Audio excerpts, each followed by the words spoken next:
Volume 15. Chapter 1401, The Sacred Beast, 6. Chapter 1401, The Sacred Beast, 6. Translator, Endless Fantasy Translation Editor, Endless Fantasy Translation. Gu Ruoyun never thought that Wenya would be so stupid as to fantasize about successfully forming a contract with this little fellow in an instant. Spiritual beasts have always been extremely lofty-minded. If the matter has not reached its approval, it would never willingly allow a contract from the opposition. It would rather die in glory than live in dishonor. Lord Sacred Beast, please calm down. Elder Tianren wiped the cold sweat from his brow and tried to console it. Calm down? The little fellow became even more furious when it heard Elder Tianren's words and sent him a fierce glare. This damned human is far too audacious. She even dared to try and form a contract with me. I should never have allowed myself to be mystified by her beautiful looks and lost myself in her flattery, but... This Elder Tianren looked at the clan leader and said, Lord Clan Leader, the sacred beast is in such a rage that I'm afraid no one else would receive its approval at this moment. How about we forget about this for today and continue the reselection when the sacred beast's heart has calmed down? Hearing this, the clan leader nodded. You're right, Elder, the Lord Sacred Beast has always had a bad temper. It's now in the middle of a tantrum, so it would never respond to anyone at this point. Since that's the case, let's wait a few more days. We shall continue this then. Wenya was lying on the icy cold ground. She seemed to sense the looks of disdain around her and immediately felt a sense of panic on her face. She felt the great urge to find a hole in the ground and squeeze herself into it. Yet, what she could not stand most of all was the fact that she had failed to tame the sacred beast. Wenya felt as if a needle had pierced fiercely into her heart when she thought of this.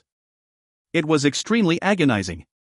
It was also at this moment that she overheard the conversation between Elder Tianren and the clan leader. She quickly shot the Wen family guard, who was standing next to her, a look. The guard understood it intuitively and walked in front of the crowd before joining his fists and saying, Lord Clan Leader, Elder Tianren, only Lady Gu alone has not taken the sacred beast's test. My young lady has always had a very amicable relationship with Lady Gu, so she is naturally aware of Lady Gu's abilities.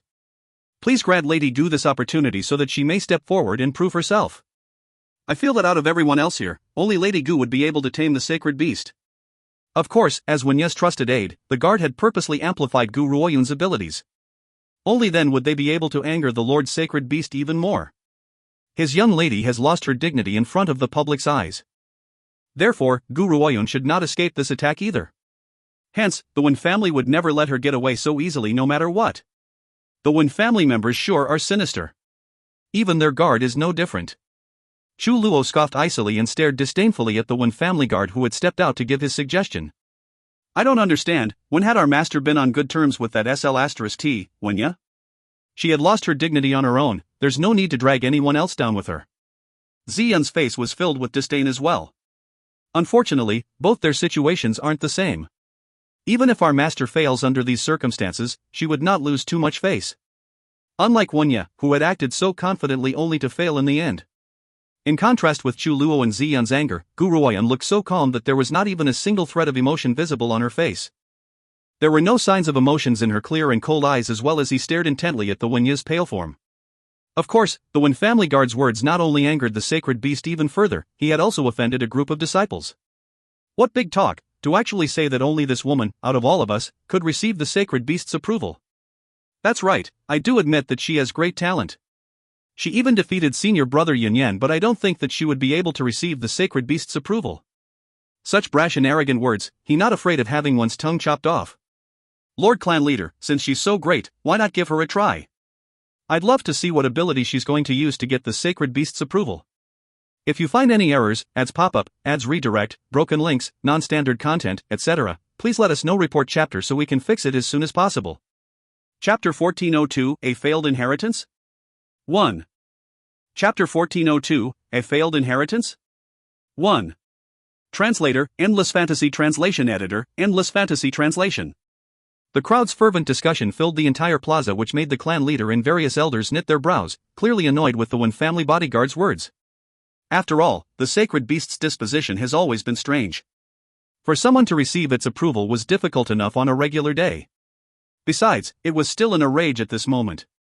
To have Gu Ruoyun step forward under these circumstances was a guaranteed failure. Everyone. The clan leader waved her hand and asked everyone to quiet down. She swept her cold and indifferent eyes towards the Wen family bodyguard and spoke faintly. The secret order has always prioritized fairness, and it would be unfair for Gu Ruoyun to step forward now. Hence, let us disperse for now.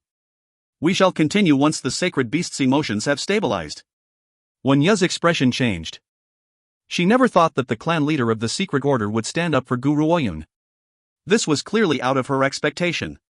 She gritted her teeth as her heart grew wild with hatred. However, her head began to throb with agony as well. It was so painful that she quickly gave up all thought so that her state of mind would return to her calm demeanor. After the clan leader spoke, the plaza was instantly silenced. Suddenly, the Wen family's guard spoke once again. Lord Clan Leader, many people have already taken the test and only Gu Ruoyun has not stepped up. If you don't permit her to take the test today, it would be equivalent to giving her more time for preparation. Isn't that unfair to everyone else? Whoosh. This time, forget about everyone else. Even Wen Ye's expression had turned completely ashen. She had been too preoccupied about hating Gu Ruoyun and had forgotten to warn the Wen family guard to stop speaking. She never thought that the guard, who had not received Wen Ye's order, to assume that his young lady wanted him to play the conspiracy to the end. Hence, he had ended up spewing such rude words in front of everyone else. The clan leader's eyes darkened. She then spoke in a leisurely manner. I never thought that after concealing the secret order for so many years, even a Wen family guard would dare to challenge the secret order's dignity. This is not bad at all.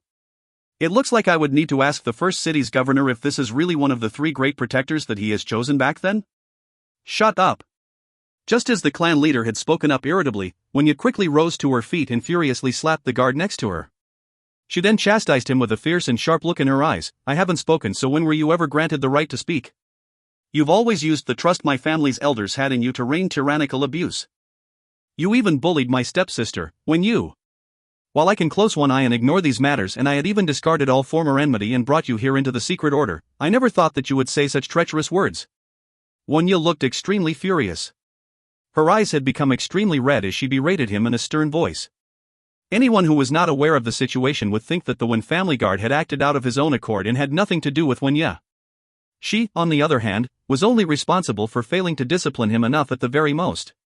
The Wen family guard also managed to understand the situation and threw himself to the ground with a crash. He lowered his head and exclaimed, "Please forgive me, young lady, I just couldn't bear the sight of it. Gu Ruoyun had secretly poisoned you on the day of the assessment in Celestial Mountain and forced you to give up on the champion's title. Otherwise, how could she have been able to become the champion? The champion's title should have belonged to the Wen family, but she had used sinister tactics to snatch it. I didn't want you to lower yourself like this, so I simply wanted to intervene on behalf of the injustice you've had to suffer. If you find any errors, ads pop up, ads redirect, broken links, non-standard content, etc., please let us know. Report chapter so we can fix it as soon as possible." Chapter 1403, A Failed Inheritance? 2. Chapter 1403, A Failed Inheritance? 2. Translator, Endless Fantasy Translation Editor, Endless Fantasy Translation. His words implied that Wen Ye should have been the champion of the assessment and not Gu Ruoyun. He also stated that Gu Ruoyun had used inappropriate tactics and poisoned Wen Ye, forcing her to give up on champion's title and to purposely lose to Gu Ruoyun in the competition. Gu Ruoyun raised the corners of her lips indifferently. That was right, she had indeed poisoned Wen Ye, but it was not to force her to give up the champion's title. Instead, after Wen Ye had lost to her, she had used the poison to threaten Wen Ye so that she could never do anything to hurt her or her family members. Yet, she never expected that even after being poisoned, Wen Ye would continue to try and use other people to get her killed. Russell. Just as the Wen family guard had spoken, the crowd instantly exploded. Their eyes turned towards Gu Ruoyun in disbelief, as if they never thought that someone would dare to cheat in the secret order's assessment. She has even used such underhanded tactics. Wen Ye's expression was filled with misery, yet she responded immediately, "Enough. Is that how our Wen family has educated you? You will return to the family home and accept punishment after this. Eldest lady, no matter what punishment you wish to inflict upon me, I am still going to intervene on behalf of the injustice you've had to suffer. Someone like Gu Ruoyun who would stoop to despicable tactics should never have been allowed to set foot in a place like the secret order. I am only exposing her for her crimes in case she ends up deceiving the whole world.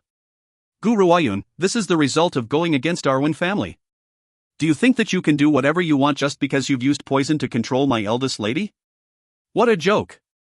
Someone like you should never offend our Wen family. So what if we throw sewage all over you?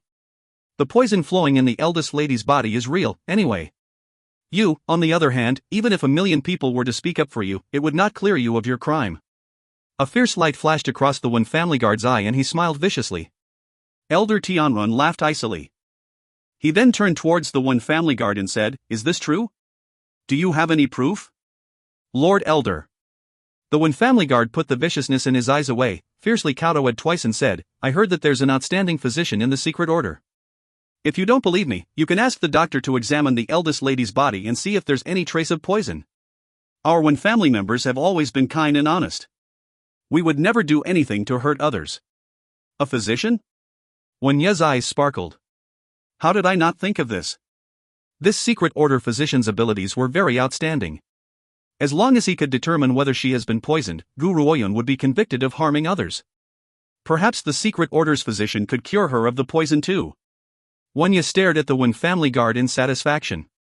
This fellow has indeed followed her for many years to be able to think of such an idea. He was certainly not a waste of her patronage. The clan leader fell silent before she gently nodded. "I'll have to trouble Elder Woyu then. Please step forward and examine her to see if she has been poisoned." "Yes, clan leader." Hearing this, an old man emerged from the elders. He smiled indifferently as he slowly walked towards Wen Ye. "Master." Chu Luo and Ziyun's hearts clenched as they stared at Elder Woyu nervously. They were the only ones besides the Wen family group who knew that Gu Ruoyun had indeed poisoned Wen Ye. However, that poison had not been used to force Wen Ye to give up the champion's title. Instead, it had been to control her. After all, Gu Ruoyun had administered the poison after defeating Wen Ye. However, no one would ever believe them if they explained it. If you find any errors, ads pop-up, ads redirect, broken links, non-standard content, etc., please let us know. Report chapter so we can fix it as soon as possible. Chapter 1404, A Failed Inheritance? 3. Chapter 1404, A Failed Inheritance? 3.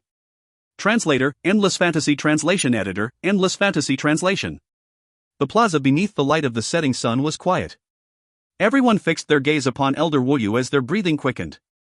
They could not bear to even blink.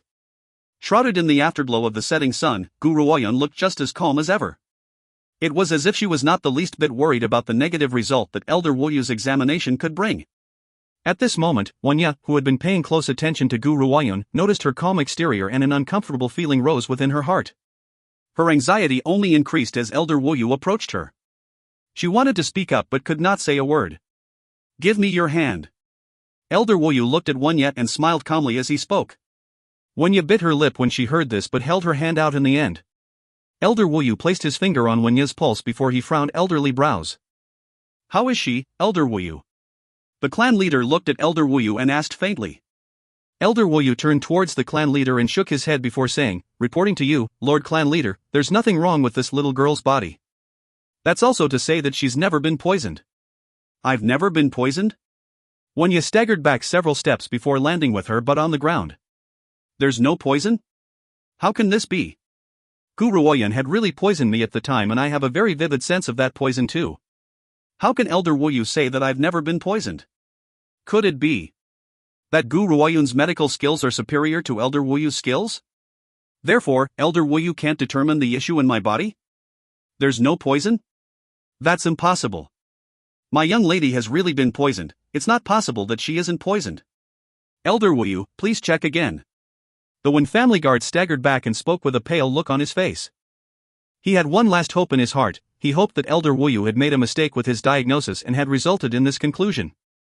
However, he did not take into account the physician's pride. As a physician, Elder Woyu would never let anyone suspect his abilities. Humph. Elder Woyu's smile slowly disappeared when he heard this. He then straightened his sleeves and coldly remarked, "Are you saying that my medical skills are so inferior that I can't even diagnose a person who has been poisoned?" An aura erupted from the elder's body and nearly knocked the Wen family guard over. He simply could not understand how Elder Woyu was unable to detect the poison in the eldest lady's body. At the same time, Chu Luo and Ziyun were also shocked by this conclusion. They both turned towards Gu Ruoyun in disbelief as their hearts filled with surprise. No wonder their master had remained so calm and collected the entire time. It was because she knows that Elder Woyu would not be able to detect the poison in Wen Ye's system. Chu Luo deeply admired Gu Ruoyun at this moment. However, Gu Ruoyun, who was still under the crowd's watchful eye, did not say anything else. Instead, she walked towards the sacred beast who was in the midst of throwing a tantrum. "Gu girl, what are you doing?" Elder Tianwen furrowed his brows as he looked at Gu Ruoyun in a puzzled manner. Hearing this, Gu Ruoyun sent Elder Tianwen an odd stare, shrugged her shoulders and said, "Didn't the secret order call me out here today so that we could try and receive the sacred beast's approval? I'm now the only one left who hasn't given it a go yet. Since that's the case, let us begin. I have some urgent matters to attend to and I don't have a lot of time to waste here. It's best that we end this quickly. If you find any errors, ads pop up, ads redirect, broken links, non-standard content, etc., please let us know. Report chapter so we can fix it as soon as possible." Chapter 1405, A Failed Inheritance? 4. Chapter 1405, A Failed Inheritance?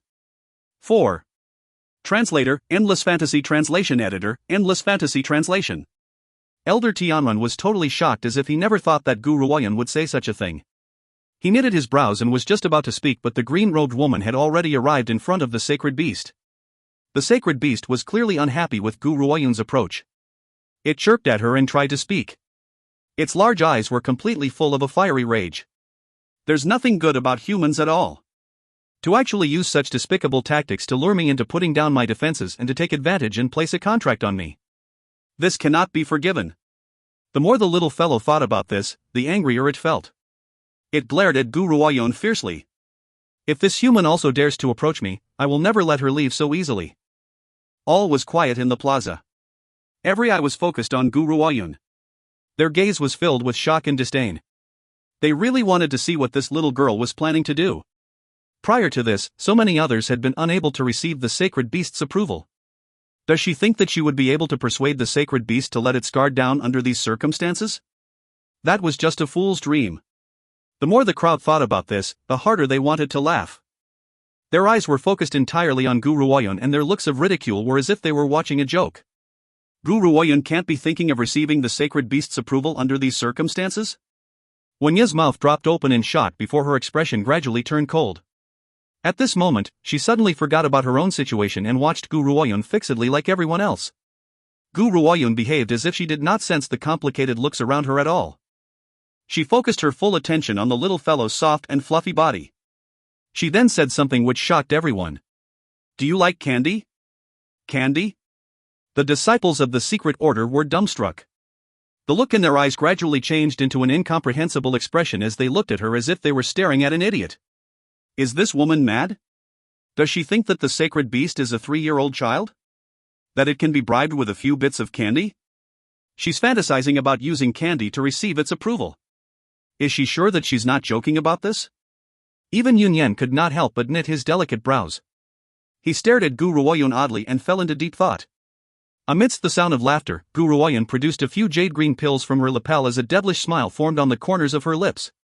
Just a while ago, she had received a piece of information from Zixi, but this little fellow, who has been known as the Secret Order's sacred beast, was not really a spiritual beast. Hence, this was why the little fellow could not speak in the human language like other spiritual beasts. A small light flashed across Gu Ruoyun's eyes when she thought of the little fellow's true identity, and the smile on her face deepened. This little fellow is not a spiritual beast, and it's not really a living thing. Instead, it was a natural product born from the excess spiritual energy during the initial stages of this world's creation. It had not been bestowed with any form of life but had gradually developed a mind of its own as time passed. However, because this little fellow was born from spiritual energy, it would have a profound interest in pills which contains powerful spiritual energy. This was the reason why Gu Ruoyun had the courage to speak. Gu Ruoyun lifted her gaze at the thought of this and fixed her eyes on the little fellow. "Gu Ruoyun, I'd advise you to give it up. Just who do you think the sacred beast is? Why would it have any fondness for the candy in your hand? That's right. Forget about these child-deceiving toys. The Secret Order's sacred beast is not that stupid to fall into your temptation. If you find any errors, ads pop up, ads redirect, broken links, non-standard content, etc., please let us know. Report chapter so we can fix it as soon as possible. Chapter 1406, A Failed Inheritance? 5. Chapter 1406, A Failed Inheritance? 5. Translator, Endless Fantasy Translation Editor, Endless Fantasy Translation. Haha, I'm going to laugh myself to death. Are you really treating the sacred beast like a small child? As the Secret Order's sacred beast, its power should not be underestimated. The disciples burst into laughter, clearly paying no mind to Gu Ruoyun's actions. This is. However, just as the disciples were in the midst of laughing, Elder Wuyu, who had not made any move, shook. Pills. That's right, those are pills. He had muttered to himself, but because the sound of laughter was too loud, his voice was drowned out by the sound of laughter. Also, because all eyes were now fixed upon Gu Ruoyun, no one noticed Elder Wuyu's body trembling. As a physician, Elder Wuyu was also a pill master and the hall master of the Secret Order's pill hall. How could he not detect the distinctive aura of pills? However, based on his abilities, he would never be able to determine the rank of Gu Ruoyun's pills. One could imagine the shock he was feeling. I never thought that this little girl would turn out to be a pill master, and her power is far more outstanding than everyone else. The clan leader has truly uncovered a treasure this time. Elder Wuyu's eyes lit up as he stared unblinkingly at Gu Ruoyun. If he found out that Gu Ruoyun was really the sacred lady, Dongfang Yu's daughter, his surprise would be even greater. After all, if Gu Ruoyun had a connection with the Secret Order's sacred lady, that means that she would also become a member of the Secret Order. How could a pill-refining fanatic like Elder Wuyu not feel excited with this prospect? What does extreme joy begets sorrow mean? Very soon, the Secret Order disciples began to experience this feeling. Just as they were laughing at Gu Ruoyun, they noticed that the once enraged little fellow, who now looked like a wild animal which had been deprived of meat for a long time, was lunging at Gu Ruoyun. The funniest thing was, even up to this point, they thought that Gu Ruoyun's actions had thoroughly drawn the Lord Sacred Beast's fury. As a result, the Lord Sacred Beast was about to let out all of its anger and wanted to tear the green-robed woman to shreds, but... However, just as the little fellow was about to reach Gu Ruoyun's face, it suddenly lifted its claws and snatched the pills in Gu Ruoyun's hand before devouring them ravenously. It looked absolutely blissful, as if it never had anything quite so tasty in its life. Once it had swallowed all the pills, the little fellow looked at Gu Ruoyun and reached its claws out as it cried out incoherently, demanding for more. Dead silence. The entire plaza was completely silent until one could even hear a pin drop. The Secret Order disciples widened their eyes in disbelief and stared at the sacred beast, which was demanding for more candy, in astonishment. They looked at it as if they were watching a goat eating meat and a tiger eating grass. This situation was completely illogical. How could the dignified sacred beast be bribed by a few bits of candy? It even wants more. F***CK. Finally, one Secret Order disciple reacted and cursed out loud, "If I had known that the sacred beast was so interested in food, I would have prepared some candy to bribe it. This way, I would have been able to flourish by coincidence and receive the sacred beast's approval." That was right. In their point of view, as long as they could give it candy, the sacred beast would have approved of them as well. That way, the Secret Order's inheritance would belong to them. However, they never thought that this opportunity would fall to an outsider like Gu Ruoyun. Who would have expected her to run into such luck? She was able to run into such good fortune and use candy to bribe the sacred beast. No matter what the crowd was thinking, they never expected that the dignified sacred beast would be such a glutton. It did not have the magnificence of a sacred beast at all, but... Of course, they would never know that Gu Ruoyun had not been using candy but pills instead. The little fellow was not only interested in pills either. Instead, any item which contains powerful spiritual energy would attract its attention. If you find any errors, ads pop up, ads redirect, broken links, non-standard content, etc., please let us know. Report chapter so we can fix it as soon as possible. Chapter 1407, A Failed Inheritance? 6. Chapter 1407, A Failed Inheritance? 6. Translator, Endless Fantasy Translation Editor, Endless Fantasy Translation. Looks like we've reached a conclusion to this matter. The clan leader sent Gu Ruoyun a profound look before she turned away. She then calmly announced, "The sacred beast has chosen her and she is now the heir to the Secret Order's inheritance. Lady Gu, you can come with me to accept the inheritance after this. Are you alright with that?" Gu Ruoyun nodded as she said, "Sure. If that's the case, since there's nothing else to discuss, everyone may leave," ordered the clan leader with a wave of her hand in a light and airy voice. Suddenly, she seemed to remember something and turned towards Gu Ruoyun again. "There's one more thing, Lady Gu. If you wish to accept the Secret Order's inheritance, you must first comply with two things. Number 1. The clan leader paused before continuing, "From now on, you aren't allowed to do anything which could harm the Secret Order. Number 2, if the Secret Order should ever require your help, you must rush over and send aid as soon as you can.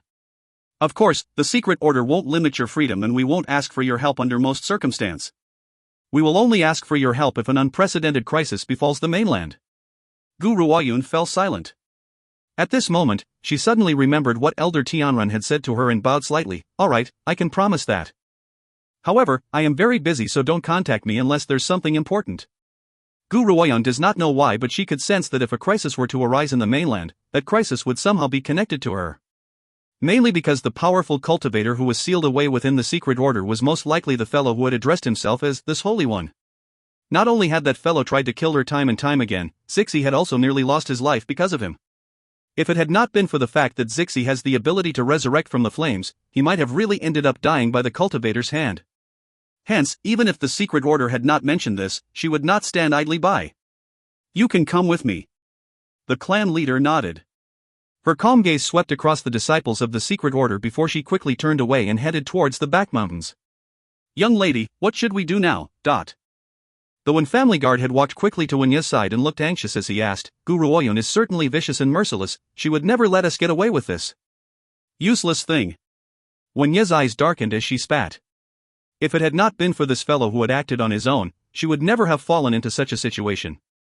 A sinister look flashed in Wenya's eyes at the thought of this. She then said, you will send yourself back to the Wen family and accept punishment after this. As for now, we must leave the secret order. We cannot wait for Gu Ruoyun to finish accepting the inheritance and make us pay. Knowing that woman's character, she would seek revenge for the smallest grievance. If Wenya waited for her to accept the inheritance, their doom would soon arrive. Now, they could only rush back to the Wen family.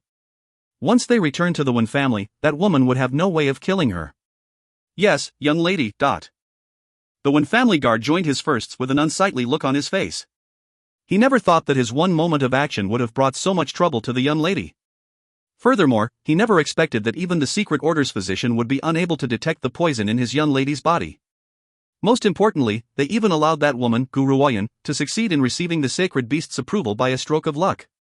They could not bear this at all. Gu Ruoyun. Wenya clenched her fists. A searing pain immediately tore through her head when she thought of that name before a weary sense of weakness began to bubble up from her heart. If you find any errors, ads pop-up, ads redirect, broken links, non-standard content, etc., please let us know. Report chapter so we can fix it as soon as possible. Chapter 1408, A Failed Inheritance? 7. Chapter 1408, A Failed Inheritance? 7. Translator, Endless Fantasy Translation Editor, Endless Fantasy Translation. She hated that woman with such madness, but she could not do anything about it. In the inheritance chamber, there was a portrait hanging on the stone wall. The portrait depicted a woman. Her long hair cascaded like a waterfall while her eyes and brows were as pretty as a picture.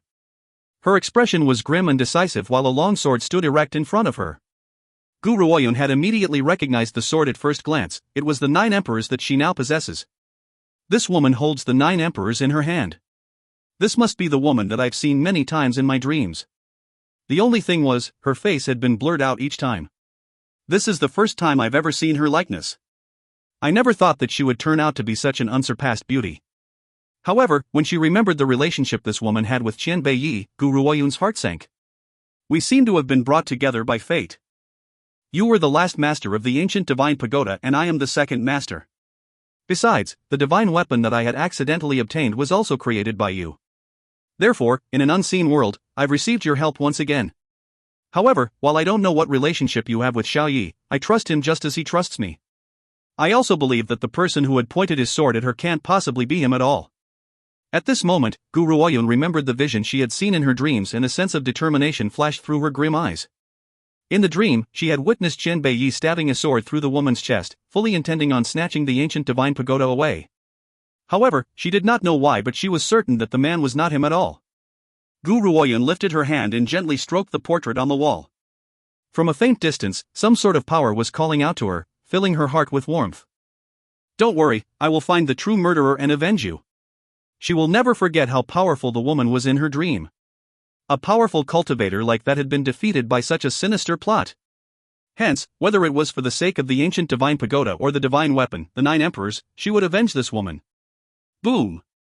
Suddenly, a powerful force erupted from the portrait on the wall. A white light dispersed throughout the inheritance chamber and enveloped Gu Ruoyun's body. A somber voice rang out from nowhere, entering her ears. You finally arrived? I've finally arrived? Gu Ruoyun was shaken.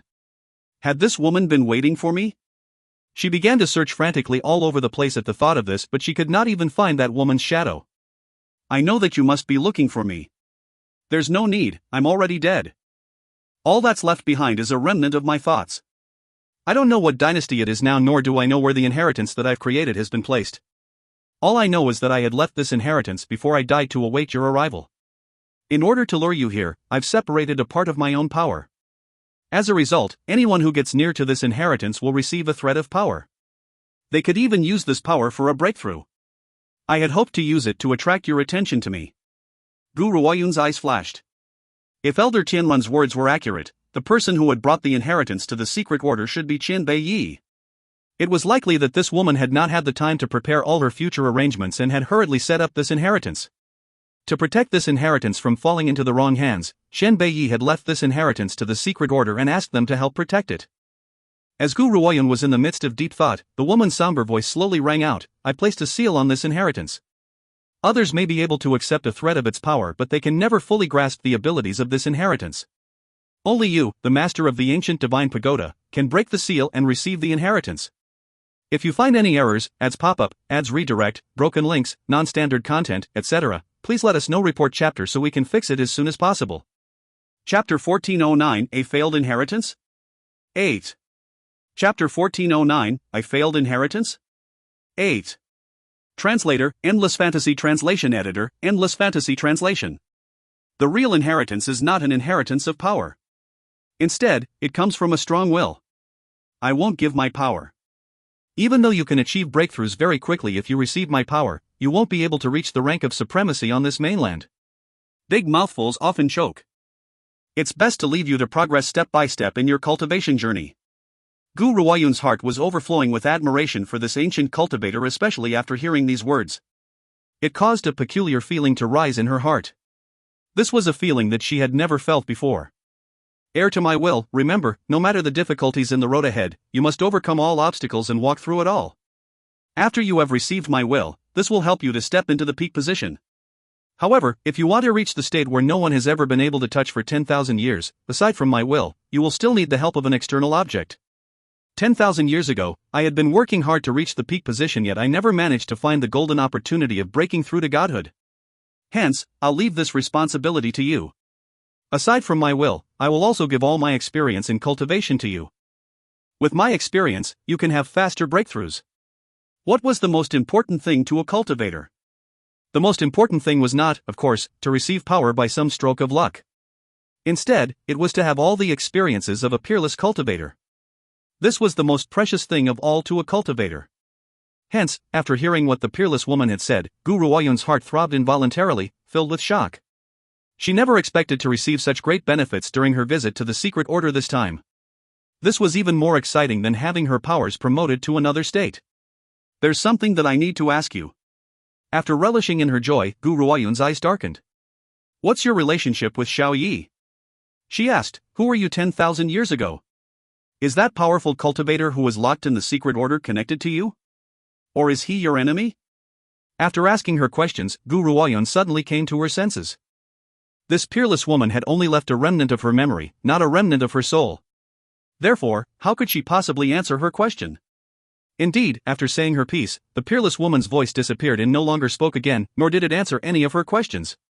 All that was left was ripples of flowing energy like currents flowing into Gu Ruoyun's mind. Instantly, Gu Ruoyun's mind was filled with a lot of things that do not belong to her, and she knew that these were the experiences which had belonged to the peerless woman. With such precious experiences, her cultivation journey will become even smoother. Little girl. A figure dressed in long purple robes appeared in front of her from out of nowhere. The man's demonic eyes were turned towards the woman's elegant features as his lips curled into a gentle angle.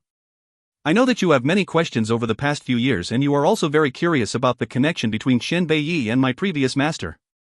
However, all will be revealed to you very soon. Now, you only need to continue your journey and you will know the answers one day. Believe me.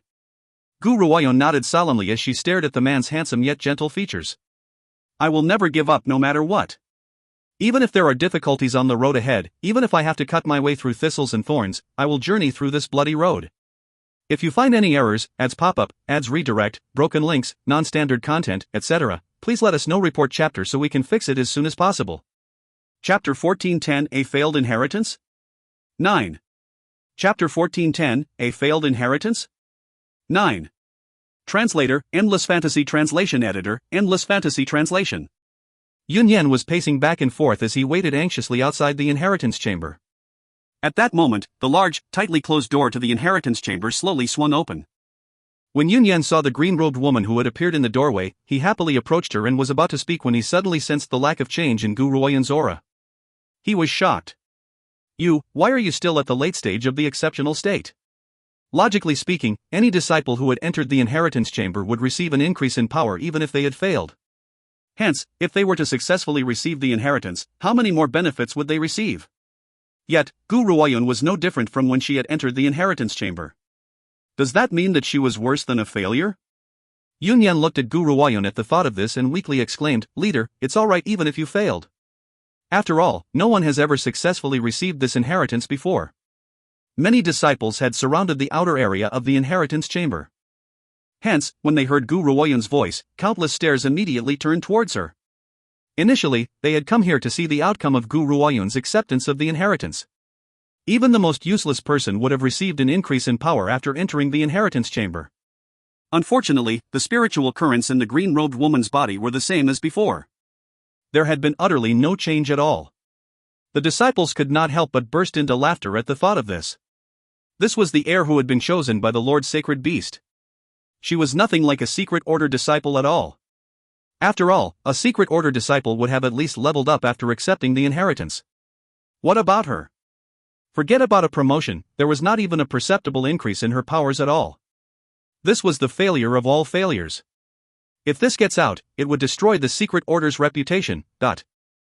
Of course, they did not know that they could only detect an increase in power based on their level of ability. Therefore, they had not been able to detect the change in Gu Ruoyan's aura. What she had received was not power. Instead, it was more like a promotion of her inner state. Still, even though the crowd was sneering internally, no one dared to cause trouble for Gu Ruoyan because of Yun Yan's presence.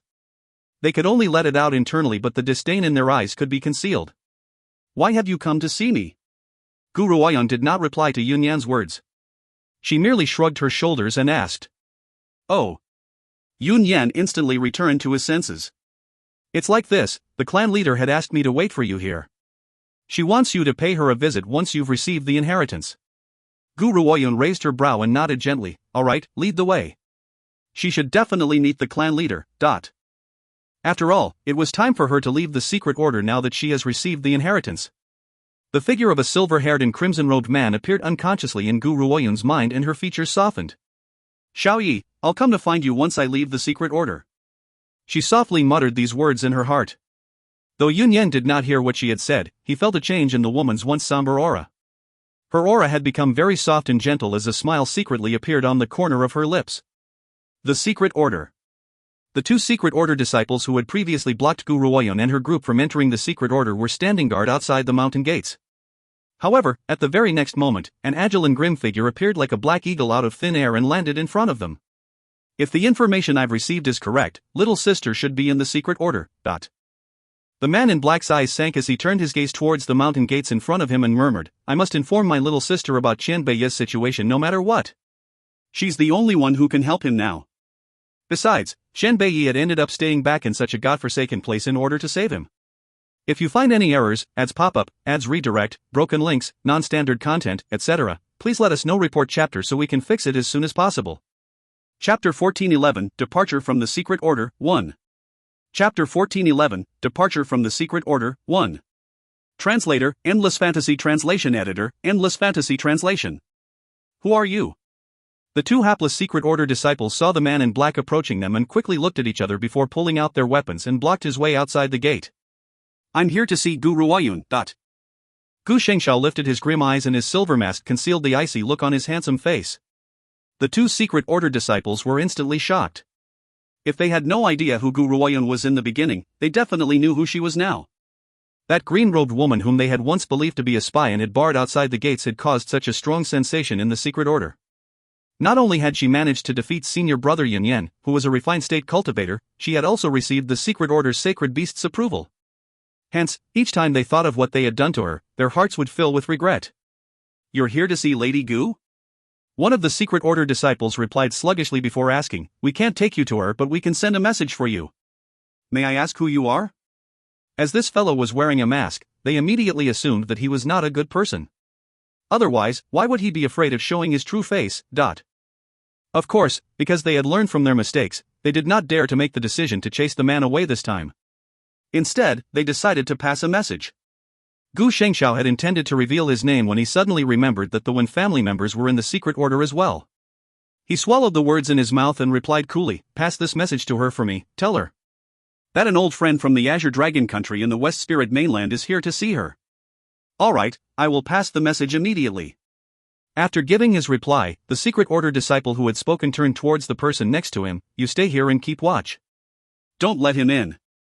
After that, he did not say anything more as he joined his fists at Gu Shengxiao and walked into the secret order. The secret order. The white-haired clan leader was seated cross-legged on the ground in meditation in the clan hall. Just then, she heard footsteps from outside the door and slowly opened her eyes. It seems that the inheritance has concluded. Just as the clan leader had spoken, the door to the clan hall was pushed open. The clan leader then saw Gu Ruoyun follow Yun Yan into the clan hall before stopping in front of her. Not bad, not bad. A sense of shock flashed in the clan leader's eyes when she saw Gu Ruoyun. However, she calmed down very quickly and nodded in satisfaction. "It looks like you've successfully received the inheritance." Though there was no perceptible change in Gu Ruoyun's powers at the moment, the clan leader's eyes were extremely keen. She could sense the change in Gu Ruoyun's temperament at first glance. This kind of temperament was as sharp as a knife. She did not need to release it on purpose to make others feel oppressed. Yun Yan was shocked when he heard the clan leader's remark and stared at Gu Ruoyun. What does the clan leader mean? Did she just say that leader has successfully received the inheritance? I thought that there was no sign of an increase in her powers? The clan leader smiled and explained as if she sensed the confusion in Yun Yan's heart. The higher one's power grows, the harder it will be to have a breakthrough. So, at times like this, comprehension is even more important. I've been very curious over what the real inheritance was from the very beginning. Now that I've seen you, I understand the content of the inheritance. She then paused before continuing. The true inheritance is the things you now comprehend. No matter how much power one possesses, it would be difficult to break through to the last obstacle without an absolute power of understanding. If you find any errors, ads pop up, ads redirect, broken links, non-standard content, etc., please let us know. Report chapter so we can fix it as soon as possible. Chapter 1412, Departure from the Secret Order, 2. Chapter 1412, Departure from the Secret Order, 2. Translator, Endless Fantasy Translation Editor, Endless Fantasy Translation. Gu Ruoyun only smiled in a non-committal way.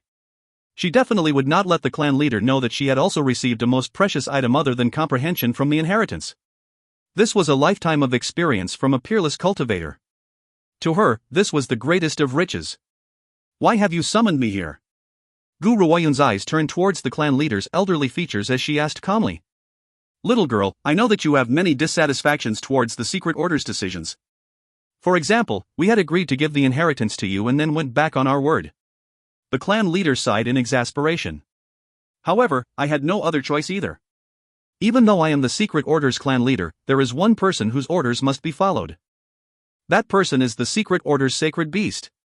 The sacred beast had given the order to choose the heir on its own. Therefore, I had no choice.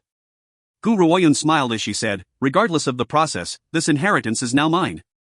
As long as the Secret Order doesn't go back on the deal. The clan leader chuckled softly. You've already successfully received the inheritance, how can we even go back on our deal? I've called you here today because I know that you are going to leave the Secret Order. However, the sacred beast has now been seduced by the plaything in your hand and wants to follow you. Therefore, if you plan to leave the Secret Order, please take the sacred beast with you. Furthermore, I have one more thing to ask you. Was that thing which you gave to the sacred beast for consumption a pill? A pill? Boom, crash, crash. Yun Yan, who had been standing by the side, had been increasingly shocked by the conversation between the two. Once he heard what the clan leader had just said, his entire being turned into disarray. His eyes could only stare sluggishly at Gu Ruoyun as his face filled with disbelief. Just as he was staring sluggishly at Gu Ruoyun, she slowly nodded. That's right, it was a pill. Gu Ruoyun's response clarified the clan leader's question and resulted in an unstoppable shock in Yun Yan's heart. After all, when Gu Ruoyun had enticed the sacred beast, the entire secret order was filled with regret. If they had known that the sacred beast was such a glutton, they would have prepared some sweets so that they could receive the sacred beast's approval. However, no matter what, no one expected that the items Gu Ruoyun had produced were not candy but pills instead. That made sense. How could such a noble existence like the sacred beast have been enticed by a plaything used to entice little children? It was likely that only pills could have tempted it to lower its noble status and turned it into such a glutton. Ha, indeed, the younger generation will surpass us in time. The clan leader burst into laughter. I never thought that despite your young age, you would be honored with the art of pill refinement. Even Elder Wuyu greatly admires you as a pill master. Previously, Elder Wuyu had asked me to make you stay as he wanted to explore the art of pill refinement with you. Yunyan blinked. Gu Ruoyun may be a pill master, but the secret order also has their own pill masters in their midst. Elder Wuyu has been around for so many years and no one in the first city can surpass the pill refinement technique which he has received. Hence, in Yunyan's eyes, Gu Ruoyun and Elder Wuyu's levels as pill masters were on vastly different levels. However, he never thought that Elder Wuyu would harbor great admiration towards such a young pill master that he would even want to explore pill refinement with her. How could Yunyan avoid the shocked tremors in his heart? Leader, I've certainly acknowledged the right leader now. After a long pause, Yunyan returned to his senses and sighed emotionally. I am so lucky to have lost to you. Otherwise, I would never have become a pill master's follower. If you find any errors, ads pop-up, ads redirect, broken links, non-standard content, etc., please let us know. Report chapter so we can fix it as soon as possible. Chapter 1413, Departure from the Secret Order, 3. Chapter 1413, Departure from the Secret Order, 3. Translator, Endless Fantasy Translation Editor, Endless Fantasy Translation. Gu Ruoyun ignored Yunyan's exclamation. Her eyes had remained on the clan leader as she slowly declared, if there's no other business, it's time for me to leave now. All right. The clan leader smiled. Once you're done with your matters outside, I'd like to trouble you to pay the secret order another visit. Gu Ruoyun nodded before she turned to walk out of the door, not saying another word. Leader, wait for me. Yunyan, who was still in shock, and hurriedly chased after her and walked out of the door at the same time. The clan leader watched Gu Ruoyun as she left and sighed. While this little girl's features are far too similar to yours, her personality is entirely different. Yor is far gentler, but she is cold and is not concerned with worldly matters. However, her daughter has certainly inherited one of Yor's traits. If anyone ever lays a hand on her loved ones, she will make them regret it for their entire life. The clan leader chuckled softly when she remembered the rumors surrounding Gu Ruoyun in the secular world. She then relaxed and a smile bloomed on her wrinkly face. Chirp. Just as Gu Ruoyun had stepped out of the clan hall, a snow-white figure descended from the sky and fell into her lap. The little fellow blinked its large, bright, and intelligent eyes. It then made chirping noises at Gu Ruoyun as if it wants to say something. Unfortunately, no one could understand what it was trying to say. You want to come with me? Gu Ruoyun shrugged her shoulders as she asked. The little fellow nodded vigorously, afraid that Gu Ruoyun would refuse to take it along with her. All right, I can let you come with me, but if you wish to stay by my side, you must listen to my every command. Understand? Gu Ruoyun swept her eyes towards the little fellow and spoke casually. The little fellow nodded again. It had decided to sell itself out completely for the sake of more pills. Since you agree, I will allow you to tag along. Chirp. As soon as Gu Ruoyun had spoken, the little fellow leaped and forcefully burrowed itself into Gu Ruoyun's clothes until only its little head peeked out. It would be impossible to notice its presence without looking carefully. However, when the little fellow buried itself into her clothes, Gu Ruoyun's expression turned black. The little fellow had brushed against her bosom as it placed its claws on her chest. It even rubbed them several times enthusiastically. Ultimately, that was not satisfying enough, so it had placed its little head on her bosom like a pillow, looking utterly satisfied and at ease. Yunyan was shocked. He quickly turned around and said, I didn't see anything. He never thought that not only was the Lord's sacred beast a glutton, it was also very perverted. I don't want anyone to find out about this little fellow tagging along with me. Gu Ruoyun turned towards Yunyan and spoke very clearly. Do you understand? If I find out that word of this matter has leaked out, I'm afraid that your small life would not be guaranteed. The little fellow's identity was not like the others. If someone were to find out that she had this little fellow in her possession, it would draw trouble. Yunyan was so frightened that his body shook uncontrollably. He then hurriedly made a solemn vow, Don't worry, leader. I'm very watchful with my words, so I will never reveal this carelessly. Otherwise, may I be struck by lightning and suffer a horrible death. Gu Ruoyun nodded and was just about to speak when an anxious voice rushed over in front of them. Lady Gu, there's a man outside the secret order gates and he's asking to see you. If you find any errors, ads pop up, ads redirect, broken links, non-standard content, etc., please let us know. Report chapter so we can fix it as soon as possible. Chapter 1414 Brother and Sister Meet Again, 1. Chapter 1414 Brother and Sister Meet Again, 1. Translator, Endless Fantasy Translation Editor, Endless Fantasy Translation. Gu Ruoyun was shaken as she turned towards the secret order disciple who had issued the report and furrowed her brow. Someone wants to see me? Who is it? That person claims to be an old friend from the West Spirit mainland, but he had not mentioned his name. The West Spirit mainland? An old friend? A sense of hesitation flashed in Gu Ruoyun's eyes as she asked, "Can you describe his facial features?" The secret order disciple joined his fists as he replied. The man was dressed in black robes and wore a silver mask, so I wasn't able to see his face. A man in black robes? Silver mask? A handsome face instantly appeared in Gu Ruoyun's mind, causing an explosion in her brain. It's him! That's right, it must be him. A sense of joy appeared within Gu Ruoyun's heart when she thought of this possibility. She did not even have the time to give Yunyan any instructions as she hurriedly rushed out towards the mountain gates. Yunyan looked at Gu Ruoyun, who had disappeared in the blink of an eye, and muttered dazedly to himself, "The leader has been in this secret order for a while now, but this was the first time I've ever seen her look this excited. I wonder who this man is to have the ability to create such a great change in her usually calm demeanor." Outside the mountain gates, Gu Ruoyun could see the black-robed man who was standing beneath the clouds and mist. She paused in her footsteps as she stared fixedly at the man's silver mask. "I knew it, you were the same man who had appeared to save me in the ruins back then." She had risked her life in the ruins when she had just arrived in the first city. Fortunately, this man had appeared and saved her. Though she had always sensed a familiar warmth from this man, she never thought that the man who had risked his life to save her would turn out to be him. Gu Xingxiao's lips twitched. However, when he laid his eyes upon his little sister's elegant face, he suddenly realized that he had lost his voice. He could not say a word and could only stare at her foolishly. Gu Ruoyun smiled as she took large strides towards Gu Shengxiao. "I don't know why you had refused to acknowledge me that day, but I know everything now. As long as you're back, it is good enough. I don't care whether you're a man or a puppet, you will always be my elder brother. No one can take you away from me and no one can hurt you." She would never allow the Wen family members to take Gu Shengxiao away again. Forget about even refining him completely into a puppet. Little sister. Gu Shengxiao's throat was a little dry, but he managed to cry out to her in the end. Big brother. Gu Ruoyun's smile was gentle. I found mother and father and we were reunited. You were the only one missing in our family. Now that you're back, our family is complete. Our family is complete? How wonderful it was to hear those words. However, each time Gu Shengxiao remembered how Chen Beiyi had entered the Dark Earth realm for his sake, a bitter taste would lurk within his heart. He really wanted to tell Gu Ruoyun all about it, but he did not know how. He was afraid that his little sister would not be able to accept such a terrible blow. By the way, Gu Ruoyun seemed to remember something and asked, "Xiaoyi had mentioned that he was going to look for you. Did he not find you? Otherwise, why would Gu Shengxiao be the only one here?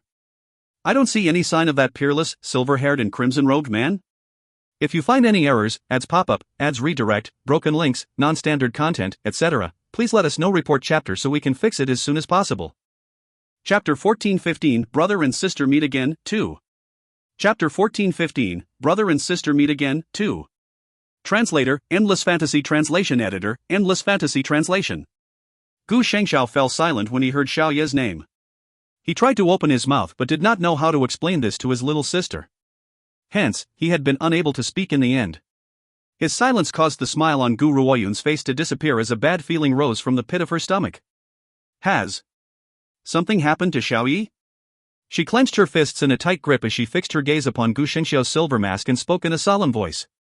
Little sister. Gu Shengxiao's voice was hoarse and mixed with an apologetic tone. Chen Beiyi, he is now trapped in the Dark Earth realm because he had saved me. There was a powerful three-headed hell dragon in the Dark Earth realm, so I... The Dark Earth realm, where is this place? Gu Ruoyun furrowed her brows.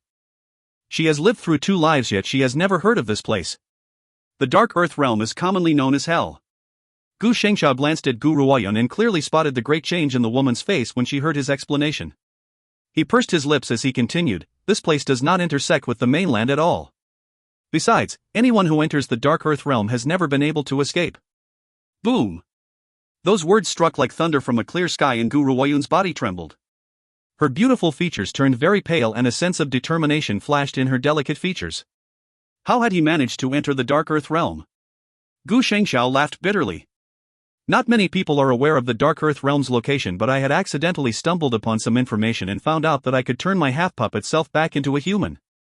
I had then immediately journeyed to the Dark Earth realm. Unfortunately, I thought that I could sneak into the Dark Earth realm, but the three-headed Hell Dragon had caught me. The three-headed Hell Dragon is the guardian spiritual beast of the Dark Earth realm, and his power is incomparably great. Forget about me, not even Qian Beiyi could stand a chance against him. In exchange for my freedom, he had voluntarily stayed behind. The only thing is, I heard the three-headed Hell Dragon mention that Qian Beiyi seems to have countless enemies in the Dark Earth realm. I'm afraid that everything about his entry into the Dark Earth realm points to disaster. Gu Ruoyun's pale features turned extremely solemn. She then became very quiet before saying, "Since both of you had managed to enter the Dark Earth realm once, I can go too. Big brother, wait for me here, I will go to the Dark Earth realm to save Xiao Yi." Little sister. Hearing this, Gu Shengxiao quickly put his hand on Gu Ruoyun's shoulder as his grim eyes displayed a sense of anxiety. "You must consider this very carefully. Based on your level of power, you can't defeat the three-headed Hell Dragon. Even if you do go, you might end up trapped in his claws." In the beginning, Gu Shengxiao had come to Gu Ruoyun because he understood that she was the only one in this world who could save Qian Beiyi. Regardless, this woman was still his little sister, so how could he not worry about her safety? Gu Shengxiao was now filled with regret. He regretted coming to see Gu Ruoyun and should have used his own abilities to return to the Dark Earth realm. No matter the dangers in the Dark Earth realm, I must go. Because her lover, whom she wants to protect for the rest of her life, was in that place. Gu Ruoyun's eyes were filled with an unprecedented determination, and Gu Shengxiao slowly pulled his hand on her shoulder away. "Little sister, since you want to make the trip to the Dark Earth realm, I'm coming with you." Gu Shengxiao smiled and his handsome face behind the mask glowed with determination. "Qian Beiyi had fallen into the three-headed Hell Dragon's claws because of me, so I can't just ignore this. Besides, you are my only sister, I can't let you take this risk alone. If you find any errors, ads pop up, ads redirect, broken links, non-standard content, etc., please let us know. Report chapter so we can fix it as soon as possible." Chapter 1416, Brother and Sister Meet Again, 3. Chapter 1416, Brother and Sister Meet Again, 3. Translator, Endless Fantasy Translation Editor, Endless Fantasy Translation. Gu Ruoyun shook her head. "No, there's something else that I need you to do." "What is it?" Gu Shengxiao was shocked and he knitted his brows as he asked. "I want you to make a trip to the Red Lotus territory and inform Mother and Father to be wary of the Wen family." "I'm afraid that the Wen family will attack them.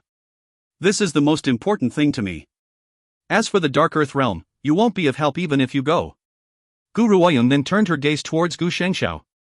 "Besides, I'm afraid they might worry if they find out about my journey to the Dark Earth realm." Gu Shengxiao looked at Gu Ruoyun as his grim eyes flashed with an unreadable light.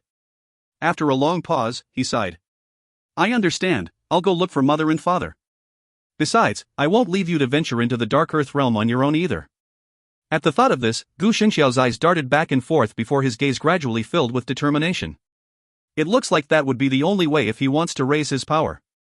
Only then would he be able to enter the Dark Earth realm and help his sister to save Qian Beiyi. However, Gu Shengxiao's heart was filled with a bitter smile at the thought of this. For his sister and Qian Beiyi, who is now in danger, he has no other way. If giving up this body was the price he needs to pay for their safety, he would not be a miser about it. Don't let Mother or Father find out about this. Otherwise, knowing Mother and Father, they would instantly storm into the Dark Earth realm, Gu Ruoyun instructed him solemnly. Also, they are waiting for your return in Red Lotus territory. Gu Shengxiao opened his mouth to speak, but his voice seems to be stuck in his throat. He then reached out with open arms and pulled Gu Ruoyun into his arms before he gently murmured, "Be careful." "I understand." Gu Ruoyun lowered her eyelids, concealing the intent in her eyes. As Gu Ruoyun had looked away from Gu Shengxiao, she had not noticed the determined light in his eyes either. If she had known that this fellow would make that decision so he could enter the Dark Earth realm to bring her aid, she would never have let him stay in the first city. Her ignorance had carved a great regret in the future for her. Once Gu Ruoyun had finished saying her piece, she did not spare the man a second glance and headed down the mountain. "Little girl, you've purposely sent him away. I assume that this is because you don't wish for him to take this risk, am I correct?" Just then, a demonic voice rang out from Gu Ruoyun's soul. The Wen family? That had been merely an excuse. Her true objective was not for Gu Shengxiao to warn her mother and father of the Wen family's actions but to make him stay away. I can save Chen Beiyi in the Dark Earth realm on my own. If he comes along with me, I'm afraid that he would be put in danger. Gu Ruoyan lifted her eyes to look at a distance as she slowly remarked, Zixi, Xiaoyi has always come to my rescue, so, this time, it's my turn to save him. I will find him no matter where he is. I will save him even if I have to bathe the entire Dark Earth realm in blood. No one can take my man away from me. The woman's green robes fluttered gently in the breeze, displaying an air of dominance. Her gaze was extremely sharp, like a blade which could cause hearts to tremble. Zixi thought for a moment before he replied, Little girl, based on your current level of power, you will most certainly die if you go up against the three-headed hell dragon. However, I have another way into the Dark Earth realm. That path is just as dangerous with a slim chance of survival. Are you sure you want to go ahead? If you find any errors, ads pop up, ads redirect, broken links, non-standard content, etc., please let us know. Report chapter so we can fix it as soon as possible. Chapter 1417, Brother and Sister Meet Again, 4. Chapter 1417, Brother and Sister Meet Again, 4. Translator, Endless Fantasy Translation Editor, Endless Fantasy Translation. A slim chance for survival? Gu Ruoyun lifted the corners of her lips. A slim chance of survival is better than certain death. At least there's a chance for survival. Zixi, tell me where that path is. An exasperated voice rang out within her soul. Since you've made your decision, I will take you to the path I know so you have a chance at survival. However, you must be ready. This road is far more difficult than the trials and tribulations you've experienced in the past. If you fall, your soul will be destroyed. Her soul would be destroyed. This also means that if Gu Ruoyun falls, she would no longer exist in this world. Similarly, she would never have any chance of reincarnation, but no matter the dangers in the road ahead, I have to try, right? A light flashed in Gu Ruoyun's eyes as she continued, For him, I won't have any regrets even if my soul ends up getting destroyed. In the ancient divine pagoda, a twang of agony appeared in Zixi's heart when he heard Gu Ruoyun's statement. In her past life, this little girl and Chen Beiyi had been rivals who had gradually grown attracted to each other every time they fought. The feelings between the two had been nurtured after his many years of companionship with. Especially the rapport they shared, it had once filled him with jealousy. Zixi had thought that he might stand a chance in this lifetime, but he now realized that no matter how many lifetimes had passed, that silver-haired man was the only one in her eyes. Little girl, since this is what you want to do, you should boldly go ahead and do it whether it's right or wrong. I will always choose to help you as long as it is something that you wish to do. Even if you choose to destroy this mainland one day, I will lend my strength to you. Zixi smiled with a hint of demonic air as well as a bit of warmth. If you really do plan on risking your soul being destroyed for his sake, this time, I will also follow you and disappear from this world. We have always had a connection via contract. If you die, I die. Zixi. A warm current coursed through Gu Ruoyun's heart which made it tremble. She owes Zixi too much in this month and she would probably never be able to return the favor for the rest of her life. Thank you, Zixi, you've done too much for me. Once everything is finished, I will absolve our contract and return you to freedom. Gu Ruoyun smiled. You're originally supposed to be a phoenix who soars above the world. You should not have been tied down by anything at all. I have no grounds to confine you for the rest of your life. All I can do is to give you your freedom, Little girl, don't forget that when I'm helping you, you're helping me as well.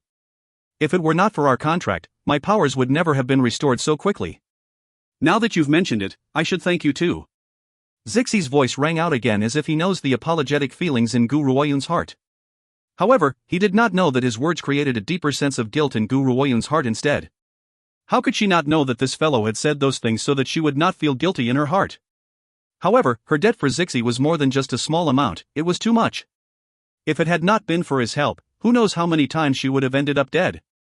One could even say that Zixi had risked his life to save her many times. That was why she was still alive now. Gu Ruoyun did not say anything more, but she had made a decision of her own. Once everything was over, she would restore Zixi to freedom so he would no longer be chained to the ancient divine pagoda. If you find any errors, ads pop up, ads redirect, broken links, non-standard content, etc., please let us know. Report chapter so we can fix it as soon as possible. Chapter 1418, The When Family's Interception, 1. Chapter 1418, The When Family's Interception, 1.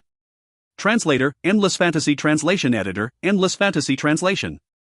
The sun was setting in the west and the light of the setting sun shone across the foot of the mountain. Gu Ruoyun, who had just descended the mountain, seemed to sense something and halted her journey. She then gently curled her lips and calmly remarked, I'm sure you've been waiting for a long time. What do you want from me? Russell. Just as she spoke, a large number of people suddenly appeared from thin air in the once empty foot of the mountain. A white-haired and bearded old man was standing at the front most of the group. His face was stern and cold while a murderous intent enveloped his entire body. A familiar face was standing next to the old man. He was a rather young-looking man who was dressed in a bodyguard's attire. He leveled his glare, full of hatred, at Guru Oyun as he gritted his teeth and said, "Guru Oyun, did you think that the Wen family would spare you after poisoning our young lady? Though our young lady has no way of sending the order to kill you, I am still on our young lady's side." The man in front of her was clearly the guard who had tagged along with Wenya. As someone on Wenya's side, he would naturally have gone through rigorous training and instinctively understood his master's needs. Hence, when he left the secret order, he had immediately reported the matter to the Wen family and told them about everything which Guru Oyun had done. This was why the Wen family members were now standing in her way. "Elder." The Wen family guard turned towards the elder next to him and spoke with reverence. "This is the woman who had hurt the eldest lady." "Humph." The elder scoffed icily when he heard this and straightened his sleeves as he glared icily at Guru Oyun. "Little girl, crossing the Wen family will be the biggest mistake of your life. It will also be the greatest regret of your life." Guru Oyun smiled calmly as she replied, "Oh really? Guru Oyun, you had once used a spiritual weapon to defeat the early stage refined state Yunyan, but so what? Our Lord Elder is now at the mid stage of the refined state. You're no match for him even if you have a high-class spiritual weapon." The Wen family bodyguard sneered at Guru Oyun as his heart filled with murderous intent. If it had not been for this woman, the eldest lady would not have raged at him. It was all her fault that he had lost the eldest lady's trust. That was right. At this moment, the Wen family guard had pushed his failure in framing Guru Oyun at the plaza all on Guru Oyun's head. In his point of view, this was all Guru Oyun's fault. If she had not been so sinister and cunning, he would never have had to endure the eldest lady's ire. Guru Oyun chuckled softly as her eyes filled with a somber light. Her green robes fluttered in the wind, tranquil and noble. "The Wen family had separated my family and nearly turned my older brother into a puppet. I haven't collected this debt yet and now, you've actually come to me. What arrogance!"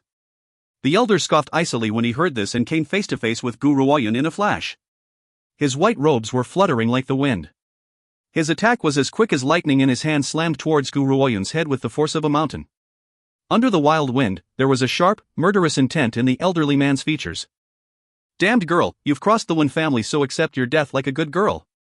Boom! As his fist slammed towards Guru Oyun, she reached out her hand to catch it. A wave of powerful energy instantly transferred from his calloused fist into Guru Oyun's chest, which made her stumble backward. However, her delicate face had carried a small smile the entire time. "Ha ha ha, how was that, Guru Oyun? Isn't there a vast difference in power between a cultivator in the mid-stage refined state and the early stage? Don't you have a spiritual weapon? Take it out and use it. However, even if you do that, it's useless. Our Lord Elder would still be able to beat you to death. If you find any errors, ads pop-up, ads redirect, broken links, non-standard content, etc., please let us know. Report chapter so we can fix it as soon as possible." Chapter 1419, The Wen Family's Interception, 2. Chapter 1419, The Wen Family's Interception, 2. Translator, Endless Fantasy. Translation Editor, Endless Fantasy. This chapter is updated by Novelful.com. The Wen family guard laughed maniacally as he sent Guru Oyun a fierce glare. The elder's actions allowed him to finally vent his frustrations. He would love to see if this damned girl still has the courage to act so brazenly now. The power between a cultivator in the mid-stage of the refined state is indeed on a whole other level in comparison with an early stage. Guru Oyun smiled serenely as she replied. "However, I have a lot of matters to attend to and I don't have time to waste on you." "Humph, Guru Oyun. Are you trying to beg us into letting you off this time? Dream on. How had you treated our eldest lady in the past? You now have the audacity to ask us to spare you? Besides, is this how you beg? Begging means you should kneel and crawl between my legs. In the Wen family guard's point of view, Guru Oyun was only saying this because she does not want to fight them. Why would he allow such a thing? He had led the elder here to kill this damned girl. Killing this girl was the only way for him to vent his eldest lady's frustrations. Guru Oyun glanced at the Wen family guard before she turned towards the elder and calmly replied, "I'm in a hurry. If we are going to fight, come at me all at once. If you plan on fighting, come at me all at once." Just how stupid is this woman? The Wen family guard was dumbstruck when he heard Guru Oyun's reply. In his opinion, Guru Oyun was simply throwing her life away. She could not even defeat the elder, yet she was arrogant enough to ask the Wen family members to attack her all at once? If this isn't her digging her own grave, what is? Guru Huayun, have you gone mad? The Wen family guard returned to his senses and stared at Guru Huayun. If you want to die, just say it. Why beat around the bush? Guru Huayun focused her gaze upon the elder as if she had not heard the Wen family guard's disdainful voice. There was an ugly look on the elder's face. He then straightened his sleeves and scoffed, "If you want to die, let me fulfill your wish." Boom! A powerful energy exploded from the elder's body, causing his clothes to explode as well. An elderly figure then flashed towards Guru Huayun like a bolt of lightning. The other members of the Wen family have long disliked Guru Huayun's smug look. Hence, they also charged toward her without waiting for the elder's order. Instantly, countless figures were rushing swiftly towards Guru Huayun, each one emanating a thick murderous air. Bang! Suddenly, the entire forest trembled. This shook the people who were charging towards Guru Huayun, and they stopped.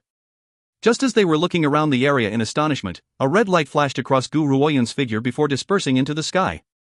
The sky immediately turned into an absolutely magnificent sea of flames, casting a foil against the entire forest like it was on fire. What's going on? The Wen family guard's eyes were filled with shock, but before he could finish speaking, his eyes widened instantly as he stared at Guru Huayun in disbelief, his voice stuck in his throat. When the 9 emperors emerge, all the heavens and earth shall move. All they could see was a gigantic sword floating in front of Guru Huayun. The sword seems to contain the souls of 9 dragons writhing around within its blade. The dragons' cruel eyes were alight with bloodlust as if they wanted to charge out from the blade and consume them all. 9 emperors, attack! Wham! The large sword slammed towards them from the sky. It seemed to move very slowly, and one could even see the trace of its trajectory in the middle of the sky. However, just as the crowd began to panic, the sharp sword had sliced the Wen family members' bodies into 2 halves.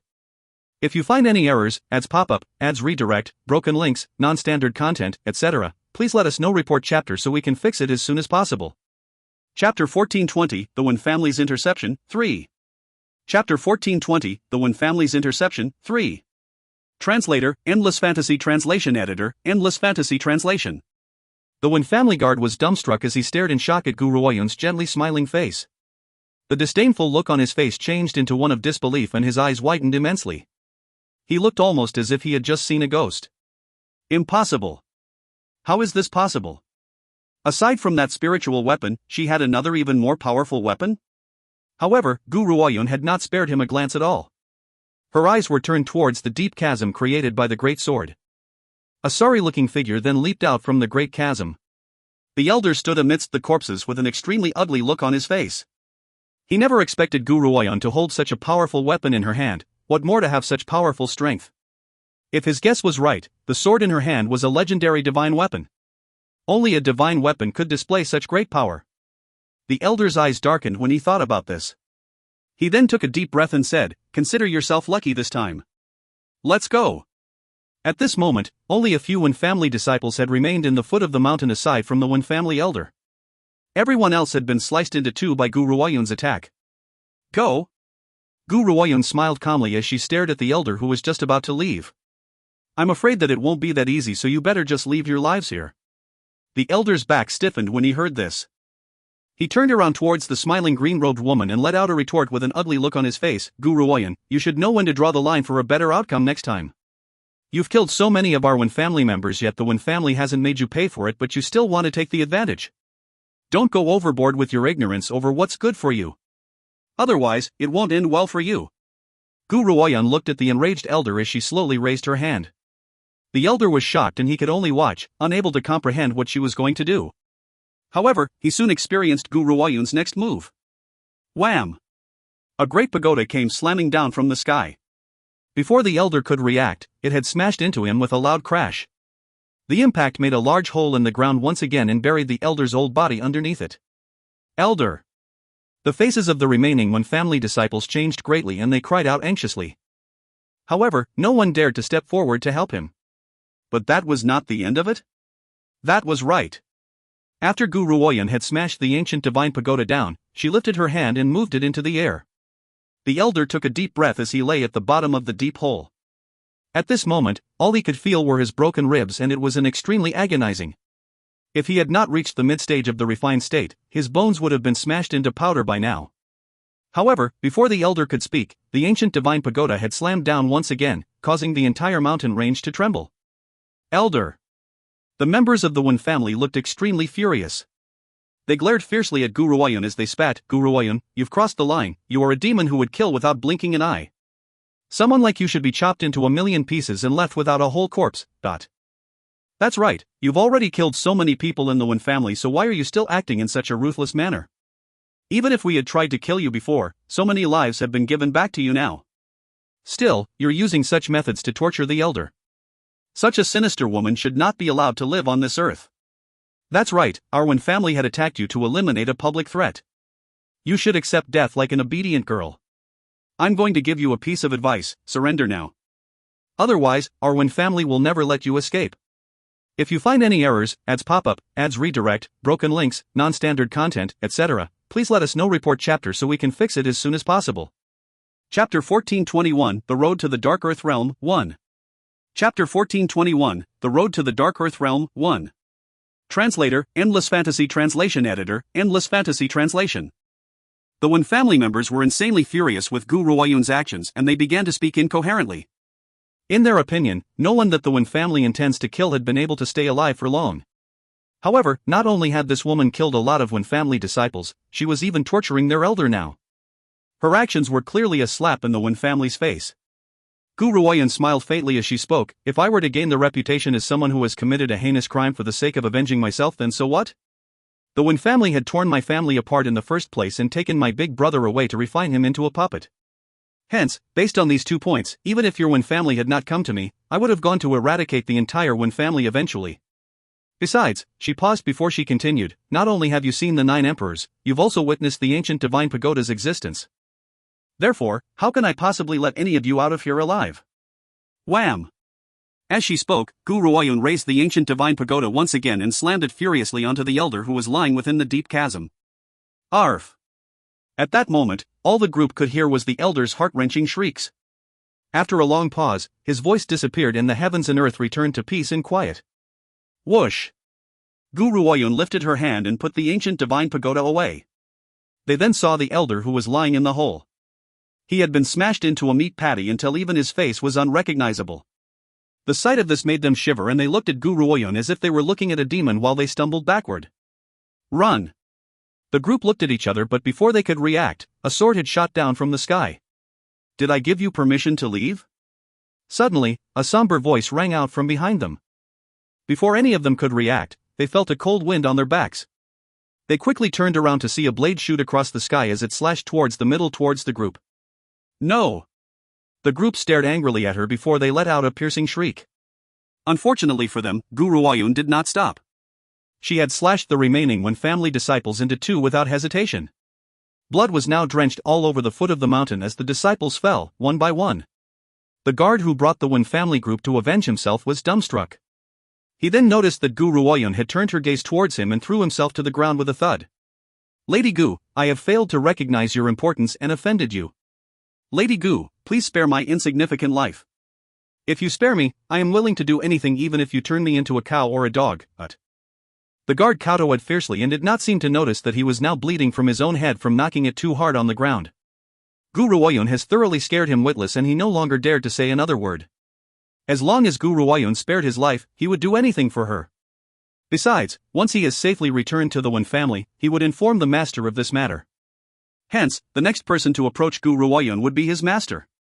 No one can ever stay alive for long after offending the Wen family. A fierce glint flashed across the Wen family guard's eyes, but because he had kept his head lowered, he was confident that no one would be able to see through his intentions.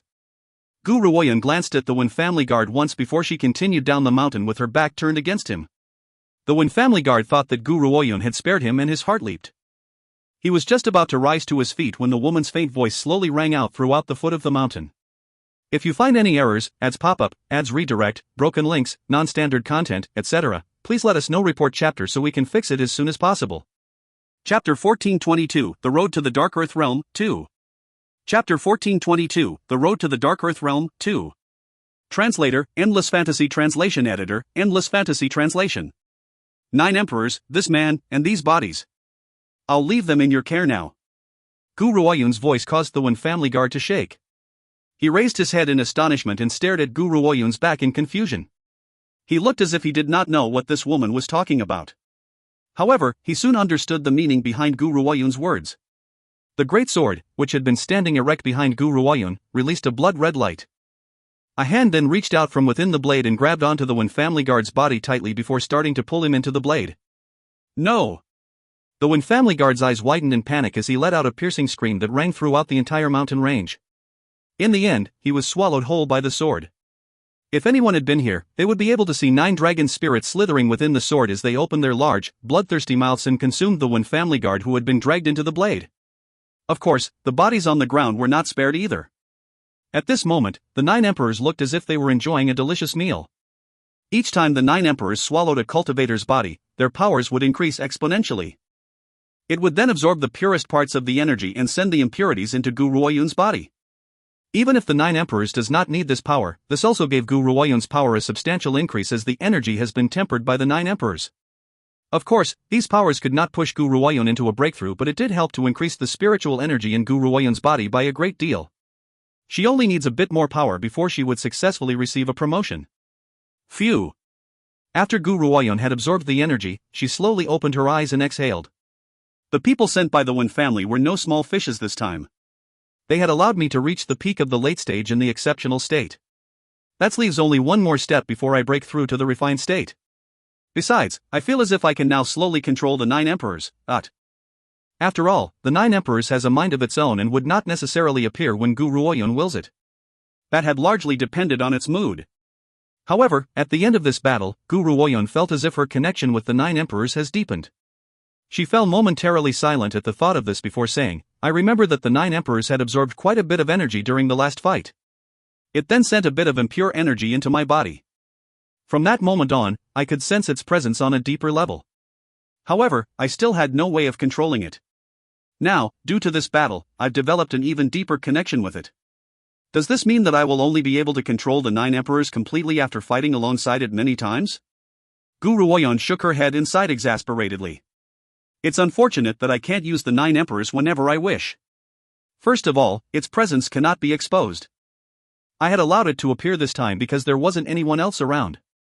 However, I can never allow it to be revealed in public to avoid bringing unnecessary trouble to myself. Besides, even after reaching a situation like this one, if the 9 emperors had refused to fight for me, I cannot forcefully summon it to me.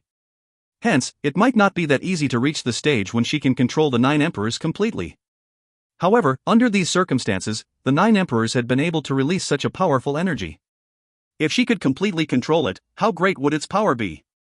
Forget it, we'll cross that bridge when it comes. Whatever it is, the most important thing now is to go to the Dark Earth realm and find Xiao Yi. Gu Ruoyun returned to her senses and mused, Zixi, are you certain that the other path to the Dark Earth realm is over there? If you find any errors, ads pop up, ads redirect, broken links, non-standard content, etc. Please let us know. Report chapter so we can fix it as soon as possible. Chapter 1423, The Road to the Dark Earth Realm, 3. Chapter 1423, The Road to the Dark Earth Realm, 3.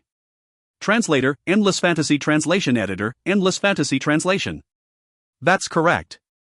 Zixi gently nodded. I'm sure that you'll be able to reach the Dark Earth Realm through that path. All right. Gu Ruoyun mildly lowered her eyelids as she calmly replied, since that's the case, let's make a trip back. It's time for me to meet my old friends again. West Spirit Mainland, Dongfang family home. Master Dongfang was standing in the middle of the courtyard as he stared into the distance with a bitter smile on his face. It's been several years now. That girl, Yuner, has been in the East Peak Mainland for so many years and still hasn't returned. I wonder if it's smooth sailing for her over there. Father. Dongfang Xiaoza appeared behind Master Dongfang and looked at the old fellow as he laughed exasperatedly. You must believe in Yuner's powers. Knowing her talent, she would certainly rise from the ranks on the East Peak Mainland. There's no need for us to worry too much. Besides, my uncle has just returned from the East Peak Mainland, we can ask him about the situation there. Master Dongfang laughed bitterly as his expression filled with worry. Yuner isn't the only one who isn't around. Even that boy, Shangxiao, is missing and we don't know where he's gone off to either. I've sent people to search every corner of the West Spirit Mainland but we can't find him at all. If Gu Shengxiao was not in the West Spirit Mainland, there could only be one possibility. He must have traveled to the East Peak Mainland. However, Gu Xingxiao's power was not strong enough, so why would he go there? Dongfang Xiaozi gripped the fan in his hand tightly as an unreadable light flashed within his handsome and gentle face. After a long pause, he continued, Father, Mother is meeting with Uncle now. We'll have some answers when Mother returns. If Gu Xingxiao has really left for the East Peak mainland, I'd like to go there as well. I cannot be at peace if he is there. No. Master Dongfang fiercely cut Dongfang Xiaozi off before he could finish. The East Peak mainland is not like the West Spirit mainland, and there are numerous powerful cultivators there. Even your uncle, the Honorable Sir Tianchi, would be considered as the lowest of existence there. You aren't allowed to set foot into that place before you reach the rank of Marshal Supreme. If you do go there, not only would you be powerless to help Yuner, you would drag her down as well. This remark was like a heavy weight as it slammed fiercely into Dongfang Xiaozi's heart. That young girl, who had once been oppressed in Azure Dragon Country, has now grown to this level.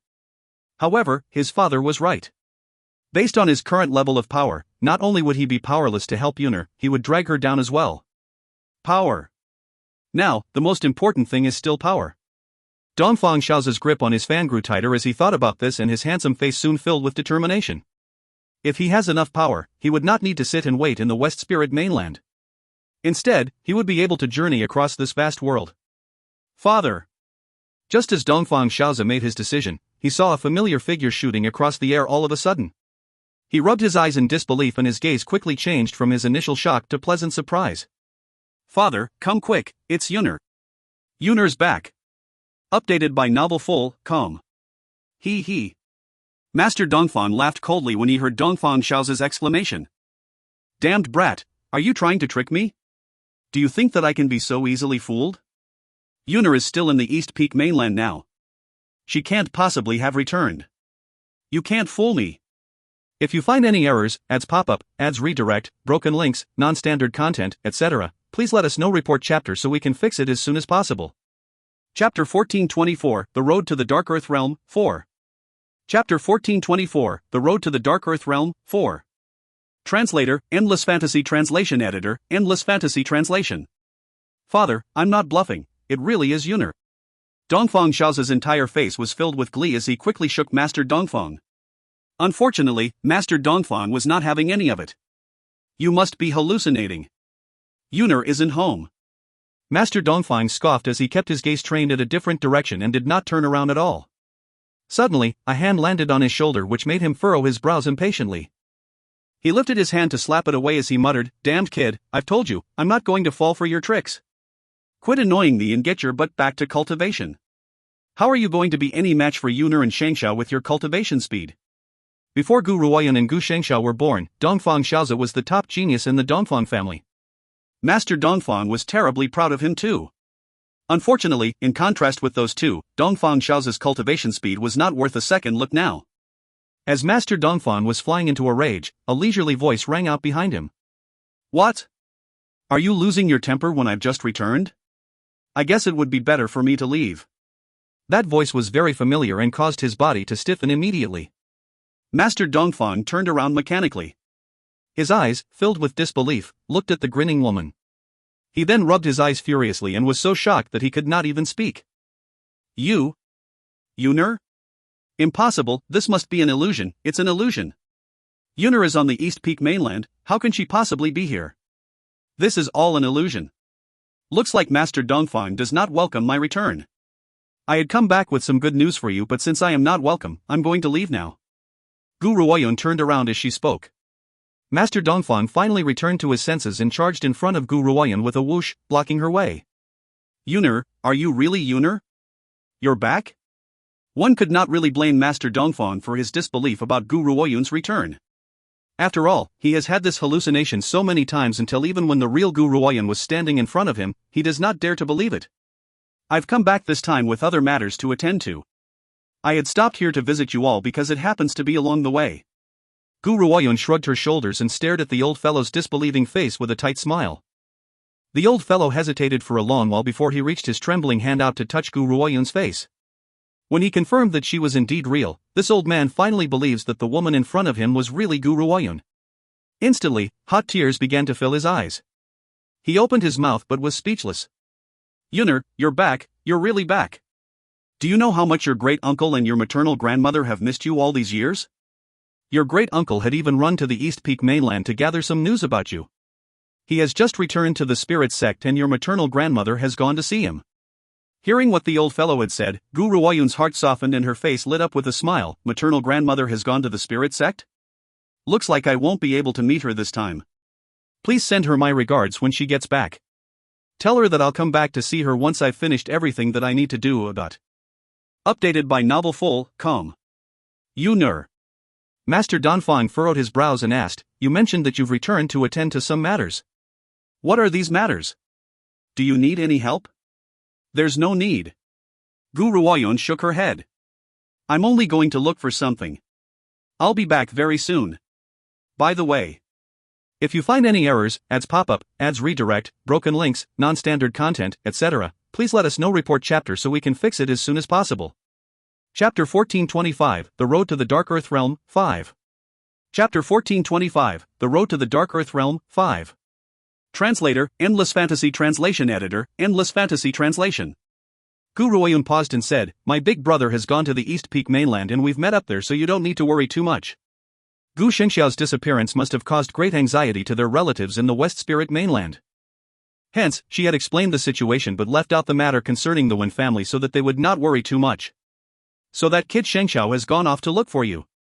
Master Dongfang heaved a sigh of relief. Since you have both ran into each other, I can relax. Shengxiao had disappeared several years ago and we had not been able to find him for years. I never thought that he would have gone off to the East Peak mainland without telling anyone. Gu Ruoyun smiled but did not say very much else. After all, Gu Shengxiao had not run off on his own but had been whisked away by the Wen family from the first city. Also, I have one more thing to tell you.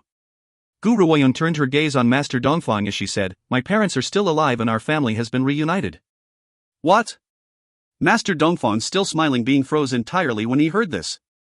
His elderly eyes could only stare dazedly at Gu Ruoyun as he asked in disbelief, what did you just say? I didn't manage to hear you very clearly, can you say it again?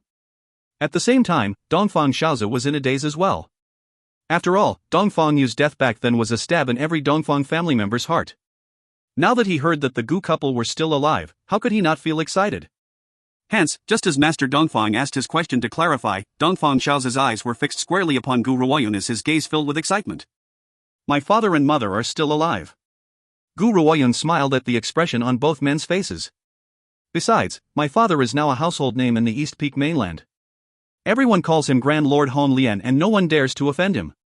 The two of them have now been reunited and when all this is over, I'll bring them here to see you, but... Master Dongfang's expression was shaking as if he had been put into a daze by Gu Ruoyun's news. After a long pause, he burst into laughter. His laughter pierced into the sky and echoed throughout the Dongfang family home. Ah, the heavens truly have eyes, my daughter is still alive, she's still alive. As he smiled, Master Dongfang suddenly began to tear up from happiness. His body began to shake from the excitement. Those hateful people who had hurt my daughter. If it had not been for them, my daughter would never have been forced to leave her home for 20 years. Our family would never have been torn apart. Once, Master Dongfang had not dared to avenge Gu Tian and his wife as he was looking out for the Dongfang family's best interests. However, how could he not feel hatred over his own daughter's death? He felt a hateful urge to tear the perpetrators into shreds as a sacrifice for his daughter's spirit in heaven. However, as the head of the family, he could not do so. Otherwise, not only would he fail to avenge his daughter, he would have dragged the Dongfang family into destruction. Hence, he had held it all inside. Updated by Novel Full, com. Now that he knows that Dongfang Yu was still alive, how could he now feel excited? Master Dongfang, uncle. Gu Ruoyun looked at Master Dongfang and the similarly excited Dongfang Xiaozi as she smiled faintly.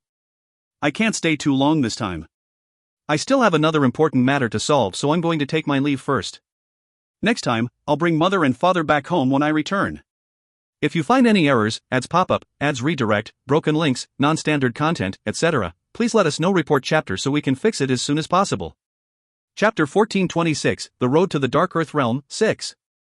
Chapter 1426, The Road to the Dark Earth Realm, 6. Translator, Endless Fantasy Translation Editor, Endless Fantasy Translation.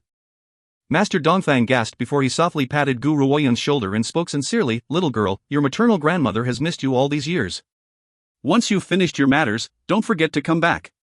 Gu Ruoyun gently nodded. She took one last look at Master Dongfang and Dongfang Xiaozi before turning around and walked out of the courtyard. Very soon, the green-robed figure disappeared before their eyes. Let's go, father. Dongfang Xiaozi lowered his eyelids and his once gentle gaze was filled with determination. I believe that Yuner will be back very soon. All we can do now is to increase our power so that we don't become a burden for her. Following Gu Ruoyun's increase in power, her enemies have also grown more powerful. If the Dongfang family's power does not increase accordingly, they might end up dragging Gu Ruoyun down in the process. Master Dongfang laughed bitterly. In the end, he had turned around without another word. However, no one noticed that Master Dongfang's back had become taller and straighter. Even his shadow seems to slowly grow larger. Ever since Gu Ruoyun's sudden rise to fame, Azure Dragon Country had now become a place filled with powerful cultivators. The main reason for this was because of 100 Herb Hall, which belongs to Gu Ruoyun, which had created a unique scene in Azure Dragon Country. It has been more than 10 years. Now that I think about it, 10 years have passed since I've been reincarnated into this place. I've left the Azure Dragon Country for about 7 years now. Gu Ruoyun pondered as she strolled along the prosperous streets, looking at the familiar yet strange surroundings. She then lifted the corners of her lips. I never thought that I would come back here because the other path to the Dark Earth Realm is in Azure Dragon Country. Azure Dragon Country. This was where her reputation had first risen, but before that, Gu Ruoyun had been a famous good-for-nothing who suffered from humiliation and had been beaten to death by her own grandfather. It was likely that 10 years ago, those people never would have thought that she would achieve so much today. When you talk about the Azure Dragon Country, you may be allowed to be ignorant of who our current ruler is or who the Crown Prince is. However, there's one person that everyone on this mainland knows. That person is the once good-for-nothing of the Gu family 10 years ago, Gu Ruoyun. Speaking of Gu Ruoyun, she really was a miracle back then. At the time, everyone had treated her with disdain and everyone wanted to beat her up. Now, even the two great authorities boast to her. You must know that the two great authorities are the paramounts of supremacy who rule over our mainland. Initially, there had been 3 great authorities. However, the Immortal Realm, who used to be one of the 3 great authorities, was destroyed by Gu Ruoyun's own hands. It is said that the cultivators of the Immortal Realm had laid their hands on her friends and she had then exterminated the entire Immortal Realm on her own, wiping them out completely. She had even led the other organizations into the Demon War and annihilated the demons. The reason why our West Spirit mainland is so peaceful now is largely connected to Gu Ruoyun's contributions. Unfortunately, after the Demon War, Gu Ruoyun had left this place. Based on a reliable source, she seems to have journeyed to the East Peak mainland. Not too far away, a storyteller was spitting saliva as he told the story of the shocking battle against the demons a few years ago to a crowd of people around him. The audience was filled with excitement as they listened to the storyteller's passionate voice while their eyes filled with anticipation. If you find any errors, ads pop-up, ads redirect, broken links, non-standard content, etc., please let us know. Report chapter so we can fix it as soon as possible. Chapter 1427, The Road to the Dark Earth Realm, 7. Chapter 1427, The Road to the Dark Earth Realm, 7. Translator, Endless Fantasy Translation Editor, Endless Fantasy Translation. She had used to be a good-for-nothing but in the end, she had managed to achieve so much mainly due to her hard work. Sigh, it's unfortunate that I was very weak back then so I did not have the right to join the Demon War and I did not have the luck to meet that peerless talent. Now, my goal is to work hard in my cultivation with the hope that, one day in the future, I'll be able to get her attention. A young man from within the crowd spoke up yearningly. Stop dreaming, didn't you hear what the storyteller just said? Gu Ruoyun has made her way to the East Peak mainland. Why should she stay at a place like this? Only mainlands with supremacy above all are fit for powerful cultivators like her. As for us, we'd better work hard and cultivate. The crowd burst into laughter. Based on their point of view, those who have journeyed to the East Peak mainland will never return to this place, so why should Gu Ruoyun show her face here? To them, they would only be able to set foot on another mainland by working hard in their cultivation. Only then would they have a chance to get to know her. Let's go. Gu Ruoyun shook her head as she gently stroked the little fellow in her arms and calmly remarked. The little fellow purred and buried its head into Gu Ruoyun's bosom, looking absolutely blissful. Just as Gu Ruoyun was about to leave, a voice suddenly cried out to her, "Hey, are you looking down on my dream? Do you all think that I'll never have the chance to meet that peerless genius in this lifetime?" The young man's entire face had turned red. He glared angrily at the people around him before he turned to face Gu Ruoyun, filled with rage. The young man was clearly the same one who had mentioned that he wants to receive Gu Ruoyun's attention. However, he could not take the crowd sneering in disdain. When he saw the careless look on Gu Ruoyan's face, he thought that she looked down on his dream and stopped her out of anger born from his shame. At that moment, everyone's eyes followed the young man and turned towards Gu Ruoyan. Let me tell you this, I've worked very hard so that I can receive her tutelage. Yet, you've dared to look down on me, every single one of you. The young man was extremely enraged. He has identified Gu Ruoyan as someone who looked down on him as well. If I had been born several years earlier, I dare to guarantee that I would have been a part of the demon war that year. Now, those of you who look down on me must apologize. Don't even think of leaving before you apologize. The young man had blocked Gu Ruoyan unreasonably and his eyes were spitting fire. Why had he worked so hard throughout all these years? His dream was so great, what right do they have to look down on him? Li Jia, forget it. She's only a little maiden, why bother her? Besides, you're already more than 20 years old, so how many more years earlier would you have needed to be born? Even if you had been born a few years earlier, you would never have been able to join the demon war. You'd better go back and forget all about that dream. The man called Li Jia was so angry that his entire being was spitting fire. However, he did not have the courage to bicker with the others and instead, let all his anger out on Gu Ruoyan. In his opinion, Gu Ruoyan was only a young little maiden and a pushover. Why did you shake your head? Were you looking down on me? I want you to apologize to me. Otherwise, you can forget about leaving. Because Gu Ruoyan had received such great attention upon her arrival, the expression she displayed when the storyteller was telling his tale shone into Li Jia's eyes, especially since this woman had shaken her head and tried to leave after he had declared his grand objective. If she had not been looking down on him, what was she doing instead? However, Li Jia was overthinking things. Gu Ruoyan had only stumbled across this place by accident and decided to leave after listening to the storyteller. This had absolutely nothing to do with Li Jia's dream. Facebook, Twitter, Google plus them. If you find any errors, ads pop up, ads redirect, broken links, non-standard content, etc., please let us know. Report chapter so we can fix it as soon as possible. Chapter 1428, The Road to the Dark Earth Realm, 8. Chapter 1428, The Road to the Dark Earth Realm, 8. Translator, Endless Fantasy Translation Editor, Endless Fantasy Translation. The crowd was in a heated discussion along the bustling street. Li Jia's eyes turned red as he was surrounded by the crowd and his eyes filled with anger. For anyone who does not know the situation, they would assume that Gu Ruoyan had done something intolerable to him. Get out of the way. Gu Ruoyan furrowed her brows as she commanded. After she had spoken, she circled around Li Jia and attempted to leave. However, the furious Li Jia has lost any sense of rationality. He grabbed Gu Ruoyan's robe as he scolded angrily, "No, you must apologize to me.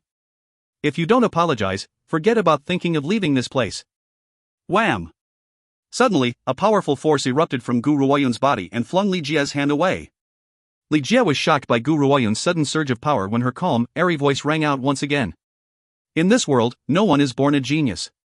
If you want to become the center of attention, you won't find it here. You will only gain everyone's attention when you work hard in your cultivation. There's no use for you to hoot and holler here. Gu Ruoyan then continued to move forward without looking back after saying her piece. Li Jia stared dazedly at the flash of green robes and was unable to return to his senses after a long time. This woman had seen right through his intention with one glance. She had been right, he wants Gu Ruoyan to become his master because he wants to catch everyone's eye one day. However, he never really wanted to become her disciple. He loves being the center of attention too much. If he could become the disciple of such a peerless genius, everyone on the mainland would know about his existence. By then, many beautiful women would rush into his embrace. I think I know who she is. The storyteller who had observed Gu Ruoyan's interaction returned to his senses and exclaimed dazedly, "If I'm not mistaken, that woman was Gu Ruoyan." What? The words Gu Ruoyan sent the crowd into a daze and they stared at the storyteller in disbelief. Are you certain that you've got the right person? Li Jia sluggishly turned around and gulped. She was Gu Ruoyan? How can this be? According to legend, Gu Ruoyan had journeyed to the East Peak mainland, so why would she appear in the relatively mundane Azure Dragon country? That's right, she was Gu Ruoyan. The storyteller nodded. This time, his voice was full of certainty as he continued, "A good friend of mine once had the good fortune to participate in the war of gods and demons. He had seen Gu Ruoyan then and hung a portrait of her in his study. I had seen this portrait when I visited his study. I was just saying that this woman looked very familiar. Now, I remember who she is." Boom! The crowd was completely stunned as if they had been struck by lightning. Li Jia, who had been standing in Gu Ruoyan's way, was feeling extremely shocked. His heart then filled with regret as if ants were gnawing at it. Nevertheless, his regret was not because he had offended Gu Ruoyun. Instead, he was regretful that he did not take advantage of the opportunity to ask her to be his master. If he has such a peerless master, how much more awe-inspiring authority would he gain from then on? No, I can't leave things like this. I must make her my master. Li Jie clenched his fists and silently swore as he stared in the direction of Gu Ruoyun's departure. Naturally, Gu Ruoyun, who had left the imperial city then, was ignorant of the crowd's reaction to her identity. At this moment, she had paused on a mountain's peak near the outskirts of the imperial city. She then turned her gaze into the distance before calmly exclaiming, "Zixi, where's that seal you've mentioned? If you find any errors, ads pop-up, ads redirect, broken links, non-standard content, etc. please let us know. Report chapter so we can fix it as soon as possible." Chapter 1429, The Road to the Dark Earth Realm, 9. Chapter 1429, The Road to the Dark Earth Realm, 9. Translator, Endless Fantasy Translation Editor, Endless Fantasy Translation. There was another entrance to the Dark Earth Realm aside from the Great Door, which was guarded by the three-headed Hell Dragon.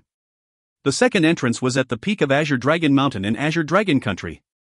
Gu Ruoyun never expected that the place of her reincarnation would be so close to the Dark Earth Realm. However, this entrance had been sealed. The seal has to be broken first before one could enter the Dark Earth Realm. Gu Ruoyun was silent when a figure dressed in dark purple appeared next to her. There was a slight smile in the man's gaze while his purple eyes flashed with a demonic light. His features were extremely handsome and his purple robes displayed a noble and demonic air. His perfection and outstanding looks contrasted greatly against the surroundings of the bare mountain. "Little girl, I can help you to break the seal, but once the seal is broken, you will still have to face other dangers. I must enter a deep slumber for me to help you break the seal, so you must face the dangers ahead alone. Have you thought this through?" As she looked into the man's eyes, Gu Ruoyun nodded with certainty. "For Xiaoyi, I must enter the Dark Earth Realm no matter what." "Understood." Zixi sighed before saying, "I'll break the seal for you now. If you were to run into any trouble when you enter the Dark Earth Realm, don't try to show off. If you can run, run. I'll come and help you once I've recovered." The man's eyes were filled with anxiety and extreme reluctance. Each time he reawakened, this little girl would either be hunted for dead or covered in scars. How could he leave her alone to enter the Dark Earth Realm without worrying at all? "Zixi," Gu Ruoyun stared at the man's handsome face and smiled calmly, "don't worry. When you awaken, you will find me completely unscathed. Little girl, if you really do run into a crisis, you must awaken me. Understand?" Zixi placed his hands on Gu Ruoyun's shoulders as he urged her worriedly. "The Dark Earth Realm is not like any other place, it is really far too dangerous over there. If you weren't going there to save Qian Beiyi, I will never let you set foot into that place." Gu Ruoyun lowered her eyelids. "If I'm forced to awaken you, what will that price be?" After hearing this, Zixi shook and smiled gently as an unreadable light flashed through his purple eyes. "It's not a very heavy price, I will only have a headache for a few days. This small injury is nothing to me." "Is that really all?" Gu Ruoyun shook her head. No matter what, she would never forcibly awaken Zixi. She understood that waking someone who has entered a deep slumber was certainly not as easy as a few days' worth of headaches. Especially since Zixi was unwilling to reveal the true price to her. This proves that the price would be too great. If she were to endanger Zixi's life for her sake, she would regret it for the rest of her life. "Zixi, I'm ready, you can break the seal now. Whatever dangers that lie ahead after the seal is broken, I will face them all." Gu Ruoyun's fists were clenched tightly as her clear and cold eyes filled with determination. "Xiaoyi, wait for me. I will reach the Dark Earth Realm very soon and save you." The smile on Gu Ruoyun's lips softened greatly when she thought about the peerless, silver-haired man. However, a sense of consideration soon filled her features, carrying a strong willpower which could never be crushed. "If you find any errors, ads pop-up, ads redirect, broken links, non-standard content, etc. please let us know. Report chapter so we can fix it as soon as possible." Chapter 1430, A Surging Tide of Spiritual Beasts, 1. Chapter 1430, A Surging Tide of Spiritual Beasts, 1. Translator, Endless Fantasy Translation Editor, Endless Fantasy Translation. Bang! A wave of purple light suddenly exploded, enveloping the entire mountain range. A great door suddenly loomed in front of Gu Ruoyun. Something in the door attracted her and she could not help but walk into it. Blood. When Gu Ruoyun returned to her senses, she saw a blood-covered land with a dark sky which was the color of blood. She felt as if she had been placed into a pool of blood, even the smell of blood was wafting through the air. "Is this the Dark Earth Realm?" Gu Ruoyun observed the movements around her and furrowed her brows. That can't be right. Based on what Zixi said, after we break the seal, I still have to take a great risk to enter the Dark Earth realm, so I can't possibly have passed it all so quickly. Gu Ruoyun's entire being was on guard and she was maintaining an absolute vigilance the entire time. Thump! Thump, thump, thump. Just as Gu Ruoyun raised her guard, she heard the sound of hooves from up ahead, followed by an outburst from all types of creatures. It almost sounds as if thousands of spiritual beasts were charging wildly towards her. When Gu Ruoyun followed the sound and turned around, her expression changed greatly despite her many experiences with danger. All she could see were countless spiritual beasts which were charging towards her from not too far away. A rolling cloud of dust followed the rushing spiritual beasts as they churned the land like the hooves of 10,000 horses. It's a surging tide of spiritual beasts. I never thought that I would run into a surging tide of spiritual beasts here. Besides, these spiritual beasts' ranks aren't exactly weak. The weakest amongst them are at the rank of a martial saint. Gu Ruoyun observed as she clutched the broken sword in her hand tightly. Her expression has once again returned to her initially cold and clear gaze as she stared coolly at the rampaging spiritual beasts. If the 9 emperors was in my hand, perhaps I would be able to kill these spiritual beasts very quickly. However, the 9 emperors has shown no sign of movement after consuming so many members of the Wen family. Based on my current abilities, I can't control it fully yet. I can only use my own ability in this battle and I cannot rely on the 9 emperors. Even the ancient divine pagoda was temporarily out of commission in this battle due to the fact that Zixi was now in a deep slumber, but also, she does not know why, but she had been unable to contact the spiritual beasts in her soul at all after entering this bloody land.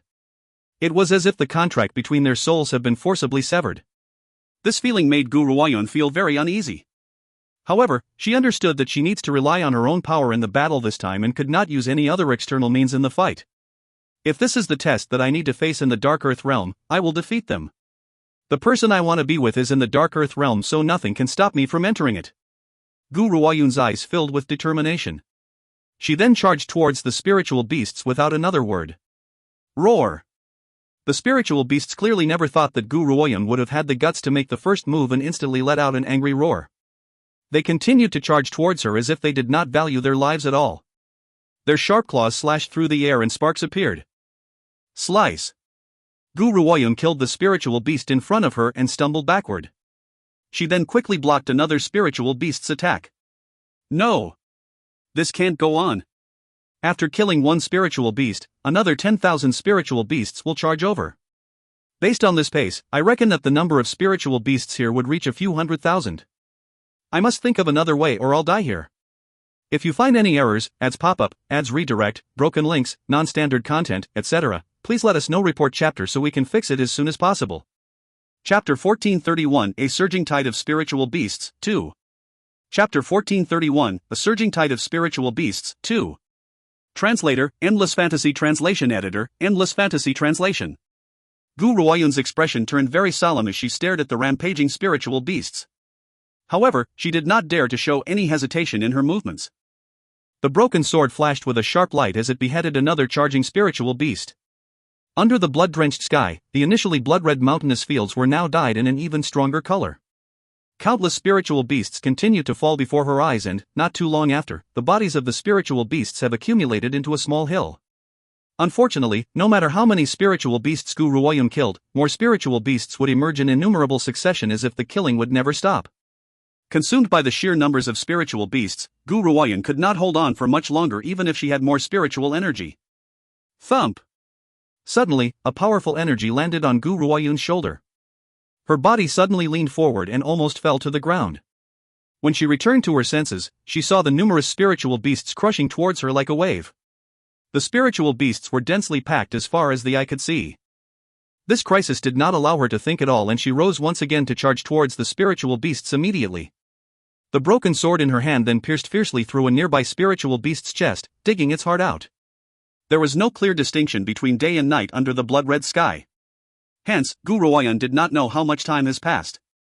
All she knows was that after such a long period of killing, her body was gradually losing its endurance. She felt as if she was going to collapse on the ground at the very next moment. If she collapsed, that would signal the end of her life. Hence, she could only take advantage of her remaining strength. If she could kill one, she would kill one. If she could kill a pair, she would do so. Stumble. In the end, Gu Ruoyun's strength was completely depleted by the innumerable succession of spiritual beasts. Her body suddenly toppled forward as the broken sword in her hand pierced fiercely into the blood-stained ground. The sweat on her brow was gradually rolling down her delicate forehead. Xiao Yi. Gu Ruoyun clutched the broken sword in her hand tightly as she softly called out Qian Beiye's name. She then lifted her head and looked at the dense mass in front of her.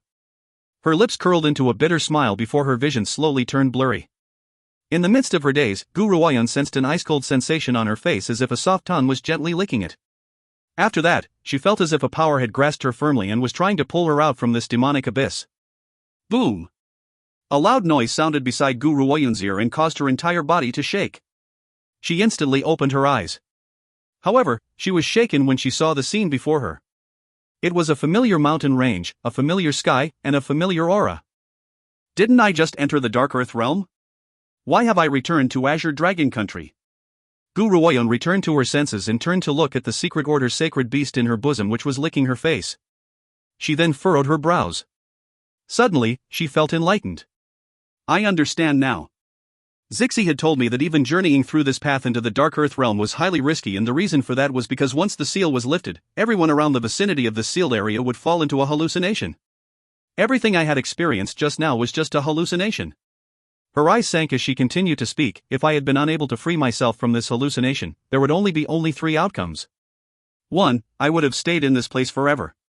2. I would have been trampled to death by the spiritual beasts. 3. I would die after exhausting all my spiritual energy. However, I don't know how I had managed to successfully leave the hallucination. This must be related to the power which had suddenly appeared to pull me out of the hallucination. If you find any errors, ads pop-up, ads redirect, broken links, non-standard content, etc., please let us know. Report chapter so we can fix it as soon as possible. Chapter 1432 Meeting Zhuoshanchen again, 1. Chapter 1432 Meeting Zhuoshanchen again, 1.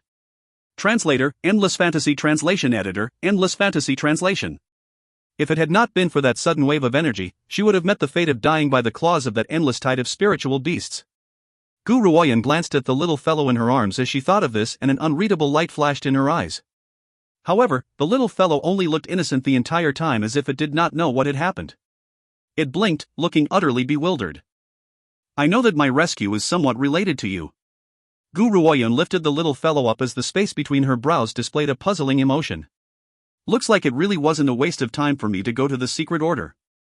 Not only had I managed to receive the inheritance, but I've also managed to obtain a treasure like you. By the way, what is your name? The little fellow replied incoherently as it danced and gesticulated happily. However, no one could decipher what it was actually saying. How about this, since you're so cute, let's call you Meng Meng One, alright? Hearing this, the little fellow cried out in protest, but to no avail. No matter how much he protested, it was useless. Come on now, I'm the Secret Order's sacred beast. Yet, this girl has granted me such an awful name. The little fellow was very unhappy and his large eyes filled with grief. Anyone who was ignorant of the situation would have thought that Gu Ruoyun had bullied it. Let's go, we've passed the hallucination test. We should be able to enter the Dark Earth realm now. Gu Ruoyun placed the little fellow on her shoulder as she lifted her head to look at the bloody-looking door before she walked in. As she entered the blood-red door, it immediately disappeared, taking her along with it as her figure vanished from the mountain range. In the Secret Order. Within the training pagoda. The silver-haired man opened his eyes within the damaged seal. His peerless features, which looked just like Qian Beiyi, carried a sinister smile. His body was also shrouded in a layer of murderous intent. I never thought that the woman named Gu Ruoyun would have grown to such a level over the past few years. She is indeed that person's reincarnation. Unfortunately, she has dug her own grave and entered the Dark Earth realm. Looks like I won't need to take any action against Qian Beiyi and her. Someone else will kill them for me. However, to ensure success, I'd better send someone into the Dark Earth realm. The silver-haired man's smile grew even more sinister at the thought of this, and he flashed with an eerie aura. Gu Ruoyun, Qian Beiyi, you are both no match for me in the end. Ha ha ha ha. The man's sinister laughter echoed throughout the entire training pagoda until the stone dragon, who had been standing guard outside, shivered and could not help but curl into a ball. In the middle of a mountain range in the Dark Earth realm, a green-clad figure stepped out from a forest. She was a young woman. Her features were delicate and pristine, yet her eyes were clear and cool. There was an adorable white-colored little beast on her shoulder who was licking her face without any regard for others. Because of her appearance, everyone else in the mountain range could not help but turn towards her. However, when they noticed the little beast who was lying drowsily on her shoulder, some women could not tear their eyes away. Even though this little fellow looks as if does not have any fighting power, it was so cute that one could not help but feel the urge to ravage it. Xiao Yun'er, long time no see, I never thought that we'd end up meeting here. Just as Gu Ruoyun was hurrying along her way, a familiar figure suddenly appeared behind her and caused her to pause in her footsteps.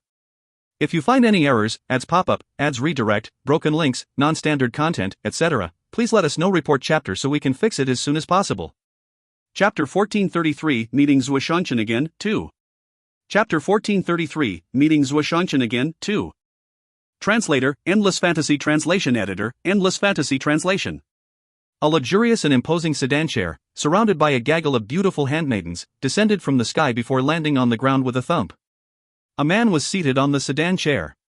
He waved his fan lazily and seductively while his enticing peach blossom-shaped eyes were filled with smiles. One could not help but drown in them, unable to leave.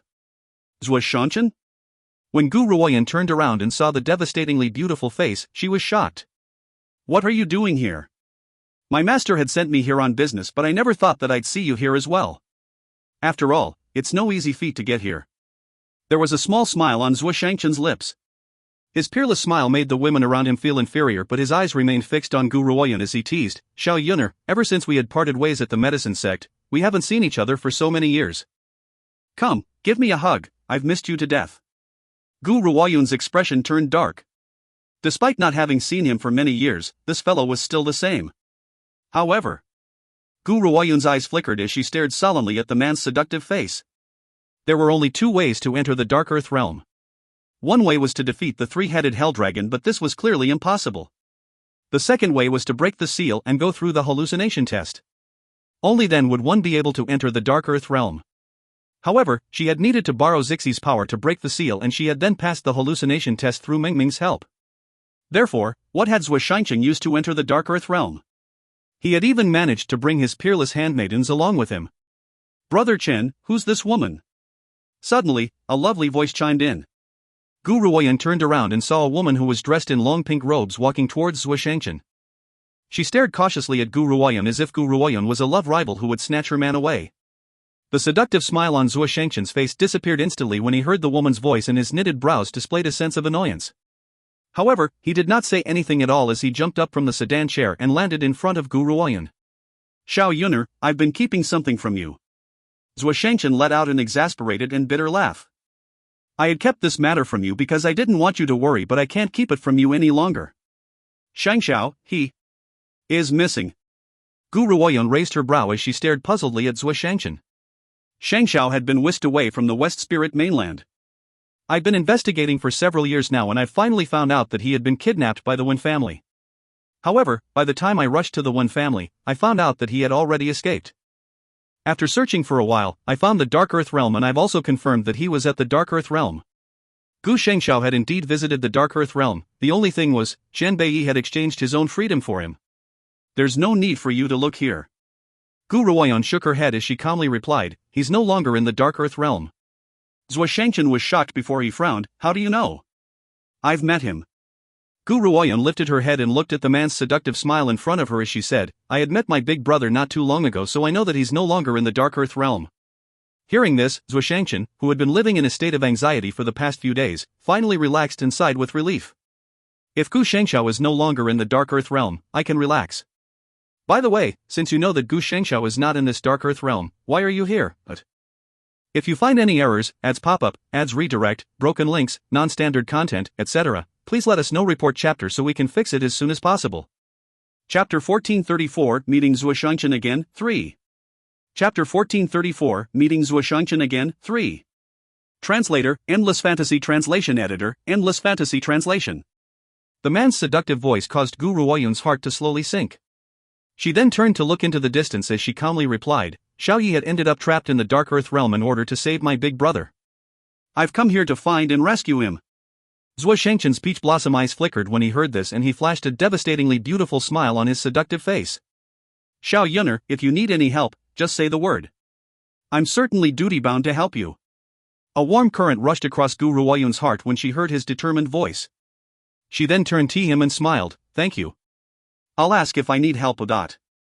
Now that it has been mentioned, she has known Zhuo Shangchen for a very long time. This man had helped her time and again when she was still very weak in the past. Even if he had helped her for Gu Xingxiao's sake, she would remember this friendship forever. Brother Zhuo. The pink-robed woman, who had tagged along with Zhuo Shangchen, clearly did not want Gu Ruoyun and Zhuo Shangchen to get too close. She stuck herself between the two and blocked Gu Ruoyun's view of the man as her large eyes filled with anger. How are you acquainted with such a lowly commoner? The pink-robed woman sized Gu Ruoyun up as she asked. When she saw the broken sword in Gu Ruoyun's hand, a disdainful look appeared in her eyes. She doesn't even have a decent weapon. She's actually that poor. Men, give her 100 gold pieces so she will stay away from Brother Zhuo. The pink-robed woman lifted her snow-white chin and stared dominantly down at Gu Ruoyun as she spoke. Yes, eldest lady. A guard, who had followed the pink-robed woman, took a bag containing 100 gold pieces from his lapel when he heard her command and threw it in front of Gu Ruoyun. He then ordered haughtily, "This has been bestowed upon you by our eldest lady, so you can leave now. You're only a poor commoner, yet you dare to fight with our eldest lady over a man." At that moment, the pink-robed woman and her bodyguard had not sensed the drop in temperature around them. Zhuo Shangchen's seductive face has turned very cold. His eyes displayed an absolute murderous intent as he turned towards the pink-robed woman. However, he did not do anything, but his enticing lips were curled into a contemptuous angle. He then turned his peach blossom eyes towards Gu Ruoyun. He would love to see what Xiao Yuner was going to do to punish this woman who has an exaggerated opinion of her own abilities. That was right. This woman had indeed tagged along with Zhuo Shangchen to this place, but that does not mean that he liked her. If it had not been for his master's orders, her remarks would have caused her to die 1,000 times. Gu Ruoyun stared at the bag of money indifferently before she bent down to pick it up. She weighed the amount in the purse as her lips curled into an angle. 100 gold pieces? If you can produce 10 million gold pieces, I would consider your offer. You, the pink-robed woman, was trembling with rage. She then glared fiercely at Gu Ruoyun. Have you gone mad from poverty? 10 million gold pieces? Are you trying to rob me? Let me give you some advice. Brother Zhuo is mine. If you dare have any intentions towards him, I will send you to a tragic end. Gu Ruoyun's mouth fell open in shock as if she had just heard some shocking news. She then turned around towards Zhuo Shangchen, who had an ugly look on his face, and blinked as she asked, "Sister-in-law, when did you belong to someone else? Don't you want my big brother anymore?" If you find any errors, ads pop up, ads redirect, broken links, non-standard content, etc., please let us know. Report chapter so we can fix it as soon as possible. Chapter 1435, Meeting Zhuo Shangchen Again, 4. Chapter 1435, Meeting Zhuo Shangchen Again, 4. Translator, Endless Fantasy Translation Editor, Endless Fantasy Translation. Sister-in-law? Forget about the pink-robed woman who was infatuated with Zhuo Shangchen. Even the bystanders around them who were enjoying the show were astonished. What did you just say? The pink-robed woman was turned sluggish in an instant. She completely forgot about scolding Gu Ruoyun as she pointed dazed at Zhuo Shangchen. Are you saying that he's your sister-in-law? That's not possible. Brother Chen is a man, so how can he be your sister-in-law? Gu Ruoyun's expression has become even more shocked. She blinked and asked, "Don't you know? This evildoer is homosexual. Otherwise, how could an average man have such seductive looks?" Zhuo Shangchen, who was right next to her, shook his head exasperatedly when he saw Gu Ruoyun's feigned surprise. He was used to her cool and indifferent manner, but he never knew she could be so two-faced. Impossible, this is impossible. The pink-robed woman shook her head as she stumbled backward. Her pampered features were extremely pale and she has clearly suffered a heavy attack. She could not believe that the man she loved so deeply had turned out to be homosexual. Compared with Zhuo Shangchen falling for another, this was way harder for her to accept. Brother Chen, tell me this isn't true. Don't you like women and not men? The pink-robed woman quickly lifted her head and looked at Zhuo Shangchen as she asked, holding on to her last shred of hope. Zhuo Shangchen looked at her as a smile filled his peach blossom eyes. However, there was no warmth in his gaze at all. Su Lin, she speaks the truth. Boom. Those words struck the pink-robed woman like a stroke of lightning, rooting her to the spot. Her tender face then filled with tears as she stared with blurring vision at the man's seductive face beneath the setting sun. No. Updated by Novel.com. Suddenly, she screamed and turned around before running off in the opposite direction. When her bodyguard saw that she had left, he had quickly run after her. I had owed you a lot of favors. Gu Ruoyun paused and smiled at Zhuo Shangchen before she continued, so this time, I've helped you to solve this problem, but Gu Ruoyun could tell from the very beginning that Zhuo Shangchen was growing impatient with the pink-robed woman. However, she does not know why he did not chase her away. Despite her methods, she had returned him a favor. I wonder how that fellow, Shang Xiao, would look like if he hears of how you've blackened his name. Zhuo Shangchen could not help but burst into laughter. His smile was absolutely magnificent and devastatingly beautiful. The smile swayed the women around him, but in their hearts, they only felt great pity over how this peerless and seductive man was actually homosexual. Gu Ruoyun did not speak as a peculiar light flashed in her eyes. She turned towards Zhuo Shangchen and said, "Evil man, though I'm very grateful to you for helping me time and again, there's one thing that I must make very clear. I may be Gu Shenxiao's little sister, but I don't want you to always save me for his sake. My brother and I already owe you way too much." This man had traveled from East Peak mainland to the first city for Gu Shengxiao, then journeyed from the first city to the Dark Earth realm. To say that she does not feel moved would be a lie. Unfortunately, so what if she feels moved? Her big brother was straight. No matter how much gratitude she feels for Zhuo Shangchen, she could not help him. Evildoer, if there's anything that you need in the future, I will help you even if I'm 1,000 miles away. Gu Ruoyun then turned around very slowly so that her back faced Zhuo Shangchen as she calmly remarked, "However, I do hope that you can let go of your feelings towards my big brother. My brother can't ever accept this. I may be able to help you with other matters, but my hands are tied when it comes to this situation. If you find any errors, ads pop up, ads redirect, broken links, non-standard content, etc., please let us know. Report chapter so we can fix it as soon as possible." Chapter 1436, Meeting Zhuo Shangchen Again, 5. Chapter 1436, Meeting Zhuo Shangchen Again, 5. Translator, Endless Fantasy Translation Editor, Endless Fantasy Translation. The smile on Zhuo Shangchen's face slowly faded as an indiscernible flash of pain passed through his peach blossom eyes. This fellow knows everything. It made sense. How could someone as smart as this woman fail to notice the hidden feelings he has for Gu Shengxiao? He chuckled as he replied, "Xiao Yuner, Shengxiao and I are friends to the end. Helping you is expected. You're overthinking things. I had agreed with what you said because I wanted Su Lin to give up. I have no other intentions." Updated by Novel Full, com. Gu Ruoyun raised her brow as she turned back towards Zhuo Shangchen and asked with a forced smile, "Are you certain?" "I'm sure." Zhuo Shangchen's eyes flashed as he replied with conviction. This time, it was Gu Ruoyun who felt puzzled. Was I mistaken in that Zhuo Shangchen was not secretly in love with my big brother? I hope that's the case. Gu Ruoyun sighed. If her big brother was also attracted to men, she would have wished them both the best. Unfortunately, her big brother was straight and would never accept his love. By the way, tell me this, who is Su Lin? Suddenly, Gu Ruoyun seemed to remember something and asked. Zhuo Shangchen could not help but furrow his brows when he heard this. Su Lin is the eldest lady from the regional king's mansion.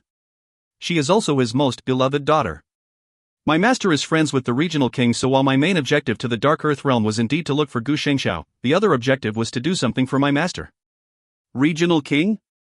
The regional king is the marquis of the heavenly moon country in the Dark Earth realm, and his power overflows across the skies. His might is unfathomable. If you want to find Xin Beiyi, perhaps the regional king can help you. Knowing his camaraderie with my master, he would certainly help us. Gu Ruoyun fell silent. After a long pause, she asked, "Zhuo Shangchen, we've known each other for a long time now, but I've never met your master. I don't know what kind of person your master is. Actually." Zhuo Shangchen paused. "I've never met my master either." "You've never met your master?" Gu Ruoyun stared at Zhuo Shangchen as she asked in a puzzled manner. "That's right." Zhuo Shangchen nodded with a bitter smile on his seductive face. "I've never really met him. If he has any instructions, he would speak to me through soul telepathy. Even my cultivation methods were carried out in my dreams. Up until now, I've never met him in person." Gu Ruoyun gently stroked her chin and her thoughts were shrouded in mystery. She then lifted her head and asked Zhuo Shangchen, "Who did your master assign you to look for during this trip to the Dark Earth realm?" Zhuo Shangchen shook his head. "My master did not give me any details. He only asked me to visit the regional king's mansion, and after I had paid the regional king's mansion a visit. You know the outcome." There was a sense of exasperation on the man's face.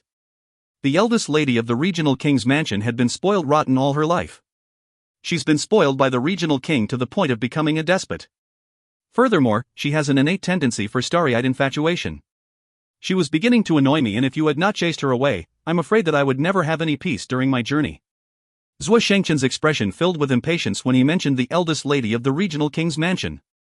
If it was not for the friendship between the regional king and his master, he would have thrown that disgusting love-struck idiot away. How was he even able to endure it until this moment?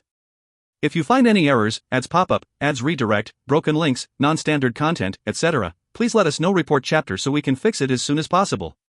Chapter 1437, The Three Great Forces, 1. Chapter 1437, The Three Great Forces, 1. Translator, Endless Fantasy Translation Editor, Endless Fantasy Translation. Fourth Prince, can you tell me how the Dark Earth realm is organized? Gu Ruoyun thought for a moment as her eyes turned towards Zhuo Shangchen.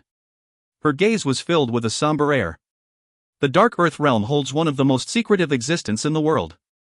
Gu Ruoyun, who was here for the first time, would not be aware of the division of power of the Dark Earth realm.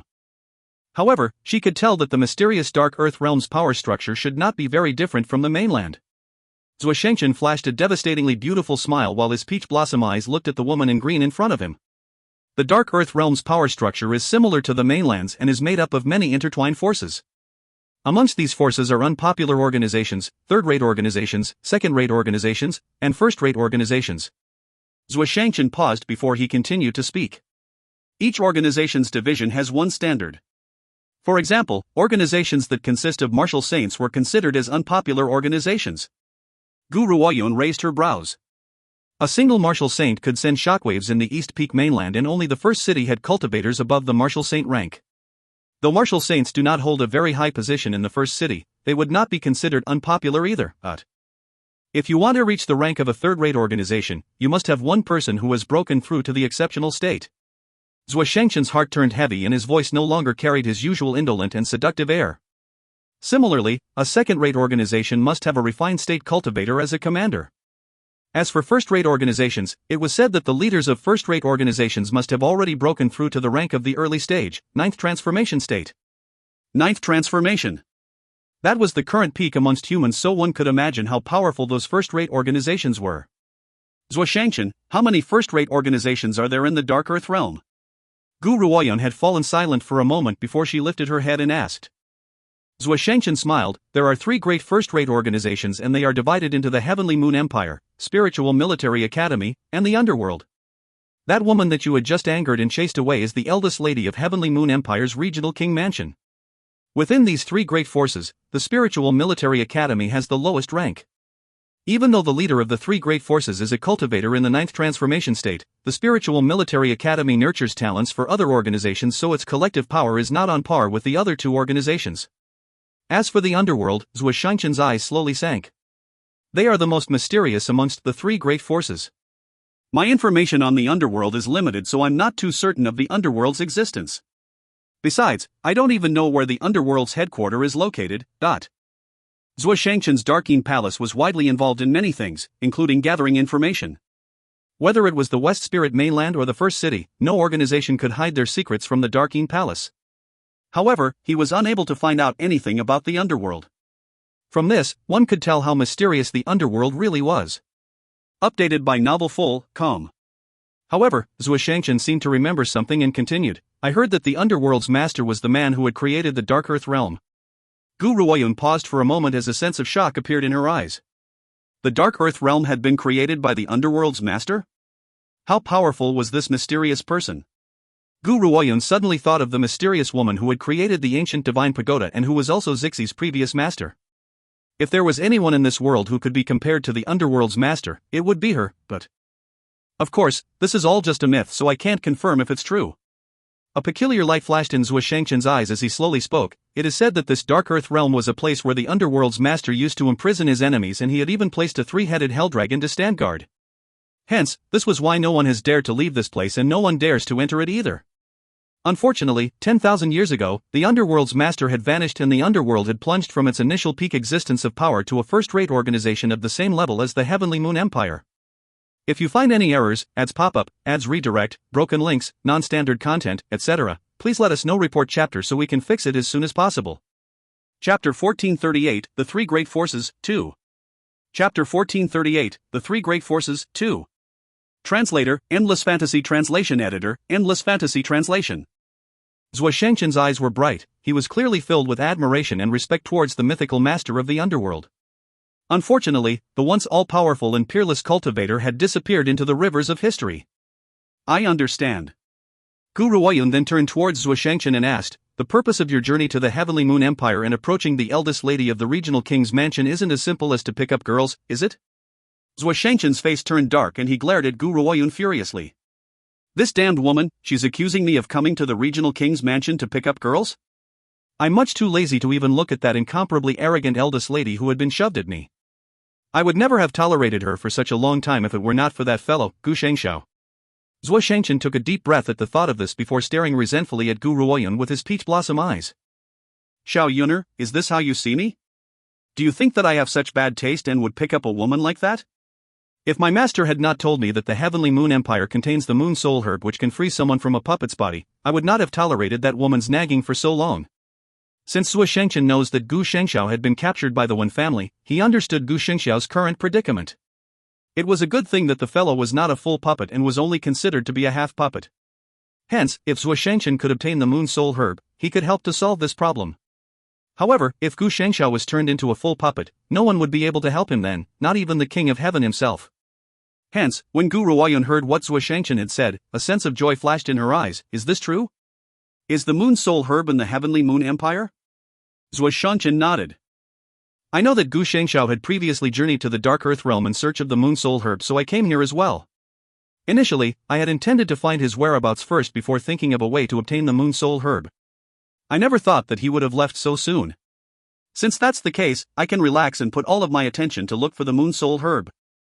Gu Ruoyun's lips twitched as she looked at the determined look on that man's seductive face. She wanted to say something but kept quiet in the end. This evildoer has done so much for the sake of my big brother. He had even risked his life and entered the Dark Earth realm. All for the sake of this Moon Soul Herb. Thank you. All her feelings were contained within those two words. She would remember Zhuo Shangchen's kindness.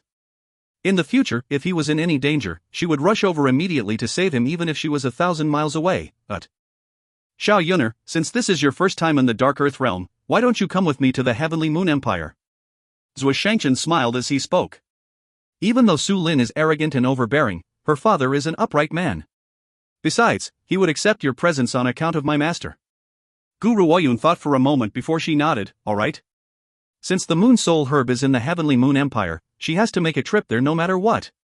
If she obtains the Moon Soul Herb, her big brother could live the life of a normal human just like he used to. He would not need to worry about being controlled by others at any moment.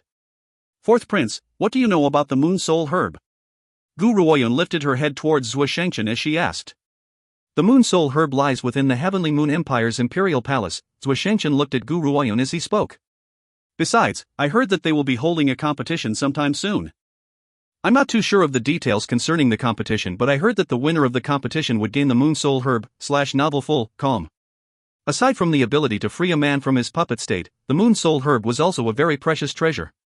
If you find any errors, ads pop up, ads redirect, broken links, non-standard content, etc., please let us know. Report chapter so we can fix it as soon as possible. Chapter 1439, The Three Great Forces, 3. Chapter 1439, The Three Great Forces, 3. Translator, Endless Fantasy Translation Editor, Endless Fantasy Translation. A contest? Gu Ruoyun stroked her chin as her eyes flickered. If I could get the Moon Soul Herb from this contest, there's nothing wrong in trying. Fourth Prince, shall we journey towards the Heavenly Moon Empire now? All right. Zhuo Shangchen's face lit up with a smile. His eyes were filled with warmth as he stared at Gu Ruoyun. At that moment, Gu Shengxiao's face appeared within his mind's eye and a distant look appeared in his gaze. Shengxiao, I'll help Xiao Yuner to obtain the Moon Soul Herb, no matter what. Only then will I be able to save you. The man's indolent, peach blossom eyes filled with determination as he thought of this. His seductive features no longer displayed his initially coquettish air. The Heavenly Moon Empire, at the regional king's mansion. A man was standing with his hands behind his back in a luxurious and spacious bedchamber with his back against a tightly closed door. His eyes held a sense of reverence as an infirm voice rang out in the quiet room. Su Ran, do you understand my order? That woman, Gu Ruoyun, already arrived in the Dark Earth realm. I want you to take her ancient divine pagoda, no matter the price. If Gu Ruoyun had been here, she would immediately have recognized the voice as belonging to the man who had previously addressed himself as this Holy One, but he was also Zixi and Xianbei's enemy and the man who had caused Zixi's downfall.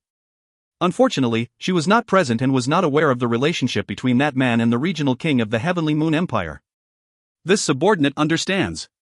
The regional king joined his fists as his eyes filled with reverence. Do I have to kill that woman? The regional king made a slicing motion as he spoke. The voice was silent for several seconds before it continued to speak. No. My goal is only to obtain the ancient divine pagoda. As for Guru Wayun, she can't die now. If she dies, I'll lose my means to threaten Qian Beiyi. If Qian Beiyi's powers are restored too quickly and I cannot emerge from this seal, I won't be able to kill him in a time like this. His only weakness is Guru Wayun. The voice paused for another moment. As long as Guru Wayun is still alive, his weakness still exists. If Guru Wayun dies, that fellow's body will have no weaknesses at all. If it turns out this way, that fellow would be very difficult to defeat. It's a good thing that my seal will be broken soon. Once I return to freedom, their doom shall arrive. Does he not want to kill Guru Wayun? No. He wants to kill her more than anyone else. Be it Qian Beiyi or her, both of them must die. Unfortunately, he understood that if Guru Wayun were to die now, Qian Beiyi would fly into insanity. Once he has flown into an insane rage, he would become even more difficult to defeat. If he could kidnap Guru Wayun and use her to threaten Qian Beiyi, regardless of how powerful Qian Beiyi was, he would have to kneel before him, but... Su Ran, your duty is solely to take the ancient divine pagoda away and kill the divine beast that guards the ancient divine pagoda, Zixi. As long as that disgusting Zixi exists, I will never be able to control the ancient divine pagoda completely. I don't care whether you use secret plots or an obvious ploy, you must bring the ancient divine pagoda to me. Besides, let me give you a piece of advice. That woman, Guru Wayun, is a lunatic too. If you don't kill her, even if you shut her away, she would still find a way to grow. Furthermore, she would have her revenge over you one day. Novelful, calm. The voice paused once again. However, she simply cannot die now. You must use your best plans to defeat her. You can also use the imperial household of the Heavenly Moon Empire's might. As for the details of the plan, figure it out yourself. 3 months. I'll give you 3 months' time. I must see the ancient divine pagoda in 3 months, or, when I break the seal, the first person I will kill is you. If you find any errors, ads pop up, ads redirect, broken links, non-standard content, etc., please let us know. Report chapter so we can fix it as soon as possible. Chapter 1440, The Three Great Forces, 4. Chapter 1440, The Three Great Forces, 4. Translator, Endless Fantasy Translation Editor, Endless Fantasy Translation. The man's voice was filled with a sinister air which made the regional king tremble as his handsome face turned ashen. Don't worry, master, I won't fail you. After receiving the regional king's determined answer, the man replied in satisfaction, remember your promise. Otherwise, you know my methods. I absolutely must have the ancient divine pagoda. No one knows how much he lusts for the ancient divine pagoda. If he could have the ancient divine pagoda, he would be one step away from reaching the full circle state. The full circle state was the peak of martial skill. It was also commonly known as godhood. In order to reach the full circle, he must have the ancient divine pagoda. Understood. The regional king joined his fists respectfully. He believes that he knows what to do. If anyone from the regional king's mansion were here and witnessed the regional king bending and scraping at thin air, they would certainly believe that he had gone mad. The fact was, he had been alone in this room the entire time. Hence, in the eyes of the ignorant, they would think that he was talking to himself. Of course, under the strict rules of the regional king's mansion, no stranger would dare to come barging in. However, these rules did not apply to the eldest lady of the regional king's mansion, Su Lin. Hence, when the regional king lifted his head, the room's door burst open with a bang. He was just about to turn around in anger when his handsome face froze in place at the sight of the woman who had burst into the room. He gently furrowed his brows. Linner, what's going on? Had you not left with Zhuoshanchen to solve some matters? Why are you back so soon? Where is Zhuoshanchen? At this moment, Su Lin was weeping. Her tender face was full of sorrow which made the regional king's heart throb with pain. Now that it has been mentioned, the regional king was an easily infatuated man. He had given so much affection to his deceased first wife that it caused a large group of wives and concubines to gather in the regional king's mansion. However, this was also the reason why he only had Su Lin, his only daughter, in the end. Not because the rest of his concubines were never impregnated, but to the regional king, though he could favor other women, those women were not fit to carry his heir. Hence, only the late regional king's wife had given birth to Su Lin. Update by Novel Full, Com. Su Lin, who has been doted on in many ways all her life, has never suffered grief. Forget about anyone else having the courage to give her grief. Now, at the sight of Su Lin's pitiful little face, the regional king's heart throbbed painfully. Father. Su Lin bit her lip as her eyes filled with tears. She looked absolutely pitiful. Brother Chen, he doesn't like me. Sob, sob. The regional king was in a daze. He never thought that Su Lin would shed tears of sadness over a man. After all, in the Heavenly Moon Empire, there were many handsome men who had pursued Su Lin, yet she was haughty and arrogant, so no one could match up to her standards. However, after Zhuo Shangqian had arrived, her pride disappeared. He was the only one who could hold her heart. Linner, it really is time for an attitude adjustment. Men prefer soft and gentle women who are fair and considerate. You have such an explosive temper, no wonder Zhuo Shangqian doesn't like you. The regional king sighed as he gently stroked Su Lin's head and replied soothingly, I believe that as long as you can change, Zhuo Shangqian will notice your good qualities. It would have been better if he had stayed quiet, for after the regional king had spoken, Su Lin began to cry even more profusely. Father, you don't even know this, but Brother Chen doesn't like women, he likes men. So what if I become any gentler? As a woman, I'll never receive his love. If you find any errors, ads pop up, ads redirect, broken links, non-standard content, etc., please let us know. Report chapter so we can fix it as soon as possible. Chapter 1441, The Regional King's Mansion, 1. Chapter 1441, The Regional King's Mansion, 1.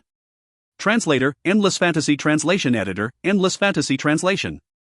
Zhuo Shangqian only likes men? The regional king was shocked.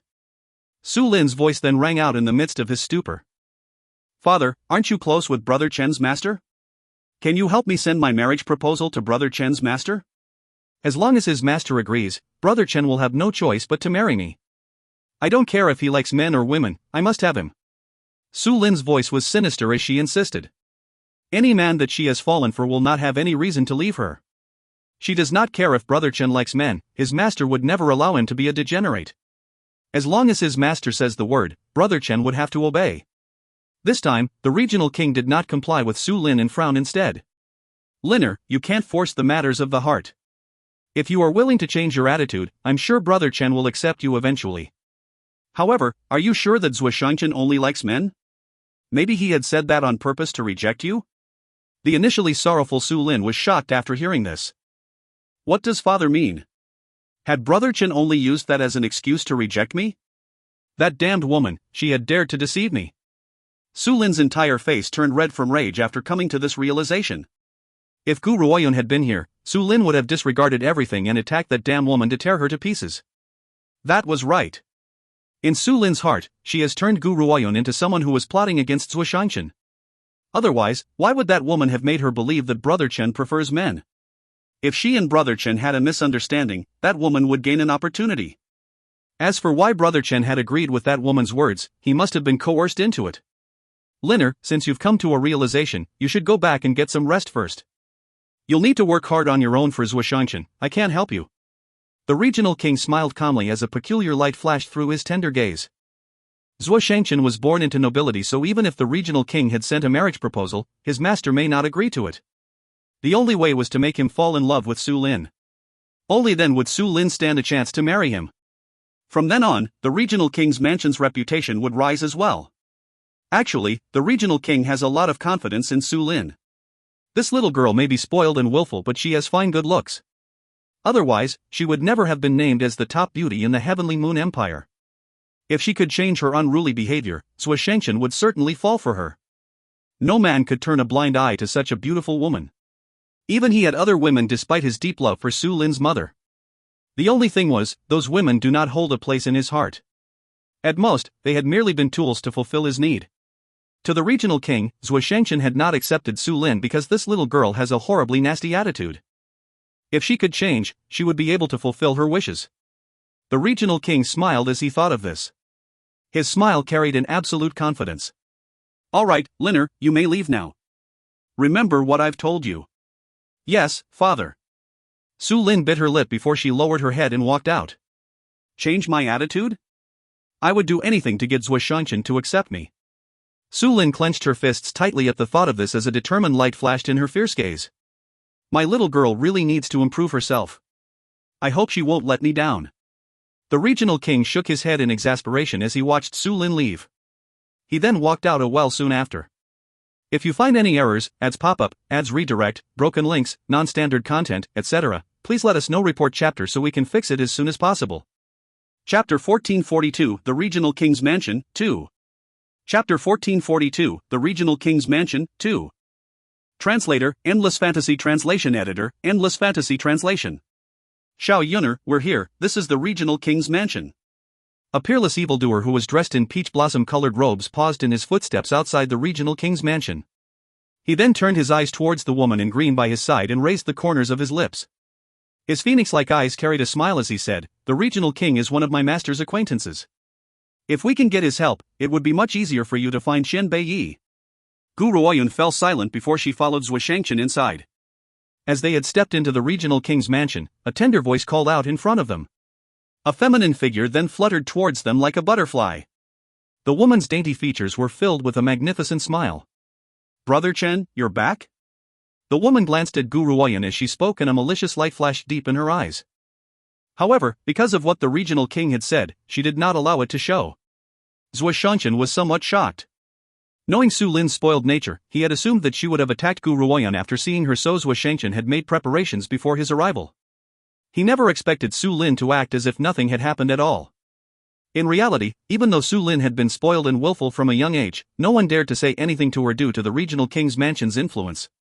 However, she was the eldest lady of the Regional King's Mansion after all, so she would know how to draw a man's attention. Initially, she had thought that no matter how unruly she was, Zhuo Shangchen would have accepted her on account of her father's friendship with his master. She had been wrong. Since she had been mistaken, there was still time if she changed her tactics now.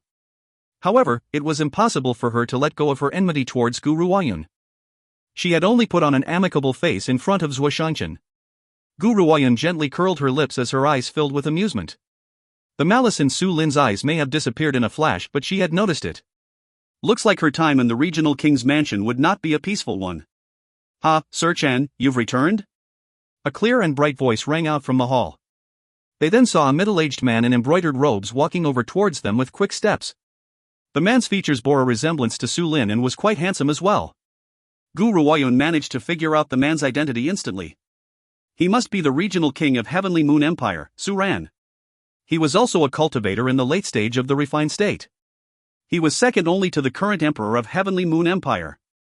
"May I ask who this young lady is?" The Regional King's eyes flashed as he looked at Gu Ruoyun, who was standing next to Zhuo Shangchen. Zhuo Shangchen paused, but the smile on his face only increased. "She's my friend, Gu Ruoyun. She has come here to participate in the Heavenly Moon Empire's competition. As she doesn't have a place to stay, I brought her with me and would need to trouble you to put her up for 2 days." Ha ha! The Regional King burst into laughter as he concealed the strange light in his eyes. He then replied in a bright and clear voice, "Zhuo Shangchen is my old friend's disciple. You are his friend as well, so you can rest assured and stay in the Regional King's Mansion. If there's anything that you need, let us know. Liner, since this young woman is Brother Chen's friend, you must take good care of her." "Yes, father." Su Lin slowly turned around and bowed at the Regional King. No one had noticed the malice in her eyes when she turned around. "Gu Ruoyun, You've dared to fight with me over Brother Chen, so I will make you understand the price you'll have to pay for trying to snatch my man away." Su Lin took a deep breath at the thought of this to calm the growing murderous intent in her heart. If you find any errors, ads pop up, ads redirect, broken links, non-standard content, etc., please let us know. Report chapter so we can fix it as soon as possible. Chapter 1443, The Regional King's Mansion, 3. Chapter 1443, The Regional King's Mansion, 3. Translator, Endless Fantasy Translation Editor, Endless Fantasy Translation updated by Novel Full, Com. Nevertheless, Gu Ruoyun still managed to sense the anger and rage in Su Lin's heart. The corners of her lips curled into an indifferent angle, but she stayed silent. However, her eyes turned very cold and no one could read the emotion on her clear and cold face. "Xiao Yuner?" Zhuo Shangchen sensed the change in Gu Ruoyun's demeanor and was shocked. He swept his enticing gaze across her as he frowned. He then turned a seemingly careless look at Su Lin, who was next to the Regional King. His eyes gently flickered, but no one could tell what he was thinking. "Ha, Lady Gu, you must be tired from your long journey. I will now send someone to escort you to get some rest." The Regional King burst into laughter once again and had remained smiling the entire time. However, Gu Ruoyun does not know why, but she felt as if his smile was merely a mask. "It's fake. That's right, he's hiding something." At this moment, the regional king's behavior caused Gu Ruoyun to feel that he was being hypocritical. Gu Ruoyun's eyes flickered when she sensed this. It looks like this regional king was not as simple as Zhuo Shangchen had said. All right. Gu Ruoyun nodded as she thought of this while a small smile hung on the corners of her lips. Hearing this, the regional king immediately gave the order and asked his servants to prepare the guest room for Gu Ruoyun. Whether it was intentional or not, he had arranged for Gu Ruoyun to stay in a room next to his own. Zhuo Shangchen felt that it was a little bit inappropriate and frowned. Regional king, let Xiao Yun'er stay in the wing next to mine. There's no need to trouble yourself. The regional king was shocked.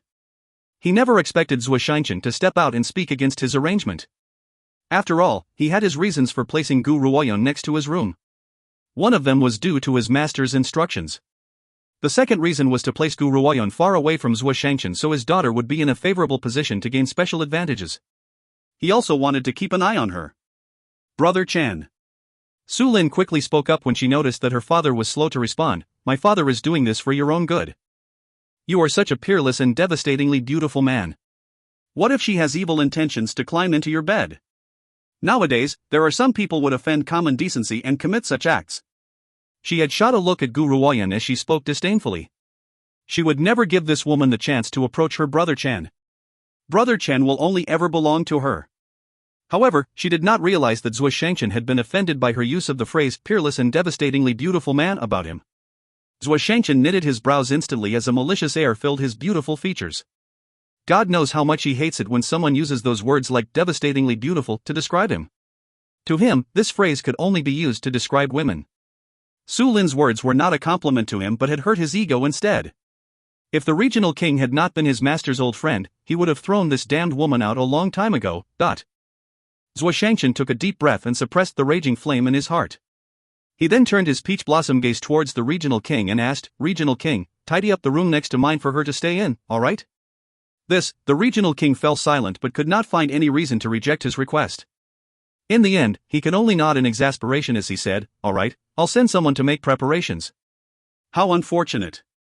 He had thought to arrange for Gu Ruoyun to stay next to him so that he would have the perfect opportunity to steal her ancient divine pagoda. He had not expected Zhuo Shangchen to stop him.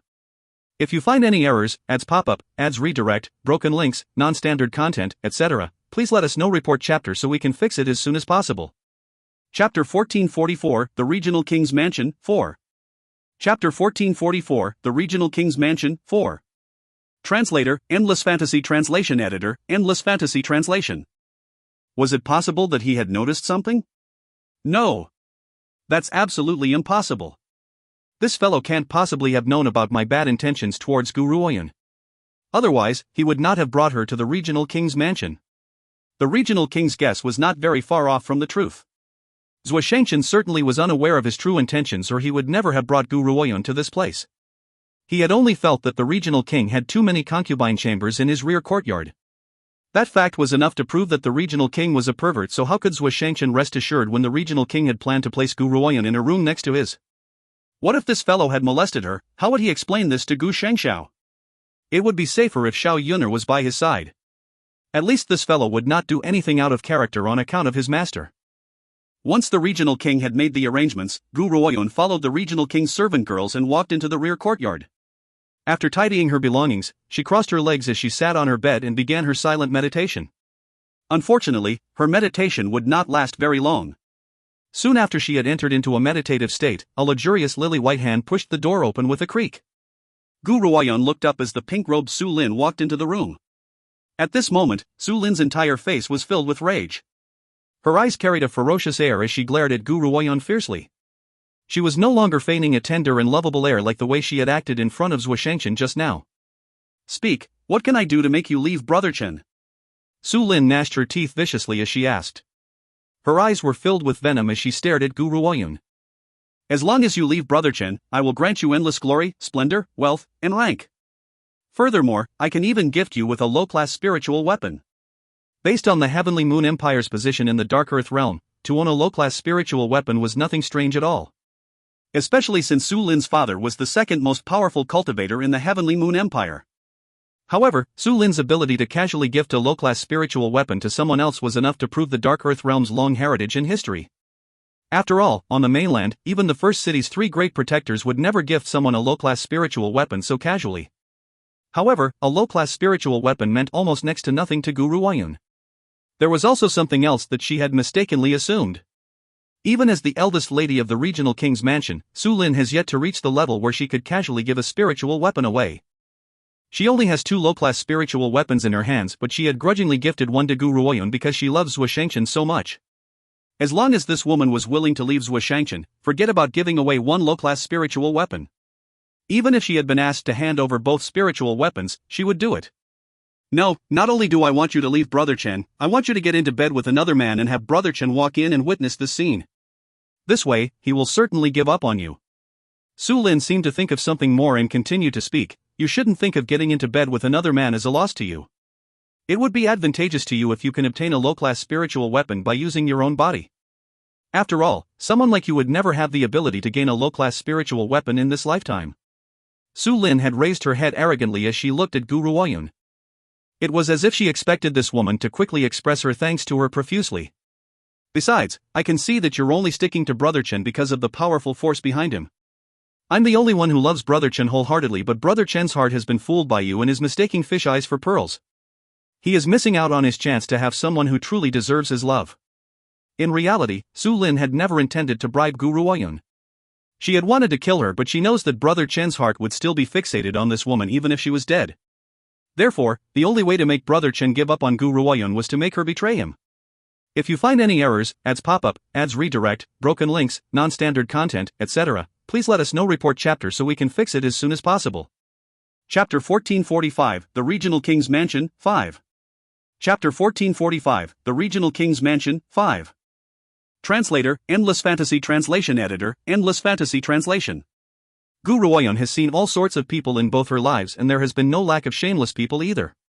However, this was the first time she has ever come across this level of narcissism. Based on Su Lin's words, she clearly considers herself to be a lustrous pearl while others were merely fish eyes.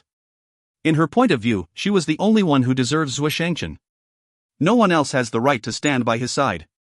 When Su Lin saw that Guru Wayun was hesitant in responding, she immediately assumed that Guru Wayun was deeply repenting her actions. She then curled her lips as her eyes filled with arrogance and complacency. If you understand the situation, you should. Is there anything else? Just as Su Lin thought that Guru Wayun was not going to answer her, a clear, cold voice rang out and shocked her. That voice was so cold that it sent shivers down her spine. Su Lin then noticed that the woman, who had been seated in meditation on the bed, was standing up. If you have nothing else to say, you can leave. Guru Wayun stared at Su Lin calmly. Or are you saying that you want me to send you away? Su Lin was shaken as she looked at Guru Wayun. At that moment, she stared into a pair of clear and cold eyes. Guru Wayun's gaze was calm and showed no sign of emotion. However, no one could see the emotions deep within her eyes. Guru Wayun, did you not hear what I just said? Su Lin was enraged and she glared viciously at Guru Wayun. If you leave Brother Chen, I might spare your life and give you a low-class spiritual weapon as well, but if you insist on seducing him, don't blame me for my lack of courtesy. Guru Wayun narrowed her eyes as a cool light flashed in her gaze. She then laughed icily. I get the feeling that I'm not welcomed in the regional king's mansion. Since that's the case, I won't disturb you any longer. Though she had initially wanted to ask the regional king's mansion's help to find Shan Beiyi, that does not mean that she would still remain here shamelessly when someone had made it clear that she was not welcomed here. Humph. Su Lin scoffed icily as her face filled with disdain. Don't use such words to threaten me. If you really have the ability, you can leave the regional king's mansion right now. The regional king's mansion does not put up the likes of you. As the regional king knows his daughter's nature very well, he had not informed Su Lin of his master's order. Hence, Su Lin was unaware of Guru Wayun's importance to the regional king. In Su Lin's opinion, Guru Wayun was the type of woman who would curry favor from those who were more powerful than her. She does not know what method Guru Wayun had used to seduce Brother Chen, but she has now used Brother Chen to enter the regional king's mansion. This means that this woman must have some sort of agenda. To Su Lin, this woman's agenda was very simple. As the regional king was the second most powerful cultivator in the Heavenly Moon Empire, many women have always wanted to find ways to gain entry into the regional king's mansion. It could even be said that the regional king was closest in power to Zhuo Shangchen's master. In reality, Su Lin was not aware of the power behind Zhuo Shangchen. She had assumed that the regional king's mansion was powerful enough and only the Heavenly Moon Empire's imperial family and the other two first-rate organizations could surpass them. Don't think that don't know about your agenda. Not only do you plan on fooling around with Brother Chen, but you also won't spare my father from your schemes. Perhaps my father is your true objective. Su Lin stared hatefully at Guru Huayan as she spoke in a despicable manner. Regardless of Brother Chen's noble background, he's only a young master. The true decision-maker of the Darkeen Palace is his master, and my father is the commander of the regional king's mansion. Perhaps you've only approached Brother Chen so that you could use him as a means to enter the regional king's mansion to seduce my father. If you find any errors, ads pop up, ads redirect, broken links, non-standard content, etc., please let us know. Report chapter so we can fix it as soon as possible. Chapter 1446, The Regional King's Mansion, 6. Chapter 1446, The Regional King's Mansion, 6. Translator, Endless Fantasy Translation Editor, Endless Fantasy Translation. The more Su Lin thought about it, the more likely it seems. After all, her father had intended to put Guru Huayan in a room next to his from the beginning. Does that not mean that he has fallen for this woman's charms? Unfortunately, Brother Chen had been deceived by this false woman. Are you done? Guru Huayan narrowed her eyes as she turned towards Su Lin. Her lips curled as a shapeless coercion erupted from her body. If Su Lin had only seen her as a love rival because of Zhuo Shangchen, Guru Huayan would have been able to tolerate it. However, Su Lin had provoked her time and time again, so how could she continue to allow her to treat her that way? You? Su Lin jumped with fright when the aura exploded from Guru Huayan's being. She could not help but stumbled backward before she returned to her senses. When she realized that Guru Huayan had given her a fright, fiery rage began to spit from her eyes again as she cried out angrily, "Guru Huayan, you little SL*T, you!" Slap! A clear, ringing noise stopped Su Lin's words. The little beast, who had been curled up in Guru Huayan's bosom, peeked his head out. It swept its large, glistening eyes across Su Lin's swollen and red face before he retracted his head and continued to snore away against Guru Huayan's chest as if nothing had happened. Su Lin was shocked. She then touched her face as she stared at Guru Huayan in disbelief. She had hit me. This woman had the audacity to actually hit me. Oh, yes. Guru Huayan, I'm going to kill you. I'm going to kill you, you little B***tch. Su Lin has flown into madness as she screamed and charged towards Guru Huayan. The room was suddenly kicked open with a bang and a peach blossom pink figure rushed into the room. The figure ran straight at Guru Huayan without even looking at the manic Su Lin. Xiao Yuner, what's going on? Are you hurt? Zhuo Shangchen's peach blossom eyes were filled with anxiety and panic. Guru Huayan shook her head as she said, I'm fine. Hearing this, Zhuo Shangchen heaved a sigh of relief. He then noticed the disheveled Su Lin, whose face was red and swollen. Brother Chen, Su Lin's eyes filled with tears and as she stared pitifully at Zhuo Shangchen. Unfortunately, when paired with her resemblance to a crazed old woman, this was not a look which inspires sympathy. Instead, she looked utterly disgusting. Su Lin, what's the meaning of this? Zhuo Shangchen frowned as he asked. He never liked Su Lin. If it had not been for his master's urging, he would never have chosen to stay at this place. Brother Chen, it was this woman, she had hit me. Su Lin pointed at Guru Huayan as she complained to Zhuo Shangchen. Her red eyes carried a sense of viciousness as she screeched maliciously, she even said that she wants to kill me. Brother Chen, you must avenge me and kill this woman. Guru Huayan curled her lips as she turned to look at Zhuo Shangchen's mischievous face. Fourth Prince, looks like I shouldn't stay in the regional king's mansion any longer. Hearing this, Zhuo Shangchen's frown deepened. He regrets it. He regrets bringing Guru Huayan to this place. He had assumed that Su Lin would not dare to cause trouble for Guru Huayan with the regional king around. However, he had underestimated this woman. No. He should say that he had underestimated a woman's insanity when she was in love. If you don't want to stay here, we should leave. Zhuo Shangchen did not seem to hear Su Lin's accusations as he looked at Guru Huayan with a grin dancing in his peach blossom eyes. If you find any errors, ads pop up, ads redirect, broken links, non-standard content, etc., please let us know. Report chapter so we can fix it as soon as possible. Chapter 1447, The Regional King's Mansion, 7. Chapter 1447, The Regional King's Mansion, 7. Translator, Endless Fantasy Translation Editor, Endless Fantasy Translation. Brother Chen, you. Su Lin's eyes widened in disbelief. How can this be? I was clearly the one who had been attacked, but why is Brother Chen acting as if he hadn't seen a thing and intends on leaving with this woman? No, you can't leave. Suddenly, she returned to her senses and charged towards Zhuo Shangchen like a maniac. Zhuo Shangchen merely furrowed his brows and moved aside. As a result, Su Lin ended up charging into thin air and nearly fell to the ground. This action had hurt Su Lin even more. She felt as if her heart was riddled with gaping wounds and could not hold her tears back. Brother Chen, don't you trust me?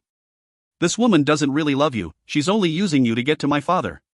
She doesn't have any good intentions at all. Zhuo Shangchen laughed icily. You say that she's using me to get to the regional king? I really don't know why Xiao Yuner would like to get to know the regional king. Su Lin's heart leaped with glee when Zhuo Shangchen answered her question. She forgot about her agony and quickly continued, because she wants to seduce my father. Brother Chen, she has evil plans. You mustn't be deceived. Zhuo Shangchen laughed. His laugh was absolutely magnificent and was enough to send all living things into a frenzy. Su Lin was dumbstruck as she stared foolishly at Zhuo Shangchen. If she could marry such a peerless man, she would have no regrets in this lifetime. At the end of the day, the regional king is only the second most powerful cultivator in the Heavenly Moon Empire. Zhuo Shangchen raised his brow as he spoke. His smile was absolutely evil and devastatingly beautiful.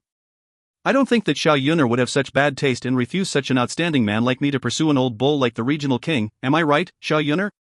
Zhuo Shangchen had turned his gaze to Gu Ruoyun and looked at her with a forced smile. Gu Ruoyun rolled her eyes at him and did not say a word. After all, this evildoer was helping her, so she should not undermine him either. Su Lin. Zhuo Shangchen's expression gradually sank when he noticed that Su Lin was about to speak. I had tried to be amicable for my master's sake, but if you insist on bullying Xiao Yuner, I won't mind making you my enemy. Are you accusing Xiao Yuner of wanting to seduce your father? Do you really think that your father is that powerful that she would waste her energy to seduce him? Su Lin's face changed from green to white and back again as she bit her lip and stared at the evildoer with a sorrowful and hopeless look on her face. Brother Chen, my father has spoken to your master that he wants to matchmake me with you. Are you going to oppose your master's order? Su Lin was only trying to scare Zhuo Shangchen. She was also reminding him that even if he wants to be with Gu Ruoyun, his master would never approve of it.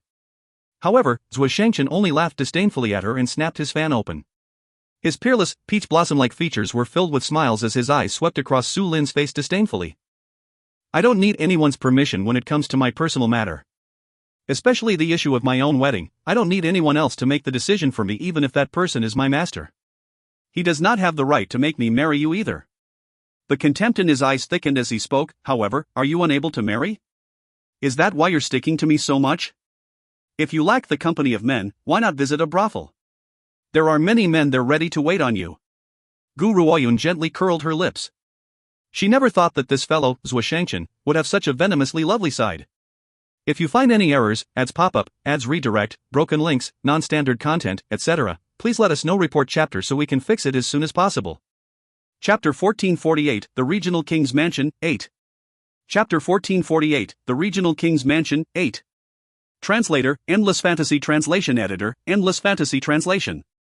Zhuo Shangchen's heartless words caused Su Lin to stumble backward in disbelief. She bit her lips and could not stop the tears from rolling down her face. At that moment, she could clearly feel the piercing pain in her heart. Why is he treating me this way despite my devotion to him? He even fiercely trampled my heart to the ground.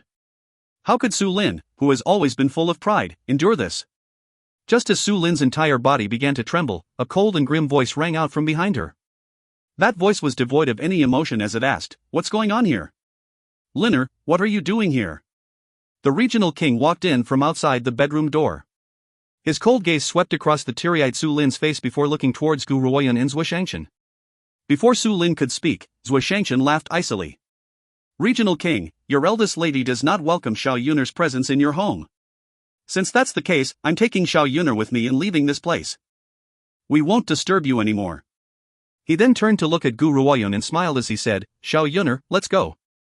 I had brought you here to help you, not to give you any grief. Otherwise, if that fellow Gu Shengxiao ever find out that I had not taken good care of you, I'm afraid that he'll fly into a terrible rage. If someone like Gu Shengxiao, who had always been wrapped around his little sister's finger, were to find out that Gu Ruoyun had suffered grief, how could he accept it? Gu Ruoyun was his weak spot, no one could touch her." Gu Ruoyun nodded gently. She had come to the regional king's mansion for the competition and to ask the regional king to help find Shen Beiye's whereabouts. There was no need for her to willingly endure insult and humiliation in silence. "Sir Zhua, wait. When the regional king realized that Zhuo Shangchen was about to take Gu Ruoyun away, his entire expression changed greatly as he hurriedly rushed to block their way. He then turned around, raised his hand and slapped Su Lin fiercely right across her face. The entire room returned to silence after the sound of the slap. Su Lin stroked her face as she stared at the regional king with a dazed look. Her wide eyes were filled with disbelief. Her father had treasured her deeply since she was very young. Forget about hitting her, he could not even bear to touch her at all. Now, he has actually hit her because of this woman, Gu Ruoyun. Su Lin clenched her fists tightly as she sent a glare filled with poisonous daggers at Gu Ruoyun. Her gaze was filled completely with hatred. It's all because of this woman. Brother Chen had treated me this way since she had appeared. It's also because of her that my father has hit me for the first time. Apologize.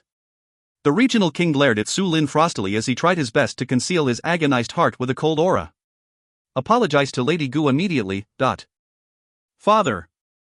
Su Lin slowly turned her gaze to the regional king as she pointed at Gu Ruoyun.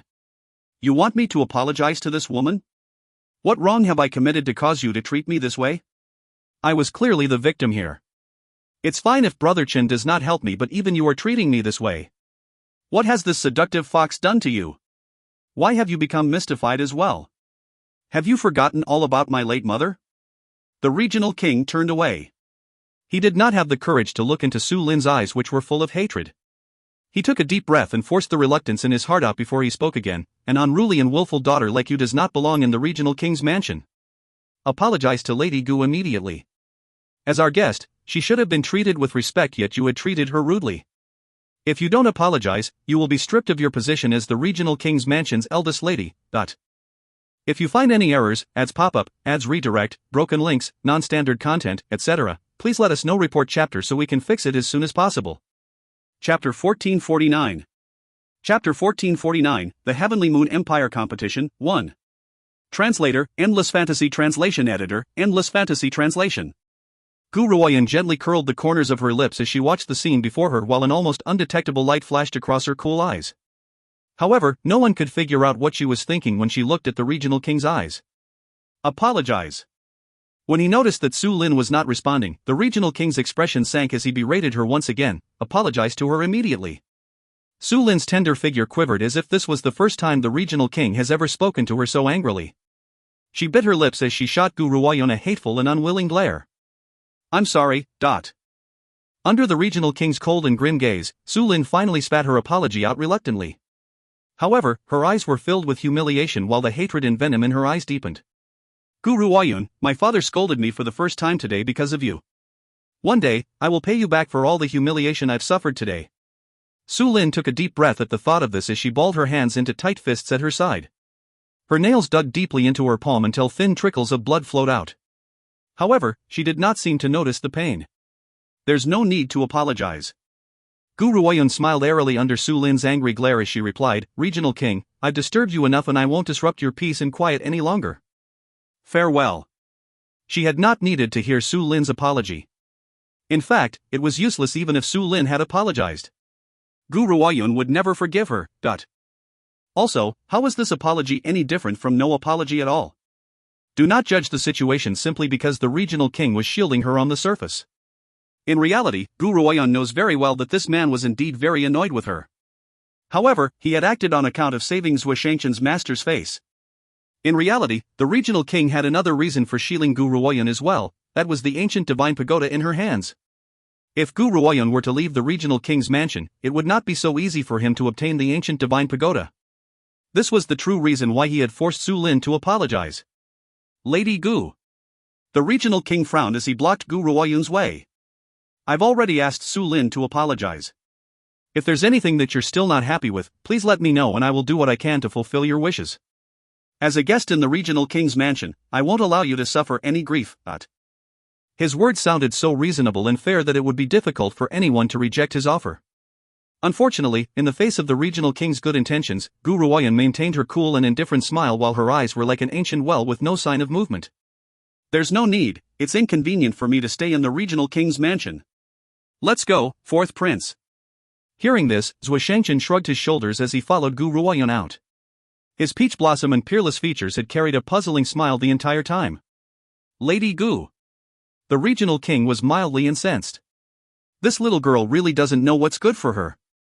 I've already lowered my status and she still insists on leaving. She's looking down at the regional king's mansion. Also, I've even excoriated my most precious Linner because of her. What more does she want? The more he thought about this, the angrier he felt. However, he did not let it show on his face and continued to display a mild and courteous manner. If there's anything that you need, you may let me know. If you leave just like that, I'm afraid that many in the Heavenly Moon Empire will believe that I had been thoughtless in hosting you as my guest. It would certainly draw a lot of talk from others. If you stay, I can lock Linner away until you've completed your task. Su Lin was in a daze and she could only stare disbelievingly at the regional king while her eyes filled with questions. If you find any errors, ads pop up, ads redirect, broken links, non-standard content, etc., please let us know. Report chapter so we can fix it as soon as possible. Chapter 1450, The Heavenly Moon Empire Competition, 2. Chapter 1450, The Heavenly Moon Empire Competition, 2. Translator, Endless Fantasy Translation Editor, Endless Fantasy Translation. She simply could not understand it. Why was her father isolating her for the sake of a woman he had only met for the first time? The regional king sensed Su Lin's stare, but he turned away and did not spare her another look, afraid that he would not be able to bear this. Lady Gu, will this please you now? As he spoke, the regional king accidentally lost control of his intonation and raised his voice a little. He had done this because he really wanted Gu Ruoyun to stay, which would make it easier for him to act. However, he never thought that he would unexpectedly raise Gu Ruoyun's level of suspicion instead. I've already insisted on leaving. Gu Ruoyun shook her head as she replied loftily, I'm very sorry for disturbing all of you. After saying her piece, she left no chance for anyone else to detain her as she turned around and left the regional king's mansion. Thump! When Gu Ruoyun and Zhuo Shangchen have disappeared, the regional king slammed his palm on the table and instantly split it into two. A vein throbbed on his forehead as a murderous intent flashed across his cold eyes. Ultimately, he held the murderous intent in his heart and straightened his sleeves fiercely before walking out from the room. Su Lin watched as the regional king disappeared and lowered her eyelids. At this moment, her large eyes were filled with anger. Gu Ruoyun, it's all your fault. You had snatched my man away and snatched my father away too. I won't let you get away with this. From now on, as long as you exist in this world, I won't be a part of it. If I exist in this world, I won't allow you to remain in existence either. The regional king had been extremely enraged because Gu Ruoyun had insisted on leaving. However, in Su Lin's heart, she believed that the regional king had been venting his anger at her. Hence, the hatred she feels for Gu Ruoyun has even grown deeper. Gu Ruoyun paused in her footsteps outside the regional king's mansion. She then raised her head as her eyes filled with a clear and cool air. I'm sorry, evildoer, I've wasted your efforts. I think it's best for me to find Xin Beiye's whereabouts on my own. Zhuo Shangchen frowned as he sighed gently. There was a bitter smile on his peerless face as he said, Xiao Yuner, the regional king had offered to lock Su Lin up temporarily. There's nothing wrong for us to stay there a while longer. He simply could not understand why Xiao Yuner had insisted on leaving despite the fact that the regional king had already conceded. Gu Ruoyun turned around and looked at Zhuo Shangchen with a serious gaze.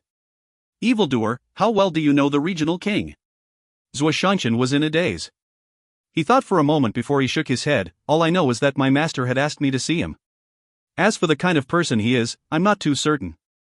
Hearing this, Gu Ruoyun laughed. Do you really think that the regional king would place Su Lin under house arrest without any good cause, just for me? Zhuo Shangchen fell silent. Even though he does not know the regional king very well, based on Su Lin's unruly and headstrong behavior, he could guess that the regional king was certainly someone who would cover up his shortcomings. Otherwise, how could Su Lin have been spoiled to the extent where she has turned out to be so undisciplined and uncontrollable? Therefore, why should someone like the regional king punish Su Lin so severely for Gu Ruoyun's sake? UP. Dated by Novel Full. He simply could not figure this out. I can guess that the regional king had wanted me to stay in the regional king's mansion wasn't simply because of you. If he does not have any other motive, he wouldn't have made such painstaking efforts to make me stay. Besides, he had actually made a small mistake. Gu Ruoyun took a deep breath before she continued, he may have been disciplining Su Lin, but I could see a reluctance and agony in his eyes. Of course, this may not prove anything, but I could feel that he had been too desperate in hoping for me to stay. If he does not have an agenda, why would he have done that? If you find any errors, ads pop up, ads redirect, broken links, non-standard content, etc., please let us know. Report chapter so we can fix it as soon as possible. Chapter 1451, The Heavenly Moon Empire Competition, 3. Chapter 1451, The Heavenly Moon Empire Competition, 3. Translator, Endless Fantasy Translation Editor, Endless Fantasy Translation. When Zhuo Shangchen heard what Gu Ruoyan had said, he felt shaken and gently furrowed his brows. After a long while, he finally relaxed his face as his seductive features broke into a peerless smile. Xiao Yuner, since you don't like the regional king's mansion, we shall avoid that place. However, knowing Su Lin's character, she will never let you off so easily. I believe that she will certainly cause trouble for you before the competition. If you can't deal with her, let me settle it for you, alright? He winked at her as he spoke with affection in his eyes. Gu Ruoyun rolled her eyes at him. Isn't the regional king your master's old friend? If you attack his daughter, wouldn't your master cause trouble for you? Xiao Yuner, you can rest assured, my master is not an unreasonable person. Zhuo Shangchen smiled gently as he replied, if I help you to deal with Su Lin, how will you thank me? How about a hug? Gu Ruoyun shrugged her shoulders. There's no need, I can definitely solve these issues on my own. I won't be needing your help. Hearing this, Zhuo Shangchen did not say anything else, but the smile in his eyes deepened. He glanced at the little beast who was snuggled tight in Gu Ruoyun's bosom while his thoughts remained a mystery. In the magnificent and mighty palace of the Heavenly Moon Empire, numerous talented and handsome youths were fighting and competing against each other. Within the group, aside from the sons and daughters of courtiers, there were countless geniuses from other organizations and a few idle cultivators as well. Their objective for being here was very simple, it was for the sake of the competition held by the Heavenly Moon Empire. However, the Heavenly Moon Empire has a rule for their competitors, their powers must be at the exceptional state and they had to be below the age of 30. This rule limited many who had wanted to join the competition. Gu Ruoyun, I never thought that you would have the audacity to come to this place. A shrill voice suddenly cried out and drew everyone's attention towards her. Su Lin's eyes were extremely red as she glared angrily at Gu Ruoyun. Her fists were clenched in a tight grip as her venomous eyes, like a poisonous snake, slithered around her neck. Su Lin, do you know this young lady? A woman in palace attire approached Su Lin's side. She gently raised her willowy brows as she swept a puzzled gaze over Gu Ruoyun before returning her attention to Su Lin. Aunt, that's her. Su Lin replied heatedly. She's the woman who had seduced Brother Chen and used Brother Chen to bring herself close to Father. Furthermore, I don't know what tactic she had used, but she caused Father to hit me. That slap would forever be a stinging pain in her life. She would never ever spare this damned woman. The woman in palace attire that Su Lin had addressed as her aunt now had a sunken look on her face. She stared at Gu Ruoyun sternly once again and asked, May I ask which family's heiress are you, young lady? Why have I never seen you before? Zhuo Shangchen glanced at her when he heard her question before he softly explained in Gu Ruoyun's ear. She's Su Lin's mother's younger sister and an imperial consort of the Heavenly Moon Empire. If you don't like her, I can help you to deal with her privately. If you were to deal with her openly now, I'm afraid that you would lose your chance to join the next competition and you would be unable to save Shangshao. Zhuo Shangchen believes that it would not be difficult for Gu Ruoyun to deal with this woman. After all, she has way too many trump cards in her hands, be it the little beast in her embrace or that man named Zixi. If you find any errors, ads pop up, ads redirect, broken links, non-standard content, etc., please let us know. Report chapter so we can fix it as soon as possible. Chapter 1452, The Heavenly Moon Empire Competition, 4. Chapter 1452, The Heavenly Moon Empire Competition, 4. Translator, Endless Fantasy Translation Editor, Endless Fantasy Translation. However, this woman holds a noble position, that of the imperial consort of the Heavenly Moon Empire. If Gu Ruoyun insists on making an enemy of her, she would lose her chance to join the competition. In reality, Zhuo Shangchen was overthinking things. Had she faced any lack of rolled eyes and disdain after reaching her current level? Yet, she has managed to reach her achievements anyway, so she paid no attention to the imperial consort's words. Aunt, she's not some heiress from a family of courtiers, nor is she from any sort of organization. Su Lin curled the corners of her lips as she looked at Gu Ruoyun provocatively. She continued as her eyes filled with venom, she's only a nobody with no power or entitlement. Otherwise, she would not have needed to seduce my father and fantasized about utilizing my father's connections to register for the competition. Anyone, no matter who they were, would need to have reached the exceptional state if they wished to join the Heavenly Moon Empire's competition. Those who have not broken through to the exceptional state do not have the right to participate. Su Lin had long been aware that Zhuo Shangchen intends on participating in the competition. Of course, based on Zhuo Shangchen's level of power, a successful registration would not be a problem for him. As for this woman, she was obviously tagging along with Zhuo Shangchen to be here. However, why should Su Lin allow her wish to be fulfilled? She had said all these things on purpose in order to drag Gu Ruoyun down. She wants to ensure that Gu Ruoyun's existence would fade prematurely, The imperial consort's expression sank as she asked in a dark voice, Linner, what do you mean? Are you saying that she... Aunt? Su Lin pursed her lips wickedly as her eyes filled with venom. You don't know how disgusting this woman really is. As she has not reached the exceptional state, she had seduced my father so he could fabricate this for her and allow her to qualify for the finals.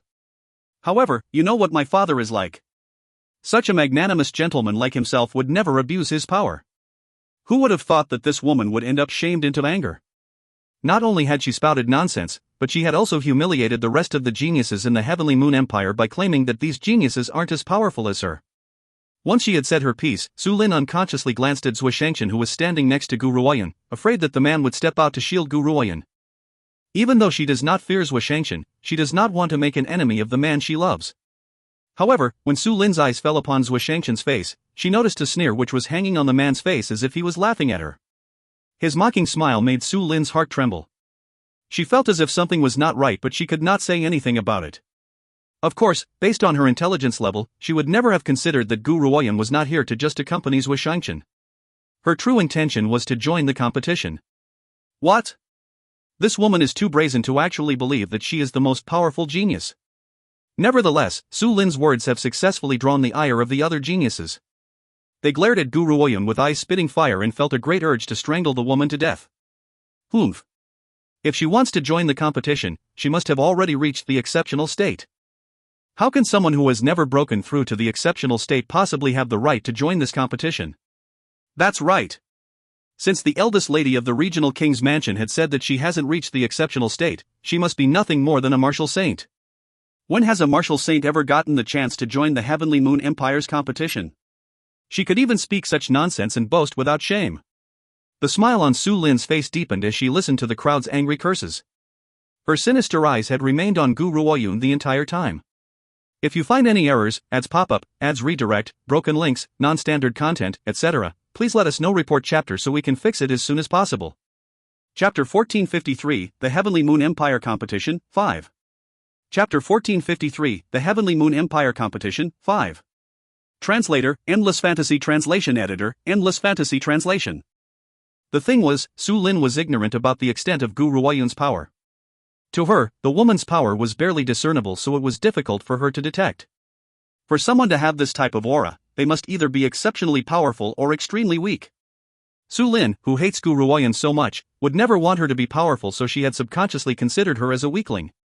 Everyone else was just blindly following the wind. Hence, no one had really bothered to investigate Gu Ruoyan's power. A calm smile hung on Gu Ruoyan's delicate face as she faced the crowd's ridicule. She then turned her thoughtful gaze towards Su Lin as the smile in her eyes grew even more pronounced. Su Lin, looks like you haven't learned your lesson yet. Su Lin's expression changed drastically when she remembered how Gu Ruoyan had slapped her back then. She retorted, if it hadn't been for your sneak attack, do you think that I would have allowed you to hit me? Based on your power level, you are simply no match for me. Oh, was that the case? Gu Ruoyan raised the corners of her lips and looked at Su Lin with a forced smile. Have you registered for the competition as well? Humph. Su Lin raised her snow-white chin as her face filled with arrogance. That's right. I'm not like you don't even meet the criteria for registration. Since that's the case, Gu Ruoyan paused before she continued, why don't we sign a contract? Whoever lives or dies will be based on our own luck, alright? Chatter. The crowd instantly dove into a sensation. Regardless of where the competition was taking place, one should take care not to overdo things. There may be some special cases who will sign a life or death contract before the competition. This means that whether they live or die would have nothing to do with anyone else. Even the referees would not have the right to stop them. However, the crowd did not expect Gu Ruoyan to be the first one to raise the life or death contract. Su Lin's face has turned entirely ashen as she stared at Gu Ruoyan hatefully. She looked as if she wanted to carve a hole into Gu Ruoyan's body. You want to sign a life or death contract with me? That was right, Gu Ruoyan's meaning was clear. She wants to establish a life and death contract with Su Lin. However, what Su Lin could not understand was how this woman had found the courage to raise this type of a condition. Was she not afraid of dying by Su Lin's hand? Are you afraid? Gu Ruoyan looked at Su Lin and smiled indifferently as she spoke. Afraid? Hee, Gu Ruoyan, you're overestimating yourself. I, Su Lin, have never been afraid of anyone. I will sign the life and death contract, but you must also have the ability to join the competition first. Su Lin laughed icily. One must be at the exceptional state to be able to register for the competition. She simply could not figure out how Gu Ruoyan could say these words in such a serious manner. Could it be that she has already broken through to the exceptional state? How could this be? Su Lin shook her head at the thought of this. Gu Ruoyan was so young and she has no background or support. She could not possibly have broken through so quickly. Liner. The imperial consort was about to stop Su Lin, but to no avail. Su Lin had already agreed to the deal. At that moment, her expression has turned particularly unsightly. She knitted her brows tightly and turned towards Gu Ruoyan as she spoke. Young lady, I hope that you can take back what you've just said. It's best for you to avoid casually signing a life or death contract. Otherwise, I'm worried that people might say that Liner is abusing others. The imperial consort had looked down on Gu Ruoyan from the very beginning. However, when Gu Ruoyan mentioned the life or death contract, she felt that something was not right. If Gu Ruoyan does not have an absolute guarantee, why would she be so certain that her registration would be a success? Hence, the imperial consort wants to make the woman retract the life or death contract before she has thoroughly investigated the latter's identity. As for why she would not allow Su Lin to go back on the deal, the reason was very simple. If Su Lin had gone back on the deal, the regional king's mansion would lose their reputation. How could she allow the regional king's mansion's reputation to fall? Between the two of them, Gu Ruoyan should be the one to lose her reputation. Hence, the imperial consort wanted to threaten Gu Ruoyan to give up on signing the life or death contract. If you find any errors, ads pop up, ads redirect, broken links, non-standard content, etc., please let us know. Report chapter so we can fix it as soon as possible. Chapter 1454, Contradiction in Strength, 1. Chapter 1454, Contradiction in Strength, 1. Translator, Endless Fantasy Translation Editor, Endless Fantasy Translation. And, there's no need for you to concern yourself over this matter. Since this woman dares to challenge me, I will make her understand the price she has to pay for crossing me. What was the meaning of having a pig teammate? Perhaps no one understands this better than the imperial consort herself. The imperial consort looked at Su Lin, whose eyes were filled with hatred, and secretly gritted her teeth. If this little girl was not the regional king's mansion's heiress, and if she does not need to rely on the regional king's mansion's influence to maintain her status as an imperial consort, she would have slapped her to death long ago. However, though the imperial consort was silently angry at Su Lin, she maintained a proper smile as she spoke. Liner, as the precious daughter of the regional king's mansion and my niece, how could you offer your precious body so easily and set up a contract with others? When you win, many will say that you bully others without regard. Why don't you spare her life? It may seem like the imperial consort was speaking up for Gu Ruoyan, but what she really meant was that Gu Ruoyan was not fit to fight against Su Lin. Humph. Her words clearly made Su Lin very happy. Su Lin then glanced at Gu Ruoyan as she spoke haughtily. Gu Ruoyan, my aunt is right. If I defeat you, the world will believe that I had bullied you. If you kneel, kowtow before me, and stop seeing Brother Chen forever, I am willing to spare your life. Hearing this, the imperial consort finally heaved a sigh of relief. She then turned her long and narrow eyes towards Gu Ruoyan and smiled gracefully. As a commoner in the Heavenly Moon Empire, to kowtow and apologize to the regional king's heiress is not a humiliating act. After all, you'll also manage to ensure your survival. I can be the one to guarantee justice for you. If you admit to your mistakes, Liner won't cause any more trouble for you. As she spoke, the imperial consort gritted her teeth through the words regional king's heiress on purpose as her eyes displayed a threatening air. The fact that this woman had the audacity to throw out a life or death contract so easily shows that she must not be as simple as Su Lin said she was.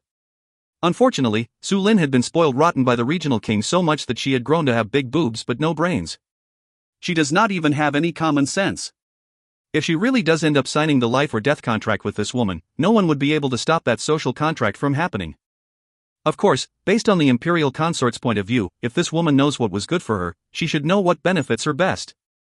If she continues to be rash and willful, the regional king's mansion would never let her get away with it.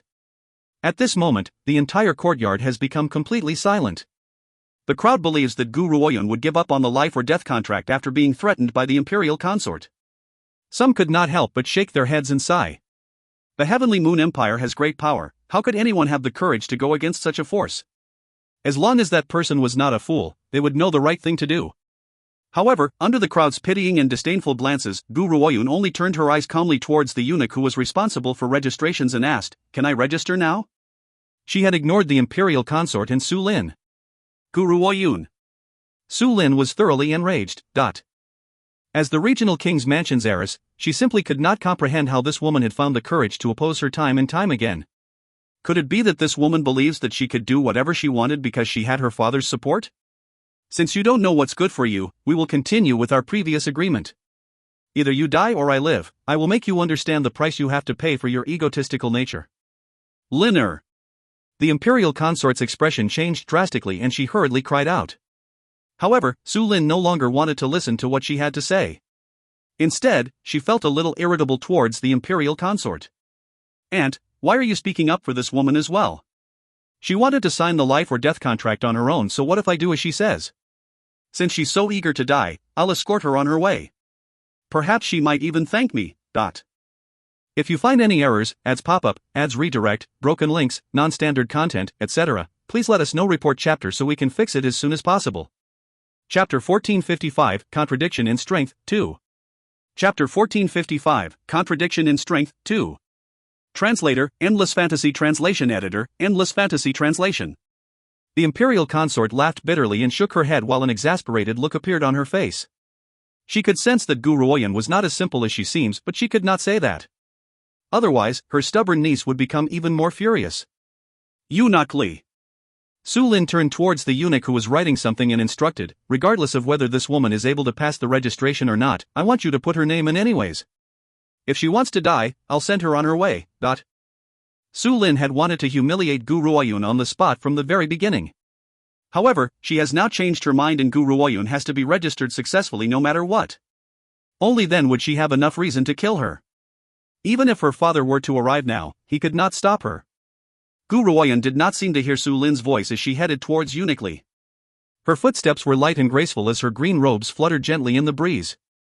Zhou Shangchen gazed at her back as the corners of his lips gently curled upwards. His peach blossom eyes then swept across Su Lin with a sinister air. Looks like Su Lin is tired of living, which was why she dared to provoke Xiao Yuner. Zhou Shangchen sighed gently, but the peerless smile on his peach blossom eyes did not change. He was as beautiful as a seductress and could send all living things into a frenzy. I remember how Xiao Yuner had made many enemies along her travels. However, those enemies have all died her hand. If Su Lin could have let it pass after that lesson, her life could have been spared. Unfortunately. Even though Zhou Shangchen was lamenting over how unfortunate the situation was, his face could not conceal his gloating. Obviously, he could not stand the sight of Su Lin since a long time ago, yet he had been hindered by the fact that she was the daughter of his master's old friend. That was why he had not taken any action back then. However, if Gu Ruoyan were to act instead, it has nothing to do with him. His master could not blame him either. The crowd's eyes were gathered upon Gu Ruoyan's figure in the rear courtyard as if they wanted to know if she was a good-for-nothing like Su Lin had claimed. The crowd watched as Gu Ruoyan approached Eunuch Li and said, I'm here to register for the competition. May I ask what the registration process is? Eunuch Li was shaken and unconsciously glanced at the imperial consort. The imperial consort nodded at him and he turned away to reply in a hoarse, traitorous voice, this is a spirit stone used specifically by the imperial palace to test someone's power level. You may direct your power to the palm of your hand into the spirit stone. We can then distinguish your powers through the cracks that appear in the spirit stone. One should know that on this mainland, some divine weapons could be used to falsify a cultivator's rank. Even if a person has not reached the exceptional state, they could manipulate their aura to imitate that of a cultivator in the exceptional state. Hence, this was why the Heavenly Moon Empire has utilized the Spirit Stone as a testing method. Everyone knows that one could falsify their own rank and a cultivator's aura could be changed. The only thing which could not be forged was their innate power. Gu Ruoyan was slightly shaken as her gaze landed on the Spirit Stone in front of her. When she got a better look at the Spirit Stone, she became even more shocked. This Spirit Stone. Isn't this similar to the stone tablet that I'd seen at the Holy City in the Banished Lands? At that time, she had journeyed towards the Banished Lands to obtain the Hell's Lotus and save Qian Beiyi. To enter the Holy City in the Banished Lands, one has to go through a test set up by the Yi family. That test was to break a diamond tablet by using all her power in a single hit. Only those who were able to leave a small crack on the stone tablet would be allowed to enter the Holy City. Who would have thought that she had ended up shattering the entire tablet by accident? Gu Ruoyan never thought that she would see a similar stone tablet again, and her eyes flashed with a strange light. I only need to hit this spirit stone? That's right. Eunuch Li nodded, you need to hit it with all your might. Your eligibility for passing the registration depends on the level of damage the spirit stone receives. Gu Ruoyan looked the spirit stone which was covered in cracks and took a deep breath. She had not forgotten the consequences from using all of her might in pounding the stone last time. Hence, she does not have any intention of using all her power this time. If you find any errors, ads pop up, ads redirect, broken links, non-standard content, etc., please let us know. Report chapter so we can fix it as soon as possible. Chapter 1456, Contradiction in Strength, 3. Chapter 1456, Contradiction in Strength, 3. Translator, Endless Fantasy Translation Editor, Endless Fantasy Translation.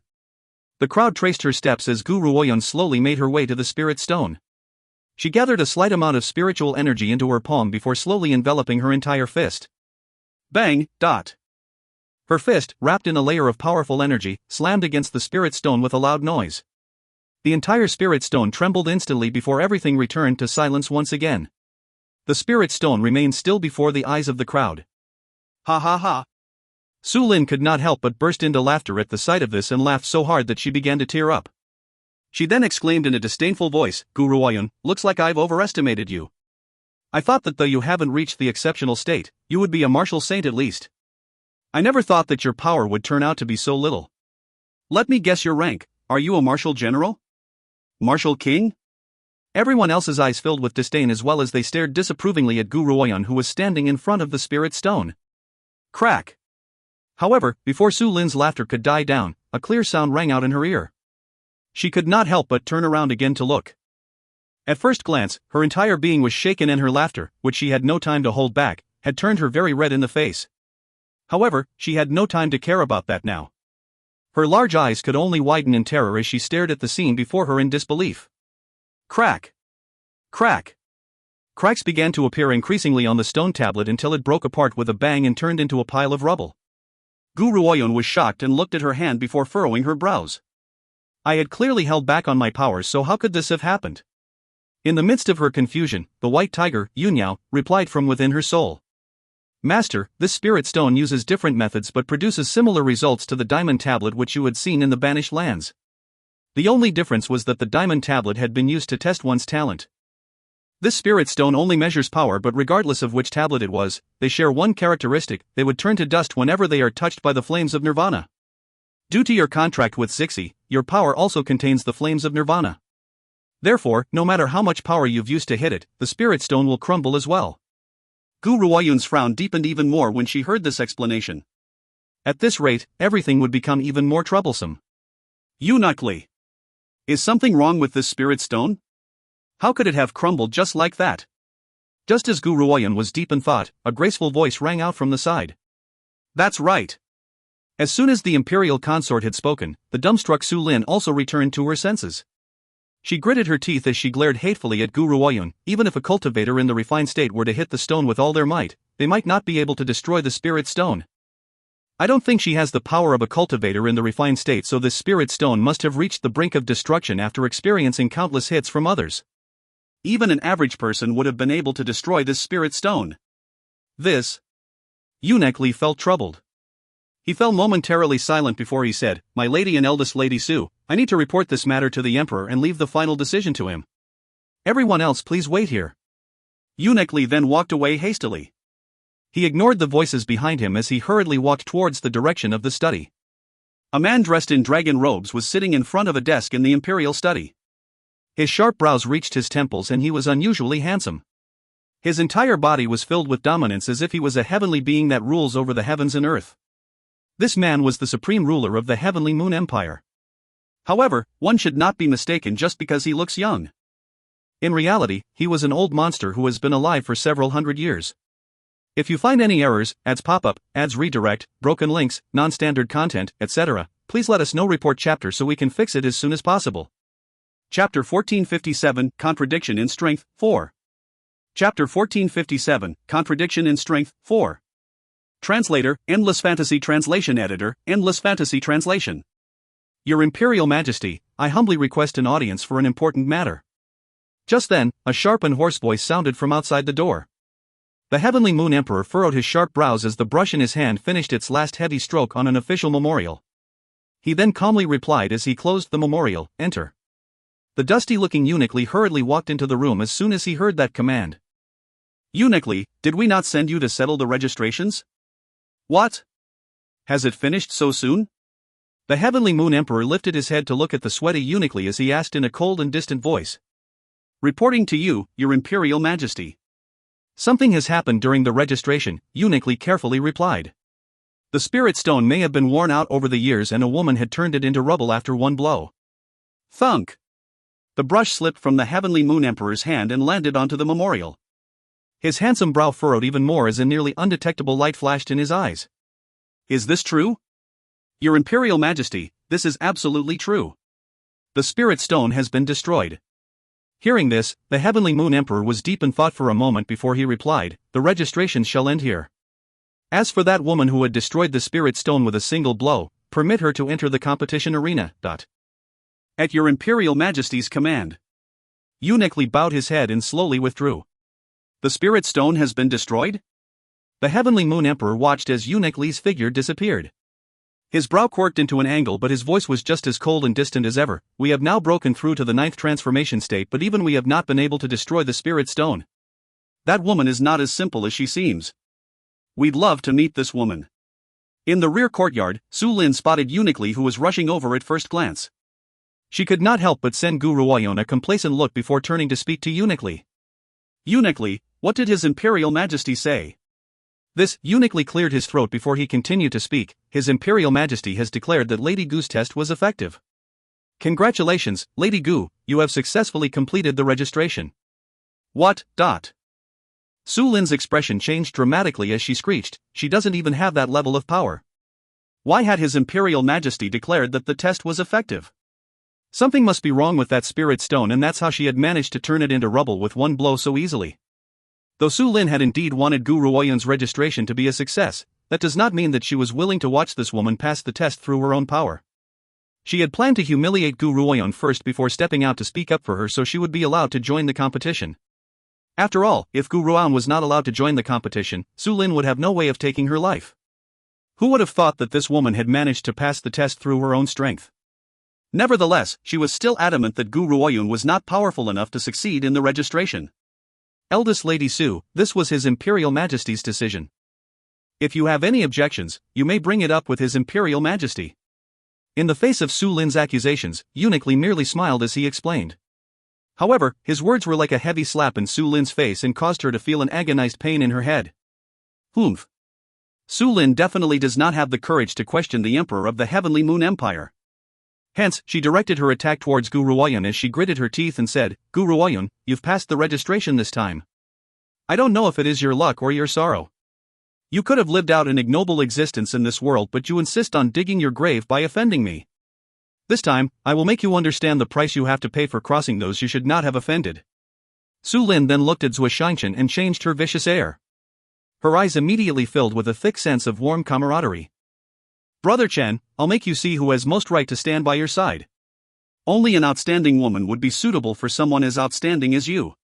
If you find any errors, ads pop-up, ads redirect, broken links, non-standard content, etc., please let us know. Report chapter so we can fix it as soon as possible.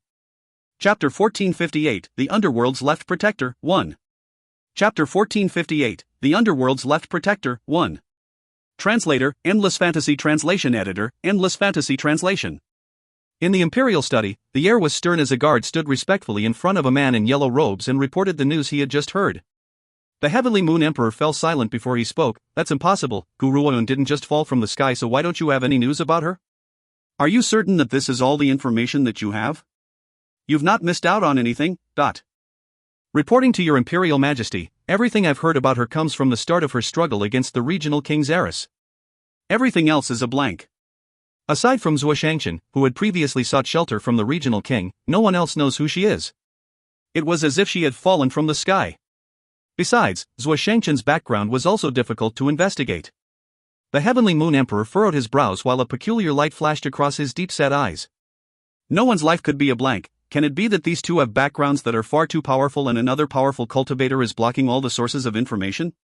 Only someone from the underworld could do such a thing. The Heavenly Moon Emperor relaxed his brows at this point and said, You can leave now. Since someone is preventing you from finding her true background, we have no choice but to give up. Otherwise, if you end up offending the cultivator behind her, destruction might fall upon the Heavenly Moon Empire. At Your Imperial Majesty's command. The guard joined his fists before he turned around and withdrew from the study. If the information is correct, the Heavenly Moon Empire is using the Moon Soul Herb as a prize for this competition. At this moment, countless figures were paused in midair outside Heavenly Moon Empire.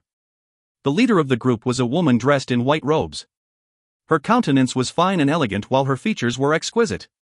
There was a chilly air in the space between her brows, but when compared with Gu Ruoyan, who was born with a chilly aura, her aloof air seemed to be an act and carried a hint of artificiality. Protector, it's just an insignificant Moon Soul Herb. Why do we have to travel to such a faraway place? A woman dressed in green robes behind her asked, puzzled. When she heard this, the white-robed woman who had been addressed as Protector glanced at the green-robed woman indifferently before replying in a cold voice, "The young master has been searching for the Moon Soul Herb over these past few days. He wants to use it to save someone. If I can obtain that Moon Soul Herb, I will certainly be able to bring great joy to the young master. That alone would be worth the trip."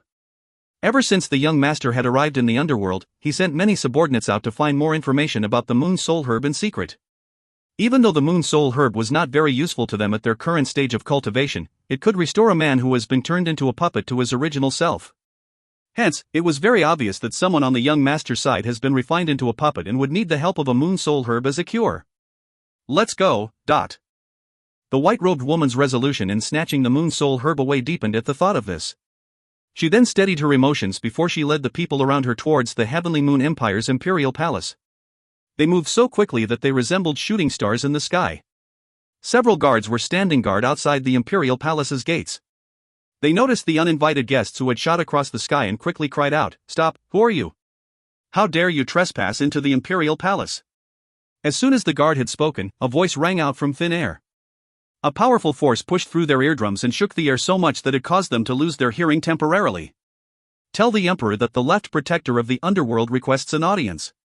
If you find any errors, ads pop up, ads redirect, broken links, non-standard content, etc., please let us know. Report chapter so we can fix it as soon as possible." Chapter 1459, The Underworld's Left Protector, 2. Chapter 1459, The Underworld's Left Protector, 2. Translator, Endless Fantasy Translation Editor, Endless Fantasy Translation. The Underworld? Left Protector? Those words rang into their heads and the guards looked at each other. One of the guards then joined his fists in reverence as he said, "Please wait here, I will inform His Imperial Majesty immediately." He muttered a few words into his comrade's ear before he quickly rushed into the Imperial Palace. This Imperial Palace sure is troublesome. The woman behind the left protector raised her willowy brows as the corners of her eyes flashed with impatience. "Come on, we've come from the underworld but they've actually barred us from entering. These people are certainly audacious. Quit your nonsense. The white-robed left protector glanced coolly at the people behind her when she heard this and replied in a cold and distant manner, "It's best to avoid talking nonsense in the world outside. Even though the underworld is more powerful than the Heavenly Moon Empire as a whole, the Emperor of the Heavenly Moon Empire is also a cultivator in the 9th transformation state. If he causes trouble, we won't be able to leave this place today. The underworld may be powerful but the left protector does not hold the same power as the underworld's governor. Hence, she understands the situation very well." "Yes, Lord Left Protector." The woman quickly lowered her head after being chastised by the left protector and replied with reverence. Not too long after that, the guard who had left to make the report quickly ran over. He faced the group of women with reverence and spoke respectfully, "My lords, our Imperial Majesty welcomes you. Let's go. The white-robed woman straightened her sleeves before they headed into the palace gates. The Heavenly Moon Empire's emperor was seated on his dragon throne in the main hall.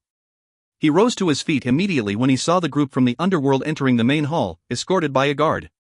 In the eyes of the world, the current underworld faction has lost their position as the most powerful force in the Dark Earth realm, and the Spiritual Military Academy now holds that position. Nevertheless, only those who have reached the same rank as the Emperor of the Heavenly Moon Empire knows very well just how powerful the underworld truly was. How could they possibly be on the same level as the Heavenly Moon Empire?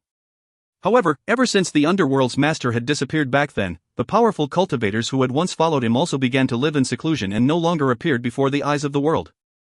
Even though the underworld's current governor was not as powerful as those cultivators, he has broken through to the 9th transformation state.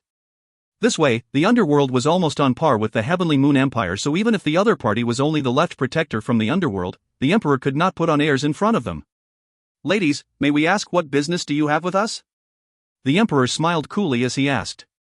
His tone of speaking was devoid of his usual cold and arrogant air. Your Imperial Majesty, as you've gotten right to the point with your question, I see nothing wrong with being straightforward in our answer. Our objective here is very simple, we're here for the sake of the Moon Soul Herb. The Underworld's young master desires it very much, and I wonder if you could gift it to us, Your Imperial Majesty? The Left Protector politely replied. This? The Emperor was shocked. He clearly had not anticipated the Underworld's reason for journeying here. He knitted his sharp brows and replied, "It's not that we don't wish to give it to you, we've already used the Moon Soul Herb as a prize in our competition. This Moon Soul Herb is only useful to those aged 30 and below. Besides, it's only effective towards those at the exceptional state and is useless to anyone at the refined state." May we ask why the young master of the Underworld wants to utilize it? Our young master wishes to use the Moon Soul Herb to save someone. If your Imperial Majesty would give this Moon Soul Herb to us, the Underworld would be deeply grateful to you. The young master himself would owe you a debt of gratitude. The Left Protector calmly raised the corners of her lips, though her eyes remained somber.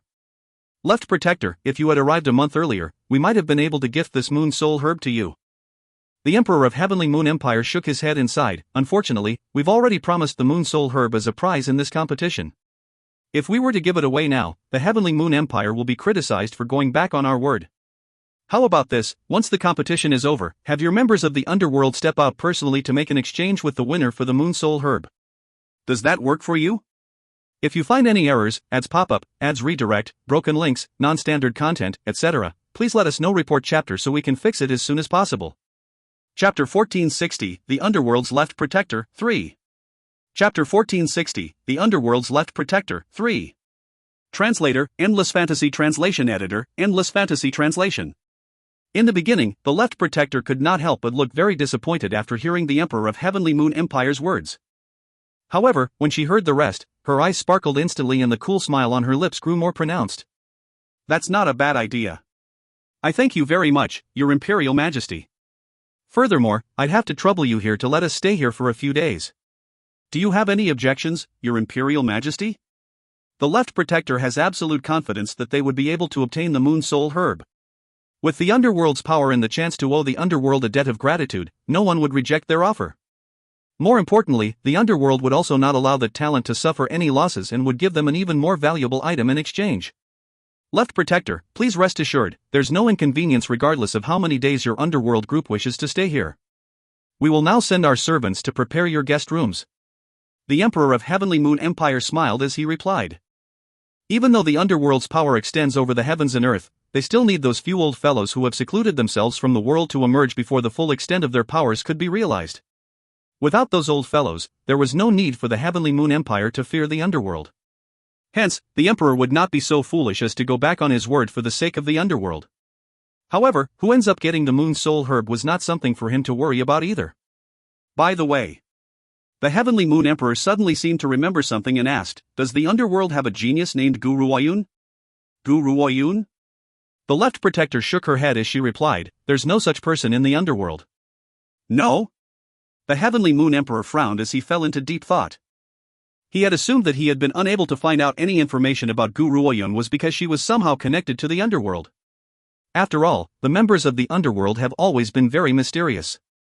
Even the new young master of the Underworld had also appeared from thin air and no one knows where he had come from. However, he never thought that Guru Oyun was not a member of the Underworld. Where had she come from and why have the Heavenly Moon Empire's forces been unable to find any useful information about her? Ladies, we shall let you get some rest now. The Heavenly Moon Emperor pulled himself out of his thoughts when he noticed the puzzled look on the Left Protector's face. He then smiled gently as he said, "It is our honor to have a group from the Underworld to trouble us here in the Heavenly Moon Empire. We hope that our guests from the Underworld can serve as judges with us as well. What do you think, Dot?" The Left Protector nodded and smiled faintly. "Good. I'd like to see for myself and find out the standard of the geniuses in the Heavenly Moon Empire." As the competition was held on the next day, the competitors left the Imperial Palace after the registrations had been completed.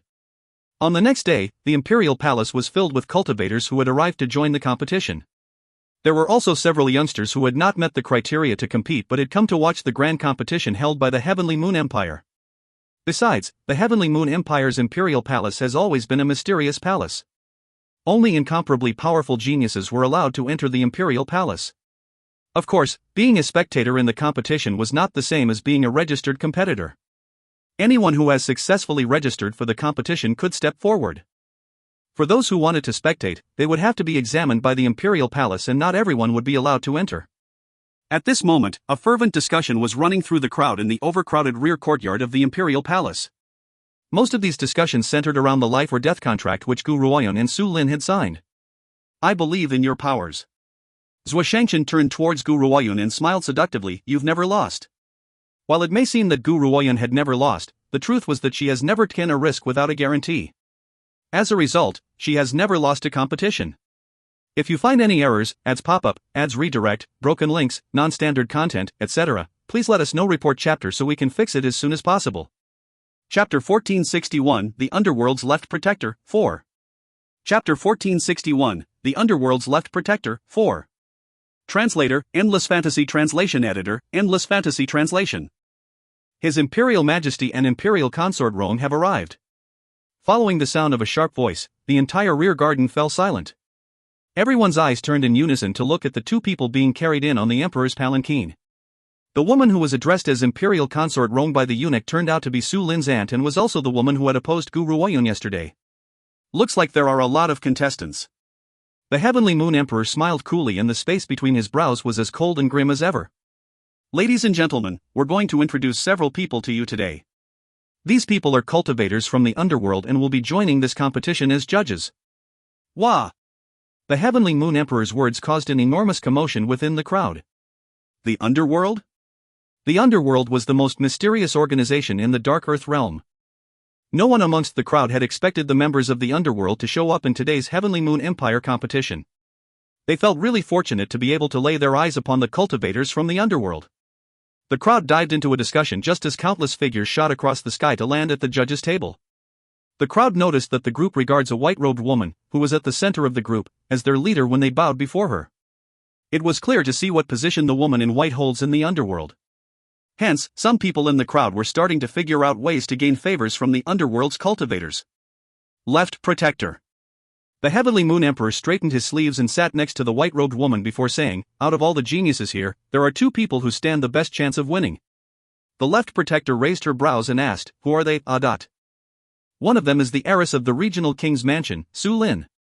Even though Su Lin is spoiled and willful, she's unusually gifted. Now, she has reached the mid-stage of the exceptional state before the age of 30 and is only one step away from the late stage. The other person is a dark horse. The Heavenly Moon Emperor laughed as he continued, he's not a genius from any great organization but instead comes from a third-rate organization. However, the man named Lang Shang has now reached the late stage of the exceptional state. If nothing unusual happens, they should be the champions. The Left Protector nodded. However, she paid no great attention to how gifted these geniuses were. All she cared about was the final owner of the Moon Soul Herb. Also, the Heavenly Moon Emperor paused before he continued, based on the registration test, one person's power level remains unclear. We can't seem to find out the state that this woman is at. However, we can see that she's not as simple as she seems. Most importantly, we've sent our men to investigate her background but they couldn't find anything about her at all. Hence, that was why we had asked you yesterday whether she was a member of the underworld. Otherwise, who would have been able to conceal all information concerning one person? Even the spies of our Heavenly Moon Empire could not find anything at all. The Heavenly Moon Emperor's words moved the Left Protector's heart. A peculiar light flashed in her eyes. Those from the outside world may not be aware but as the underworld's protector, she would know about the young master of the underworld's origins. It was said that the young master had come from a foreign mainland and does not belong to the Dark Earth realm at all. Hence, the other organizations from the Dark Earth realm have not been able to uncover anything about the young master. Could it be that this woman also comes from a foreign mainland? The Left Protector tightly clenched her fists and a cold light flashed swiftly across her eyes. That can't be possible, I must be overthinking things. Aside from the young master, who else will be able to enter the Dark Earth realm from a foreign mainland? I must be overthinking things. What is it? The Emperor of the Heavenly Moon Empire caught the flash of peculiarity in the Left Protector's eye and asked, do you know anything about her, Left Protector? The Left Protector shook her head. I don't think so, perhaps she had always cultivated in seclusion in the mountains. That could be why no one has been able to uncover anything about her past. No one in the Dark Earth realm must ever find out the fact that the young master had originated from a foreign mainland no matter what. Otherwise, it would bring disaster upon the young master. If you find any errors, ads pop up, ads redirect, broken links, non-standard content, etc., please let us know. Report chapter so we can fix it as soon as possible. Chapter 1462 The Competition 1. Chapter 1462 The Competition 1.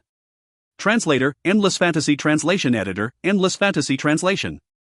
I never thought that the Heavenly Moon Empire's competition would draw the attention of the underworld. Zhuo Shangchen raised his brow as a peculiar light flashed across his eyes. However, I don't know what the underworld plans on doing here. As long as their objective is not the Moon Soul Herb, everything will be fine.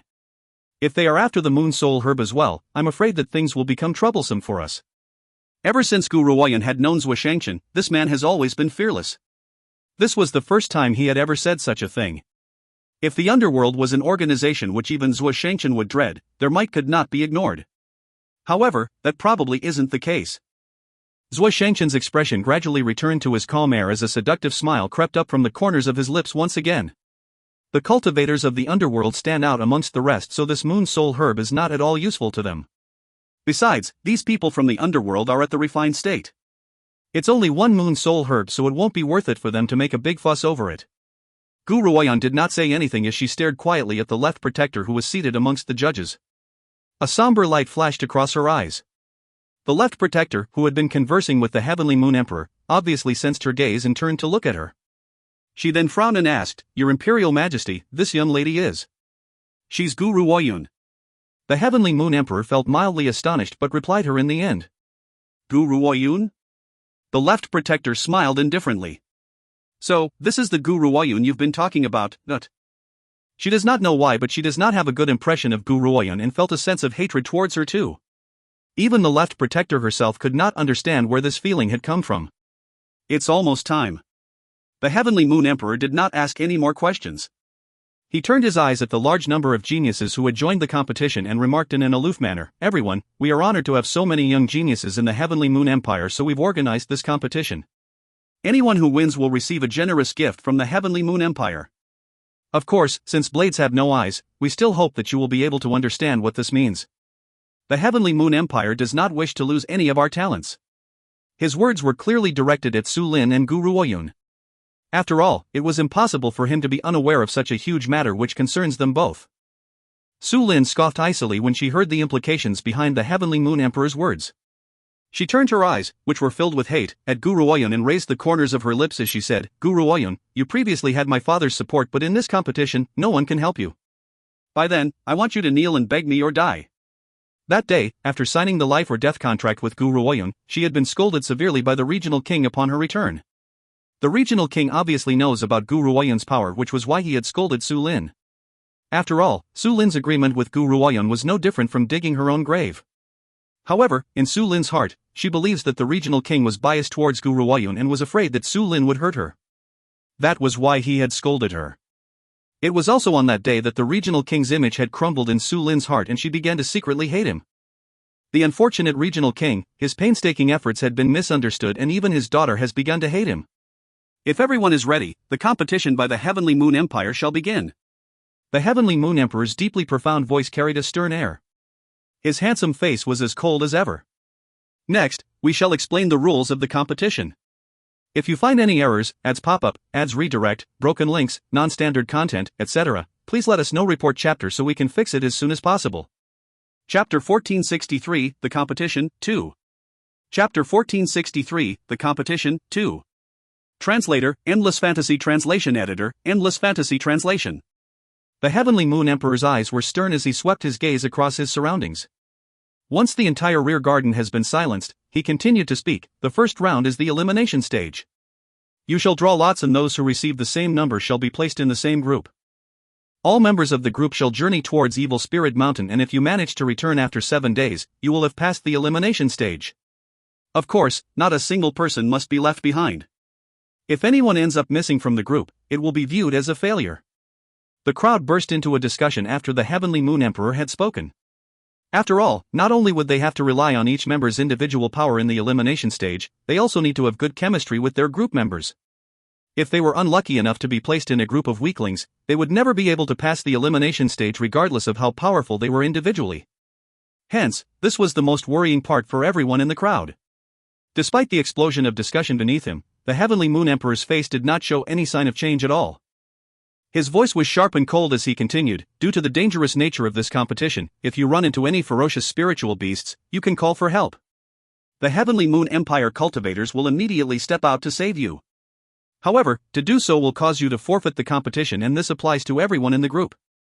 Hence, if you wish to ask for help, you must think it over thoroughly. We will give you half an hour's time to prepare. Once you're ready, come with us and we shall head towards Evil Spirit Mountain. Evil Spirit Mountain was considered to be one of the four most fearsome areas in the Heavenly Moon Empire. If one were to meet a ferocious spiritual beast there, they would not be able to escape so easily even if they have broken through to the refined state. Hence, the Heavenly Moon Emperor has sent powerful cultivators to shadow the competitors secretly. If there are no objections, you will begin to draw lots now. The Heavenly Moon Emperor raised the corners of his lips indifferently as he continued, "You are all the pride of the Heavenly Moon Empire, so once you're at Evil Spirit Mountain, don't venture off to the deep end of the mountain. The deeper you tread, the greater the dangers. Understand? At your Imperial Majesty's command." The crowd's hearts shivered as they replied with reverence. The Heavenly Moon Emperor did not say anything else as he waved his hand and ordered uniquely to bring out the ballot box. The young geniuses who have successfully passed the registration then each stepped forward to draw lots. Soon, the rear garden was filled with sounds of excitement, though there were some who were disappointed as well. Heavens, I'll be placed with Lung Shang. Lung Shang has already reached the late stage of the exceptional state and is only one step away from the refined state. If I'm in the same group as him, my safety will at least be assured, but... Crap! You actually had the good luck of being placed in the same group as the dark horse, Lung Shang. Unlike me, I've been placed in the same group as that idiot, Li Qing. This idiot is simply going to drag us down. In contrast to the happy man before him, the next person was clearly very disappointed. Even though their powers were assessed during the registration, this did not apply to all the participants. Those like Gu Ruoyun, whose identity and origins were unknown and did not have any powerful forces backing her, had to pass the assessment for her to be successfully registered. However, for some in the nobility, they could register clandestinely and be accepted into the competition, such as the young man named Li Qing. It was also the method Su Lin had previously used to circumvent Gu Ruoyun. Li Qing's father is a general, so his family has great power. However, Li Qing is too much of a good-for-nothing. He's simply just a lame duck. To this day, he's still floating around at the rank of a high-level martial saint. Someone like that could never have been registered without using underhanded means. If you find any errors, ads pop-up, ads redirect, broken links, non-standard content, etc., please let us know. Report chapter so we can fix it as soon as possible. Chapter 1464, The Competition, 3. Chapter 1464, The Competition, 3. Translator, Endless Fantasy Translation Editor, Endless Fantasy Translation. The Heavenly Moon Emperor was generally aware of the matter regarding the young nobles gaming the system, but he had closed one eye on the matter. This was mainly because Li Qing was a nobility of the Heavenly Moon Empire. General Li had also insisted that this was to train his son. He did not care if his son won or lost, so naturally, the emperor would not reject his request. The person who had complained about it had spoken in a hushed voice. He thought that no one would be able to hear him, but he seemed to have forgotten that everyone in the area was pretty powerful. Their hearing was exceptionally sharp, so how could they have not overheard his words? So, there's also underhanded ways of joining the competition. Gu Ruoyun came to a sudden realization before she remarked calmly. No wonder no one had seen suspicions when Su Lin had hurled those accusations at her. There really were other methods for registration. Which group are you in, Xiao Yuner? Zhou Shengchen curled the corners of his lips as he glanced at the piece of paper in Gu Ruoyun's hand. The smile in his eyes then grew even more pronounced. It seems that we are quite fated, we're both in the 5th group. His voice was neither loud nor soft. Coincidentally, the entire plaza managed to overhear him. Hence, the man who had previously complained about being in the same group as Li Qing instantly became angry again. He cried out and his eyes nearly teared up from rage. Having one Li Qing is enough, but I've ended up with 2 more good-for-nothings as well. Oh God, what immoral acts have I committed that you would do this to me? There were 7 members in each group, but out of these 7, 3 have turned out to be good-for-nothings. How was he going to survive? TSK, Dongfang sure is unfortunate. Based on my knowledge, that man who looks like a seductress had also entered through underhanded means. Looks like the regional king had helped him to register this time. As for this woman named Gu Ruoyun, Su Lin had mentioned that this woman's powers are inferior, so she must be inferior. Don't assume that she's powerful just because she managed to shatter the spirit stone. Everyone knows that spirit stone was already at the brink of collapse. She only needed to touch it very lightly to turn the spirit stone into dust.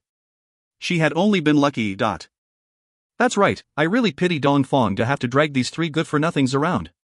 There's no hope for their group now. Good for nothing?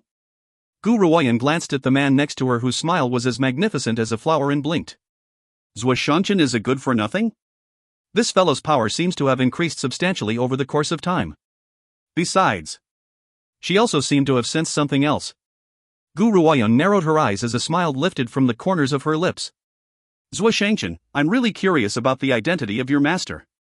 Zhou Shangchen felt shaken and he did not respond to her question. Instead, he only flashed his magnificent, peerless, peach blossom smile at her. I'm curious too. I'm really curious about the number of trump cards you have. He had the sleeping little beast nestled in Gu Ruoyan's chest as the smile on his face grew even more pronounced. Who would have known that this smile would completely mesmerize the women around him? One even gasped out loud, such an outstanding and peerless man. Even if his powers are weak, I'd marry him. Pfft, you?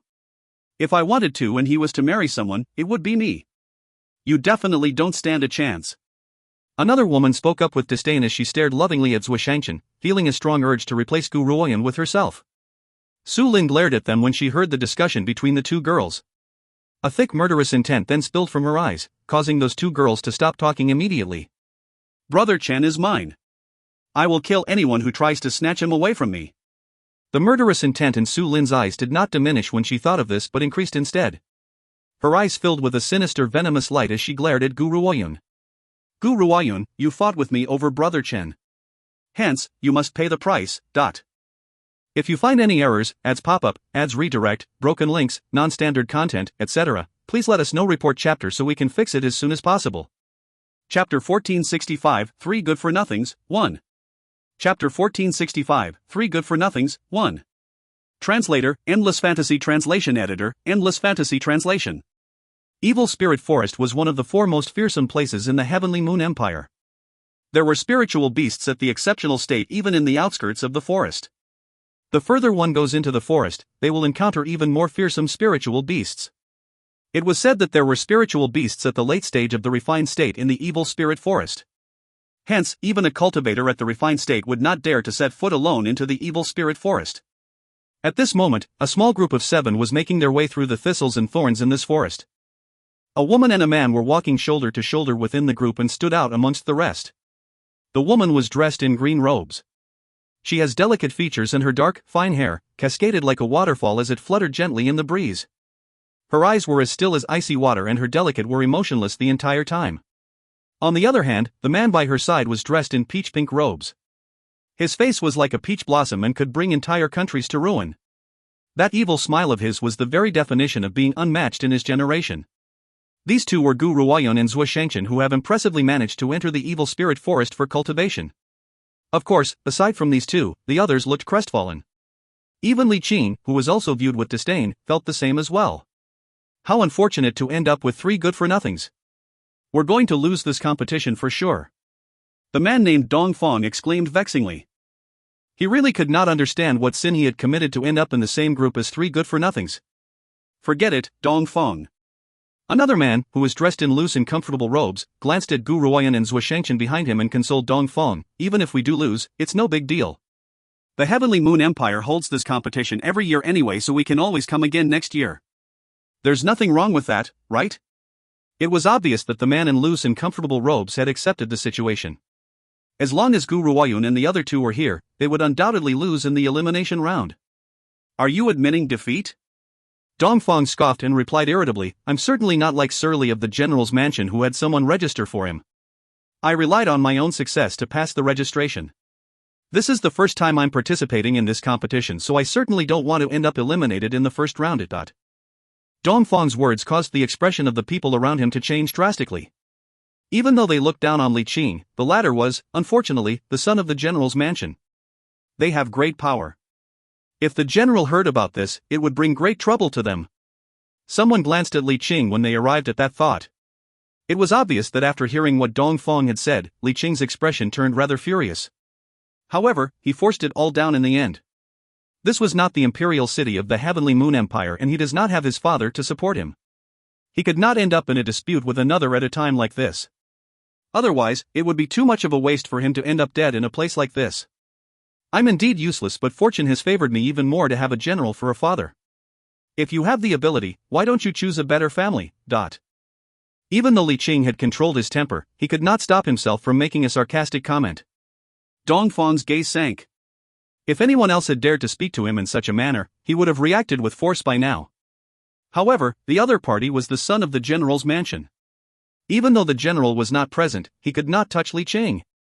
Therefore, Dongfang, who did not dare to vent his rage upon Li Qing, directed his anger upon Gu Ruoyan and Zhuoshangshan. Good-for-nothings are good-for-nothings. Passing the registration process does not prove your power. Out of the both of you, one had entered through underhanded means just like Li Qing, and the other had merely run into some good luck. If the spirit stone had not been at the point of breaking, then, do you think that you'd be able to join the elimination contest? If you had not joined the elimination contest, our group would not have turned out to be so weak. If you find any errors, ads pop up, ads redirect, broken links, non-standard content, etc., please let us know. Report chapter so we can fix it as soon as possible. Chapter 1466, 3 Good-for-Nothings, 2. Chapter 1466, 3 Good-for-Nothings, 2. Translator, Endless Fantasy Translation Editor, Endless Fantasy Translation. Dongfang was extremely angry, so, naturally, he would not speak politely. If you had been cast out during the registration, perhaps I would have been lucky enough to receive outstanding group members. Even if I'm not fortunate enough to be put into the same group as Lung Shang, exchanging you with Su Lin would not have been so bad either. You have no power at all, why do you insist on weighing us down? If we lose this elimination, it will all be your fault. A fierce light flashed in Zhuoshangshan's eyes, yet his face maintained his usual magnificent smile. Just as he was about to speak up, Li Qing's disdainful voice chimed in. What? You have no guts to touch me, so you want to cause trouble for others? So what if the few of us aren't powerful enough? At least we've managed to pass the registration. Besides, you say that she's pretty lucky, so why aren't you as fortunate? The spirit stone had not shattered despite being touched by so many others, so why had the spirit stone only turned to dust when she touched it? Li Qing smiled apologetically at Gu Ruoyan and Zhuoshangshan before he turned towards Dongfang and scolded him sharply. Even though Li Qing also believes that the spirit stone's destruction had been due to Gu Ruoyan's good luck, that does not mean that he was willing to give in front of Dongfang. Besides, Dongfang had turned on the two simply because he did not have the courage to pick a fight with Li Qing. Hence, it was entirely because of him that Gu Ruoyan and Zhuoshangshan had now been dragged into the middle of Dongfang's quarrel. He does not want to drag others down because of his circumstances. Gu Ruoyan looked at Li Qing but stayed quiet while her chilly eyes were unreadable. Alright, all of you should shut up. The only woman among the group frowned and exclaimed, it's come to this now, so what's the point of arguing? The key is to work as a team. Perhaps we might even get through this test successfully. As she was speaking, the woman's eyes had shot towards Zhuoshangshan from time to time. Anyone with clear vision would have been able to figure out that this woman has indeed taken a liking to this seductive man. Lu Yun, don't think that we don't know you've fallen for this man. That's why you're speaking up for him, said Dongfang as he eyed Zhuoshangshan jealously. His words were acerbic as he continued, however, I'll let them off for now for your sake. I'll make you see who is truly the brave one after this. A man like him is not good for anything else aside from his looks. As they traveled, the group members have pretty much come to the realization that Dongfang was interested in Lu Yun after getting to know each other. Unfortunately, Lu Yun only has eyes for Zhuoshangshan and had stolen quite a few glances at him along the way. Lu Yun is right. A man in grey robes who had previously kept silent slowly exclaimed, Dongfang, this is not the time to be calculative, our group is already weak in the first place. If you keep trying to pick a fight, we really don't have any chances of winning. If we do run into any powerful spiritual beasts after this, Kang Xiaojie and I will protect everyone. Kang Xiaojie and I are the only ones who have reached the mid-stage of the exceptional state out of everyone in this group. The man named Kang Xiaojie was clearly the man in loose and comfortable robes who had advised Li Qing from the beginning.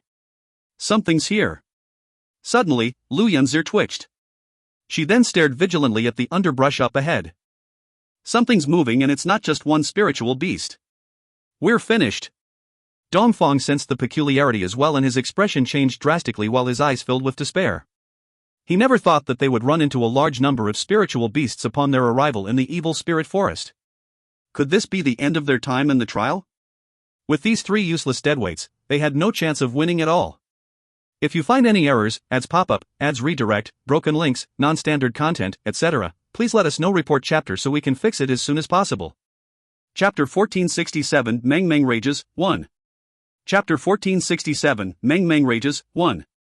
Translator, Endless Fantasy Translation Editor, Endless Fantasy Translation. Roar! An angry roar reverberated through the sky before a large figure leaped out in front of the crowd. It emanated a powerful aura and shock showed on every face in the crowd. However, that was not all. Just as the large spiritual beast had charged out, numerous powerful spiritual beasts leaped out as well soon after and threw themselves onto the group of people immediately. Damn it! Dongfang's face turned ashen and he cursed angrily, "It's a storm panther at the late stage of the exceptional state. Every other spiritual beast is also ranked above the exceptional state. It looks like we're going to lose for sure this time. Muing, get ready to send the distress call, the cultivators of Heavenly Moon Empire will rush over and save us." As there were too many participants in the contest, it was impossible for the Heavenly Moon Empire's cultivators to tail each group. Hence, the Heavenly Moon Empire had distributed a signal flare to each group before they were allowed into the evil spirit forest. If they were in any danger, they could release the signal flare and the Empire's cultivators will rush to their aid. However, sending a distress call also means that they forfeit the contest. Hence, upon hearing Dongfang's words, the grey-robed man named Muing fell into a deep silence before he slowly replied, "Let's not rush to cry for help. Aside from the spiritual beast at the late stage of the exceptional state, the rest are all at the early stage of the exceptional state, so it's not like we don't have a fighting chance. Kang Xiaojie and I will fight the Storm Panther, which is in the late stage of the exceptional state. Lu Yun and you can hold off the remaining early stage exceptional state spiritual beasts. Once we defeat the late stage exceptional state spiritual beast, we will help you with the rest. Furthermore, protect Li Chang and the rest. If they fall into any danger, our efforts will go to waste." Dongfang gritted his teeth and he was filled with even more loathing towards Gu Ruoyun and the others. If it were not for these three good-for-nothings, they would not have needed to take such measures. However, what was the use in being angry? He has to ensure their safety for the sake of the group's victory. Alright, I'll listen to you. You two can rest assured in battle the late-stage exceptional state Storm Panther. Leave the rest to us. SHHK. As soon as Dongfang had spoken, Muing and Kang Xiaojie immediately unsheathed their swords. They then charged towards the Storm Panther and surrounded it in the blink of an eye. Roar! The Storm Panther was instantly enraged when it saw that the two humans, who were merely at the mid-stage of the exceptional state, had dared to stand in its way. It viciously slashed its claws towards Kang Xiaojie. Kang Xiaojie quickly raised his sword to block it. A loud clang sounded when the Storm Panther's claws met his sword. At that moment, Kang Xiaojie felt the Storm Panther's ferocious energy coursing through his sword and onto his body. He then stumbled backward and spat out a mouthful of blood. Kang Xiaojie, Muing, will you two be alright? Lu Yun was feeling a little bit anxious, but, unfortunately, she was only at the early stage of the exceptional state. It was already quite a challenge for her to fight against the spiritual beasts before her, much less to lend the two a hand. She could only watch anxiously as the two men were locked in the battle against the Storm Panther. Even if we can't do it, we must. Muing steadied his gaze. Lu Yun, both you and Dongfang take care of Li Qing and the others. Don't lose your focus, you don't have to worry about us over here. Even if we are unfortunate enough to lose in the end, we won't ever admit defeat without a fight. As a cultivator, I've made peace with dying a long time ago. Only an audacious heart will allow us to grow. He would never admit defeat before anything could even start. If he does not try, how would he know what his limits were? If you find any errors, ads pop-up, ads redirect, broken links, non-standard content, etc., please let us know. Report chapter so we can fix it as soon as possible. Chapter 1468 Meng Meng Rages, 2. Chapter 1468 Meng Meng Rages, 2. Translator, Endless Fantasy Translation Editor, Endless Fantasy Translation. Besides, he was not alone. His friends were with him. Gu Ruoyun made no move as she watched the battle before her without a word. Suddenly, an incoherent squawking sounded from her bosom. She gently raised her brow and turned towards the little fellow who was nestled in her arms and asked, "Meng Meng, are you awake?" Ever since she had taken this little fellow away from the secret order, it has always stayed in her bosom. It would not leave even to sleep, so there was no way of making it stay in the ancient divine pagoda along with the other spiritual beasts. Besides, this fellow had not eaten or drunk anything since they left. Aside from sleeping every day. It really only sleeps all the time. As a result, Gu Ruoyun has nearly forgotten about its existence. Squeak, squawk, gore, growl. The little fellow pointed at the spiritual beasts who were in the midst of the fight as he chattered. No one could understand what it was saying, but based on the furious expression on his face, it was obvious that he was angry that those spiritual beasts had disturbed its sleep. Xiao Yuner, where did you pick this spiritual beast up from? Zhuo Shengchen's eyes filled with a grin as he began to analyze it. From the secret order. Gu Ruoyun fell silent for a while before she decided to reply truthfully, it's the secret order's sacred beast. It had latched onto me as I left the secret order. I couldn't shake it off, so I had brought it along. The secret order's sacred beast? Emotion rippled in Zhuo Shengchen's eyes. After a long pause, he flashed an evil smile. The great sacred beast from the secret order certainly lives up to its reputation. Zhuo Shengchen shot a look at the little fellow's claws which were pressed onto Gu Ruoyun's chest. The smile on the corners of his lips deepened even further. However, he's a little bit perverted. In the past, the little fellow would certainly have flown into a terrible rage after being accused of being a pervert. How could a pure little beast like him be called a pervert? That was simply an insult. Now, however, the little fellow thinks that the person who was humiliating him was far less hateful than those who had disturbed his sleep. The little fellow then flipped out, and its entire being looked like an exploded little white cat as it charged out from Gu Ruoyun's bosom with a whoosh. Dongfang was exhausted from coping with the spiritual beast's attacks. His body was riddled with wounds, but, even so, he could not stop feeling worried as he glanced at Muing and Kong Xiaojie with anxious eyes. Suddenly, a white-colored figure descended from the sky and landed in front of Muing with a crash. One shaggy little paw was pointed at the storm panther, which was roaring with rage. The little figure squeaked and squawked incoherently while his large eyes glared angrily and fearlessly at the storm panther, who was many times his size. Gu Ruoyun, what's your little pet doing? Does it no longer want to live? Summon it back to you, quickly. Dongfang was momentarily dazed before he cried out in concern. Though he may feel as if Gu Ruoyun had dragged him down and he would continue to complain about that, that does not mean that he was vicious enough to watch them all die. However, this little fellow was clearly digging his own grave by rushing forward. One slap from the storm panther would be enough to kill it. Squeak, squawk, dot. The little fellow became even more enraged when it noticed that the storm panther had not moved even after seeing him. His originally adorable little face suddenly turned rather ferocious before he opened his mouth wide until he looks almost split into two. The area within its little mouth was pitch black, like a dark cave. Oh whoa! Before the storm panther could react, the little fellow had swallowed it in one bite. He even let out a satisfied burp in the end as he rubbed his round belly and walked back towards Gu Ruoyun contentedly. If you find any errors, ads pop-up, ads redirect, broken links, non-standard content, etc., please let us know. Report chapter so we can fix it as soon as possible. Chapter 1469 Meng Meng Rages, 3. Chapter 1469 Meng Meng Rages, 3. Translator, Endless Fantasy Translation Editor, Endless Fantasy Translation. The entire forest fell silent. It was so quiet that one could hear the breeze brushing through the leaves clearly. The previously anxious-looking Dongfang choked. His voice had clogged up in his throat and he was unable to speak. He looked so shocked that it was as if he had just seen an ant eating an elephant. It was a bizarre expression. Everyone was shocked as well. The scene before them has gone beyond all rational sense. This little beast was about the size of a hand, but it had managed to enlarge its mouth by several hundred times and swallowed the storm panther whole.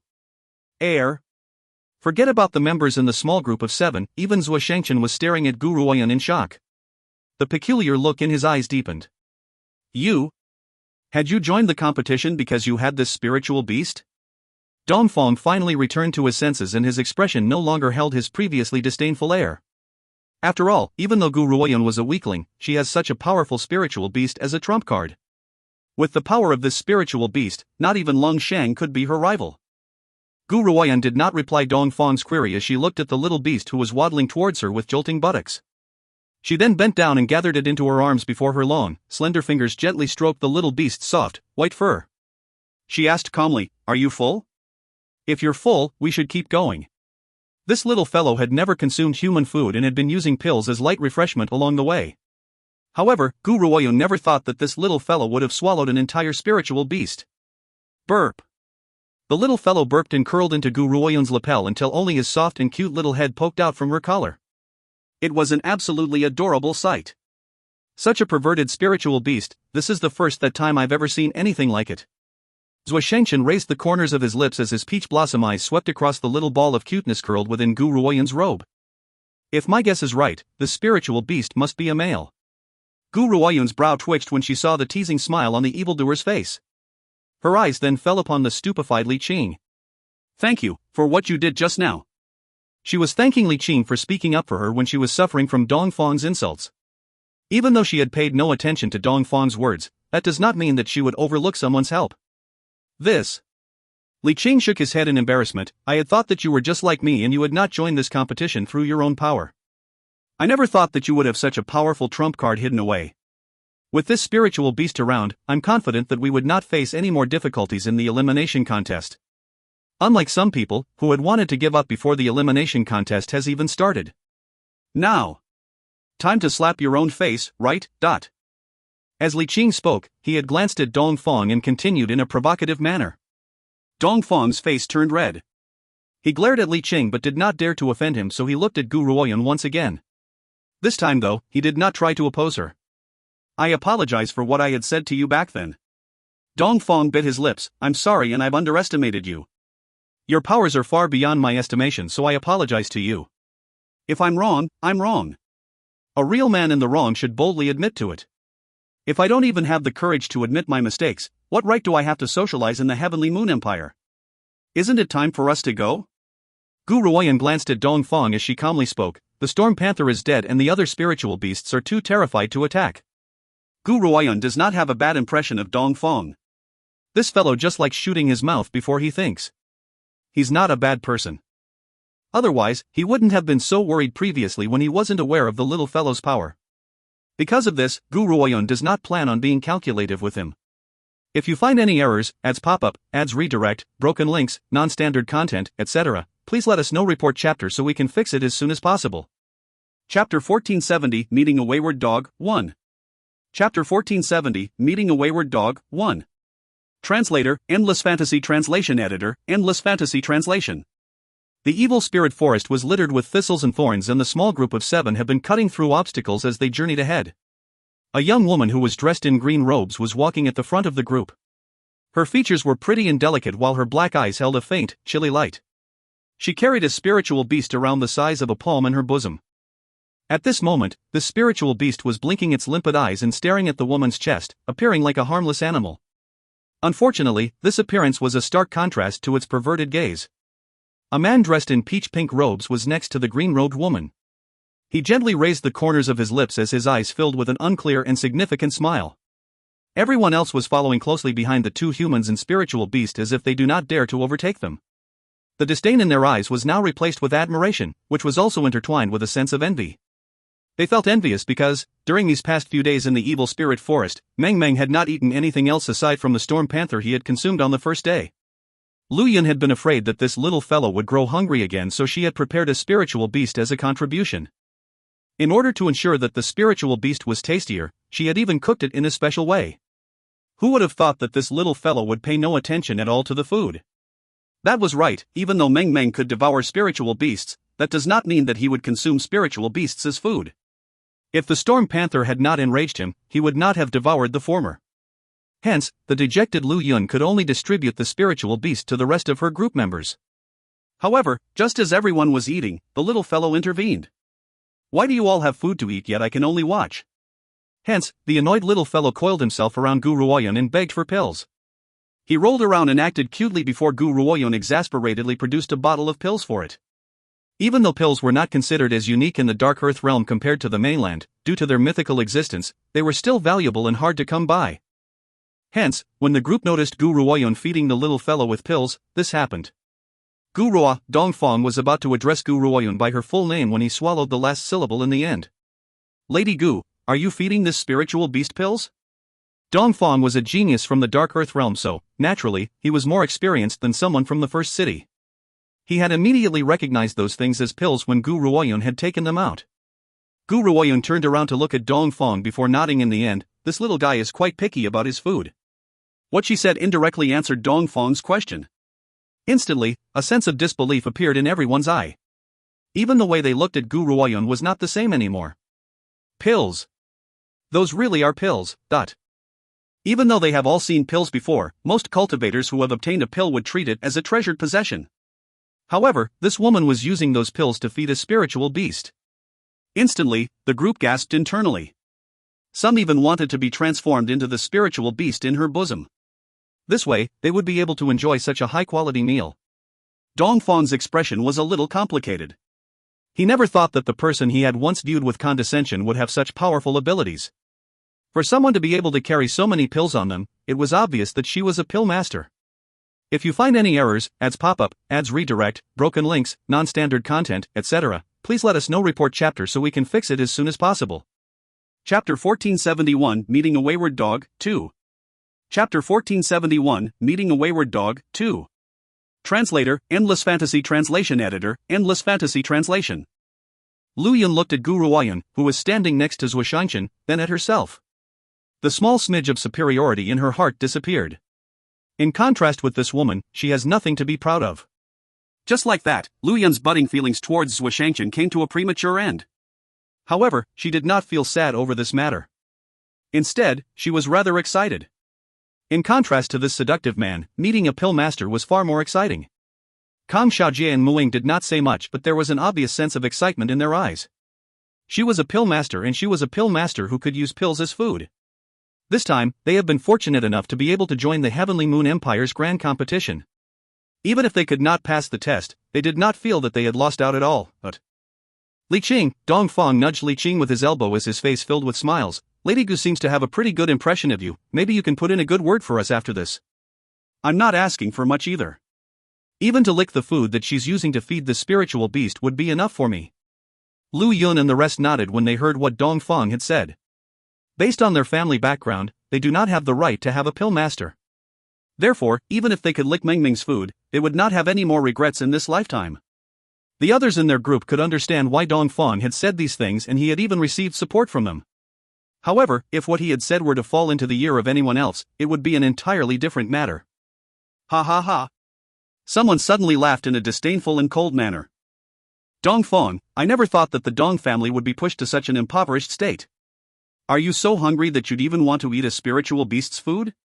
TSK, I'm rather taken aback. If you've really reached such a frustrating and destitute circumstance, kneel and call me your grandfather. Perhaps I might be kind enough to give you a few gold pieces. The maniacal laughter from far away made Dongfang frown before he lifted his head and turned around. When he noticed the group walking towards them, his expression sank. Do you know each other? Lu Yun raised her willowy brows. Are you acquaintances? Dongfang replied dully, this fellow is Duan Yi. The Duan family have always been the rivals of the Dong family. I never thought that he would register for the competition this time and that we would bump into each other here. His voice grew exceptionally cold at the mention of this. He then looked at the approaching group and said, Duan Yi, this is the elimination round, so don't take advantage. I don't wish to be calculative with you here. Go away immediately. Oh, the rabbit dares to bite a human now? You don't even have the courage to fart in front of me last time, and now you dare to ask me to leave? Duan Yi laughed icily as he swept his gaze towards Li Qing. Looks like you have the general's son as your support. Is that why you become so bold? You? Dongfang was trembling with anger.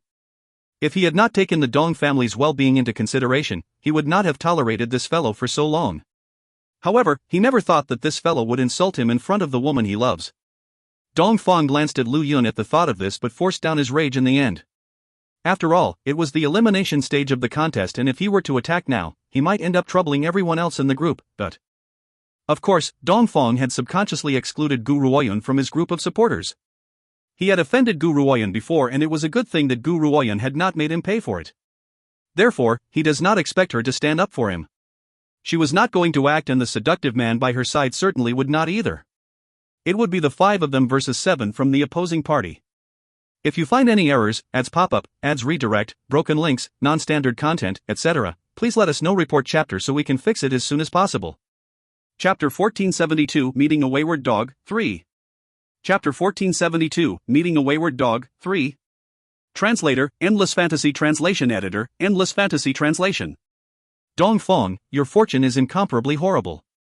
Out of everyone who had registered for the competition, your group was the one which had gotten stuck with the 3 weakest contestants. Hence, perhaps you won't even be able to pass the elimination round this time. Duan Yi laughed disdainfully as he swept his disdainful gaze across Gu Ruoyan and Zhuo Shanshan. The ridicule in his eyes then deepened. What kind of help can these good-for-nothings provide anyway? It's already good enough if they don't stand in your way. Shut your mouth. Dongfang, who had originally intended to show restraint, instantly exploded as he glared angrily at the other party. It was fine if this fellow had insisted on humiliating him, but he had dared to humiliate his idol. How could Dongfang hold himself back any longer?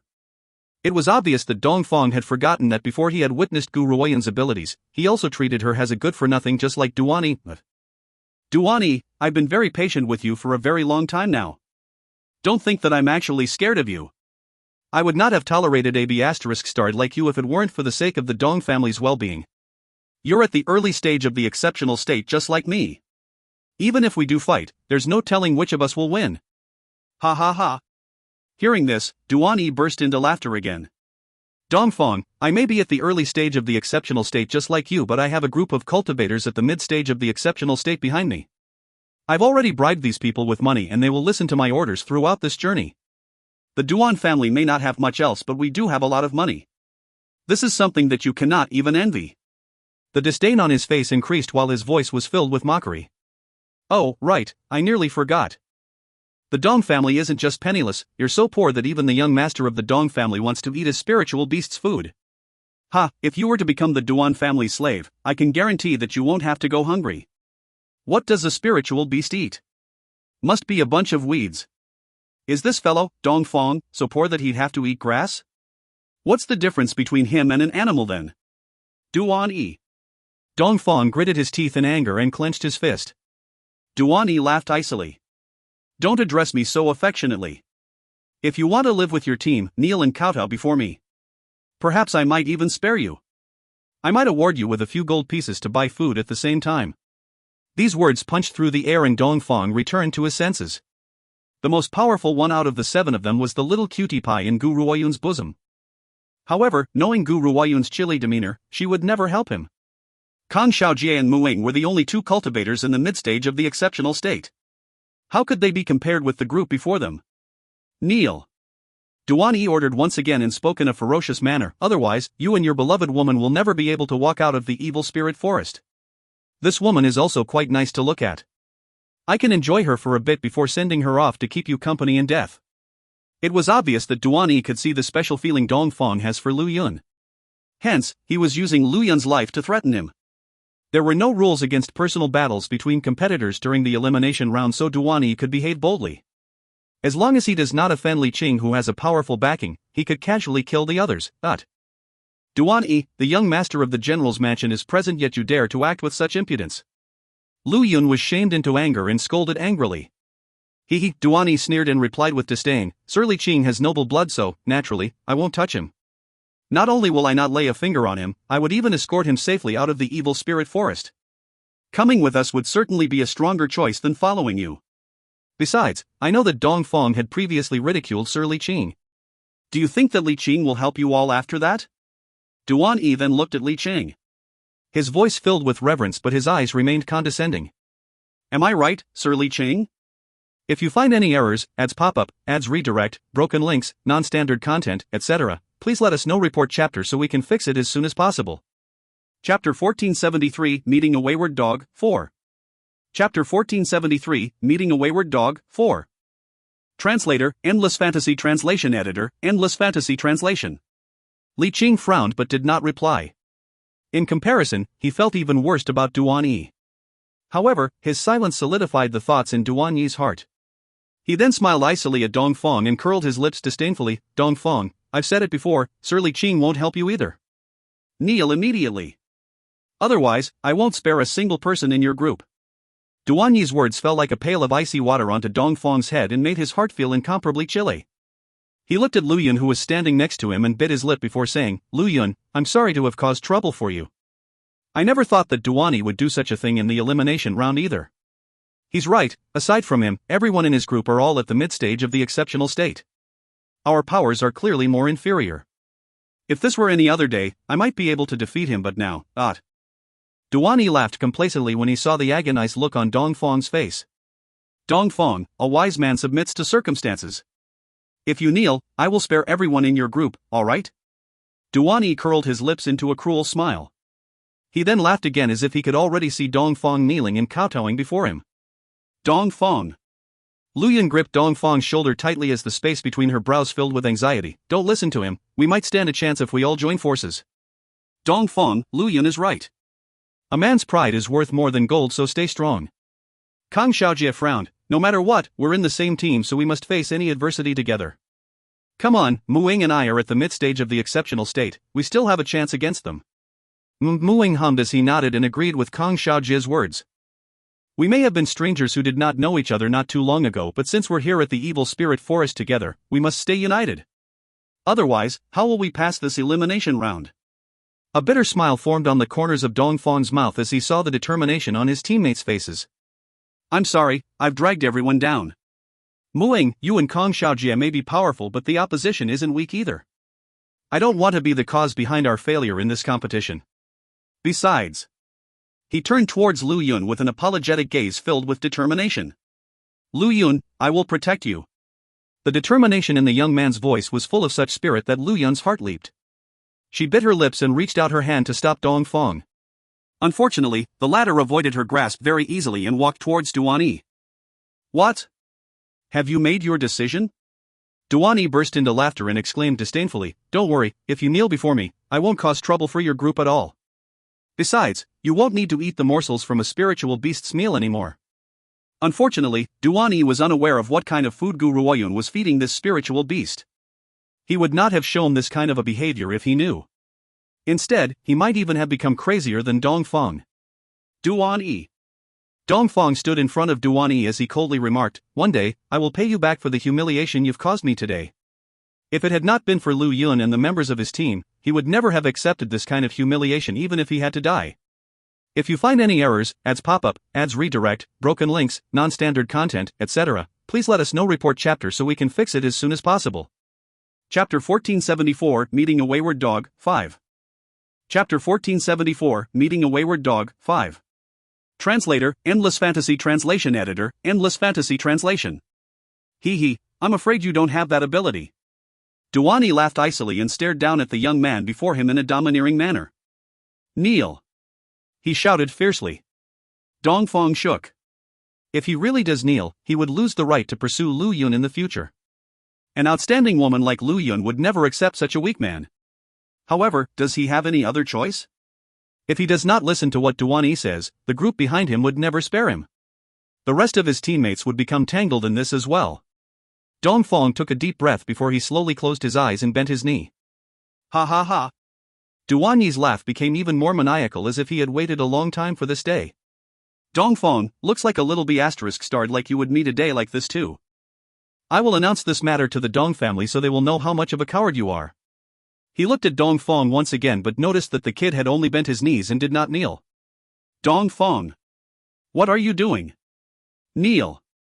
Duan Yi frowned with impatience as his voice became even colder. At this moment, Dongfeng's entire face was full of shock and his eyes were filled with panic. He does not know what was happening either. He could only feel a force which was pulling his body back, preventing him from kneeling all the way down. That power was so strong that he could not fight back at all. Just as Dongfeng was thinking that something was wrong with his body, a cold voice slowly rang out like a cool breeze that made his head feel bright and clear. Where has your courage gone? Where has the brazenness you had towards Li Qing and me run off to? If you want to remain forever stagnant in your cultivation journey, go ahead and kneel, When the woman's chilly voice had spoken, the force which had been holding him back suddenly disappeared. His body suddenly relaxed and he stumbled backward and nearly fell onto the ground. In contrast with the relaxed feeling in his body, Dongfeng was even more shocked by the fact that this chilly and somber woman was actually standing up for him. Dongfeng turned around stiffly and stared at Gu Ruoyun with disbelief. Why did you help me?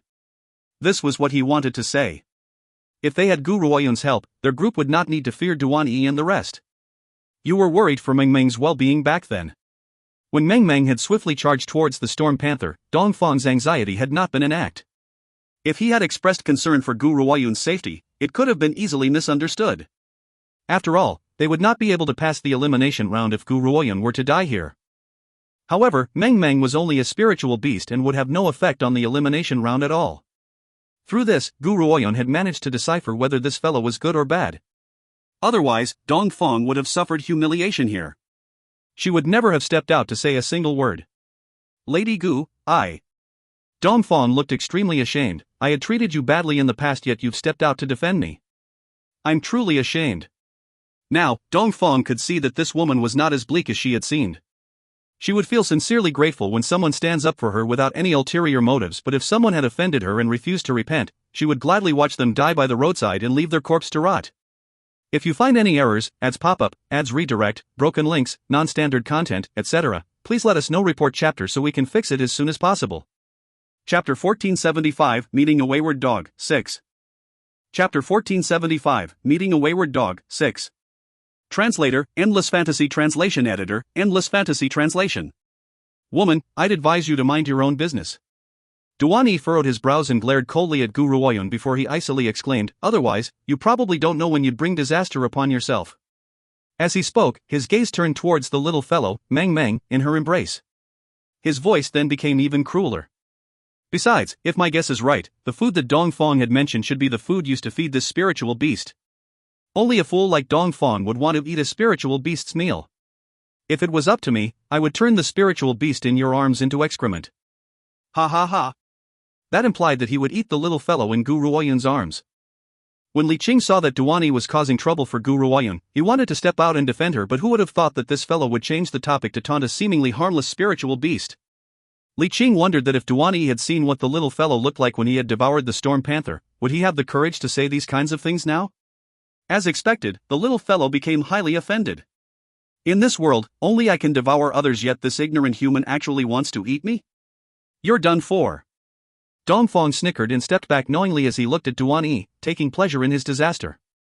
Lady Gu's spiritual beast has a very bad temper and you've offended it. Even if your father were here, he wouldn't be able to save you. Besides, the spiritual beast's food is not something you can eat whenever you like. You won't be able to eat this meal even if you were to sell the entire Dong family. Actually, the Dong family could not even be considered as a second-rate organization. Even if they were to lose their family fortune, they would never be able to enjoy the same treatment as the spiritual beast. Oh, this little thing can get angry too? Duani looked at Meng Meng once again and burst into laughter. So what? I can slap this palm-sized little fellow to death in one blow. Furthermore, with the Dong family's riches, why should we be unable to afford a spiritual beast's food? Even if this spiritual beast were a carnivore, it's not like the Dong family can't bear it at all. Unfortunately, I would never waste so much effort to nurture a spiritual beast with no fighting power like this one. A spiritual beast like this is only fit to become my feces. Dongfang laughed icily as he said, Duani, I never thought the day would come for me to witness your ignorance. I've already warned you to not anger this spiritual beast, yet you persist in insulting it. Later, you won't even be aware of how you've died. Previously, this little fellow had flown into a rage because the storm panther had disturbed his sleep. He had not even given the storm panther a chance to beg for its life before he had devoured it. Now, Duan-yi was ridiculing him. Dongfang believes that the little fellow's anger would be even greater than the last time. Squeak, squawk. As soon as Dongfang had spoken, the little fellow leaped out from Gu Ruoyun's arms in a rage. He pointed its tiny claw at the disdainful-looking Duan-yi and squeaked furiously. However, because this little fellow looked so adorable, even his anger did not inspire any sense of dread. Ha ha! Duan-yi laughed maniacally. This spiritual beast can't even talk, it's so rubbish that it's not even rubbish at all. A spiritual beast like this isn't even enough to fit the space between my teeth. Little fellow, you're standing next to my feet, aren't you afraid of being stomped to death? As if to prove his actions, Duan-yi smiled and lifted his leg. His face was filled with cruelty and ferocity. The little fellow was now even more enraged and his large, livid eyes slowly turned blood red. His white fur stood up all over his body and made him look like a puffed-up kitten. If you find any errors, ads pop up, ads redirect, broken links, non-standard content, etc., please let us know. Report chapter so we can fix it as soon as possible. Chapter 1476, You Won't Die If You Don't Invite Death, 1. Chapter 1476, You Won't Die If You Don't Invite Death, 1.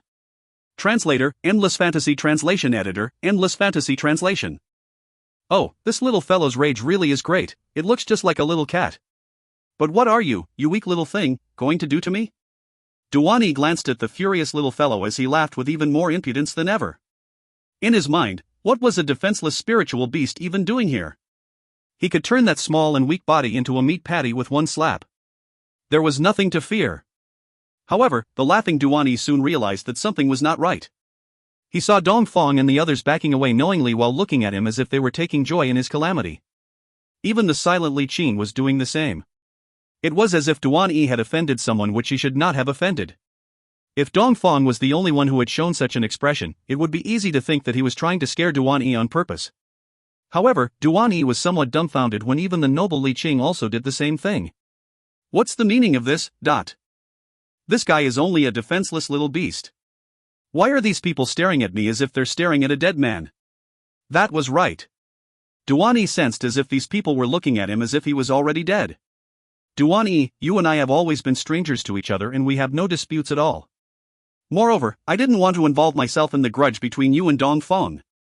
Li Qing laughed icily as he said, but now I'm going to give you this, you won't die if you don't invite death. There are some people, forget about you, that even my father cannot offend. Besides, even though I don't like Dong Feng, all of us agree with something he had said. Even if you sold the entire Duan family fortune, you would still not be able to afford this little fellow's food. Boom! Those words struck like a sudden bolt of lightning, causing Duan Yi to stagger and back away. His face has turned incomparably pale while a thudding noise resounded in his head. He almost could not recover from what Li Qing had just said. What does Li Qing mean when he said that there were some people that even General Li could not offend? Also, Sir Li said that even if I were to sell the entire Duan family fortune, I would still not be able to afford this little spiritual beast's food. Could it be that its food is made from gold? Yet, even if the food was made from gold, based on the Dong family's fortune, it's likely that we would still be able to afford it. As Li Qing's words rang through Duan Yi's head, someone cried out and caused him to abruptly pull his thoughts back. Sir Duan, watch out! Swish! A cold and gloomy wind blew directly at his face. When Duan Yi turned around in astonishment, he instantly saw something which he would never forget for the rest of his life. He saw that the once harmless-looking little spiritual beast had suddenly turned ferocious. Its pitch-black mouth was like a dark cave as it widened bit by bit. In the end, its mouth had widened so much that it was bigger than its body, yet it still continued to grow. That gloomy wind had come from the little fellow's mouth. Duan Yi, I've told you before that Lady Gu's spiritual beast has a bad temper, yet you had insisted on offending it. Now, isn't this great? It's too late to even beg now. Dong Feng smiled, taking pleasure in Duan Yi's disaster. The space between his brow was filled with complacency and arrogance. Oh, that's right, since you're about to die, I can tell you that this little fellow's food was actually a pill. Do you think that you would be able to afford this little fellow's pills on the Duan family's fortune even if you sold it all? Everyone else was shaking their heads as well. Duan Yi's action has proved one thing. You don't die if you don't invite death. Even though Gu Ruoyan had stopped Dong Feng from kneeling, that does not mean she was willing to step in and get rid of this issue for Dong Feng. The most she could do was to guarantee that this group would leave the evil spirit forest safe and sound. If you find any errors, ads pop-up, ads redirect, broken links, non-standard content, etc., please let us know. Report chapter so we can fix it as soon as possible. Chapter 1477, You Won't Die If You Don't Invite Death, 2. Chapter 1477, You Won't Die If You Don't Invite Death, 2. Translator, Endless Fantasy Translation Editor, Endless Fantasy Translation. Besides, she could use the easiest method to solve this. That method was Li Qing. With Li Qing's status in play, Duan Yi would not have the courage to act. Otherwise, the entire Duan family would capsize. Knowing Li Qing's belief in her, he would certainly be willing to stop Duan Yi's actions. Hence, even if Gu Ruoyan does not do anything, she could easily smooth this over. But as for when they leave the evil spirit forest, that would be Dong Feng and Duan Yi's personal grudge. If Dong Feng does not have the fear of dragging the group down with him, he would not have submitted so easily. Hence, there had been no need for Duan Yi to die at first. Unfortunately, this fellow had insisted on digging his own grave. Out of everyone, he had chosen to offend this little demon. Also, based on how Lady Gu pampers this spiritual beast, she would never stop it from acting on its own. Hence, Duan Yi only has himself to blame. No! Once Dong Feng had spoken, Duan Yi's pupils suddenly shrank. His shrieks rang out throughout the entire forest, echoing in all corners. Before he had time for regret, he had been devoured by the little fellow with the big mouth. He then disappeared entirely from this forest. Blurg! Duan Yi does not seem to taste very good. The little fellow could not help but run to the side and throw up. He had a look of disgust on its face as if he had just eaten feces. Air! Dong Feng was shocked and looked at Lu Yun and the others before his expression changed to one of exasperation. This little one is truly two-faced. It had devoured the person but was then repulsed by the taste and ended up vomiting. If that fellow, Duan Yi, had been alive to see this, he would probably be angered to death. Mang mang. Gu Ruoyun saw the disgusted look on the little one's small face and frowned. Next time, don't just eat anything in case you end up with indigestion. Meng Meng leaped into Gu Ruoyun's arms with a whoosh and reached its paw out to her as it squeaked incoherently. Gu Ruoyun sighed in exasperation before she took out a pill and placed it in its paw. Here. Next time, you'd better not eat anything else anymore aside from pills. What if you end up spoiling your stomach? The gains do not make up for the losses. Burble.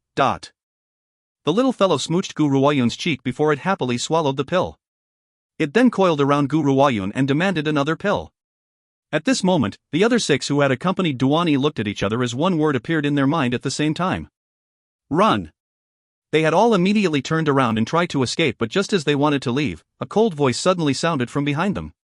Since you're here now, you don't have to leave. The woman's voice was just as somber as ever, but it carried a heavy force. As such, the 6 of them felt as if roots had grown from the bottom of their feet. They were unable to lift their feet at all. What do you want? Out of the 6, a man with a mole on his face turned and glared at Gu Ruoyun. He gritted his teeth and said, Duani is dead and we had only accepted his money to work for him. You better not take advantage. Since you've accepted his money, you should complete your tasks. Didn't Duani ask you to attack Dongfang and the rest of us in his group? Since that's the case, it won't look very good if you all just leave like that, right? You, the man with the mole's expression changed drastically and his tone softened. Miss, we are total strangers and we have no grudge between us either. Spare us now and we'll repay your debt of gratitude in the future, alright? It's true, we have no grudge between us and we are total strangers. Gu Ruoyun rubbed her chin as she smiled in a profound manner, but you know too much, so what can we do? If you find any errors, ads pop up, ads redirect, broken links, non-standard content, etc., please let us know. Report chapter so we can fix it as soon as possible. Chapter 1478, You Won't Die If You Don't Invite Death, 3. Chapter 1478, You Won't Die If You Don't Invite Death, 3. Translator, Endless Fantasy Translation Editor, Endless Fantasy Translation. The faces on the group of people changed drastically. They had forgotten about this fact. Why should Gu Ruoyun allow them to escape after witnessing that little fellow's terrifying power? Lady Gu. The man with a mole gritted his teeth and said, I can guarantee that I will never reveal a single thing about this matter to the public, so please spare us this one time. We regret this now and we can't even pass the elimination round. We've already received retribution, so why must you exterminate us? Exterminate? Gu Ruoyun smiled faintly and said, If my powers had not been strong enough, what fate would have befallen us today? I'm afraid that we would have all been killed. The man with the mole's expression has turned increasingly ugly. Gu Ruoyun was right, Duan-yi had no intention of sparing the other group's life. Even if Dongfang had given in, these people would be killed anyway, but... Yet, what they had not expected was that Gu Ruoyun, who had been sworn as a good-for-nothing by so many geniuses in the Heavenly Moon Empire, would actually have such great power. What do you want? I dare guarantee that we won't divulge anything about you. What can we do to make you believe us? Gu Ruoyun shook her head as she stared at the man with the mole's face, which was nearing the brink of insanity, and calmly exclaimed, In this world, I can only trust one type of person, a dead one. You, the man with the mole, did not think that she would kill them despite after begging so much. The more he thought about it, the angrier he became. He does not intend to be weak any longer and cried out brazenly, Gu Ruoyun, you're behaving like a tyrant only because of that spiritual beast in your hands. Without it, you're nothing. If I want to strangle you to death, it would be as easy as strangling an ant. That's just too funny if you want to kill us here. Don't forget, the Heavenly Moon Empire's cultivators are nearby. I only need to cry out for help and someone will rush over to save us. When we leave, your day of reckoning shall arrive. The man with the mole had thought that after saying these things, Gu Ruoyun would lose her head from fear. However, he was wrong. At this moment, the woman looked just as calm as ever. Her chilly eyes were serene and without any sign of emotion, as if the man's words could not threaten her at all. Humph. You think that I'd actually keep my mouth shut? If it wasn't for you, we wouldn't have failed in the elimination round. Once I leave, I will announce the fact that you have a powerful spiritual beast. You will certainly suffer from countless spies and assassination attempts. A person's wealth can cause their own ruin by arousing another's greed. Hence, Gu Ruoyun had decided not to spare these people from the very beginning. You've killed Duan-yi, so you'll certainly have to pay the price.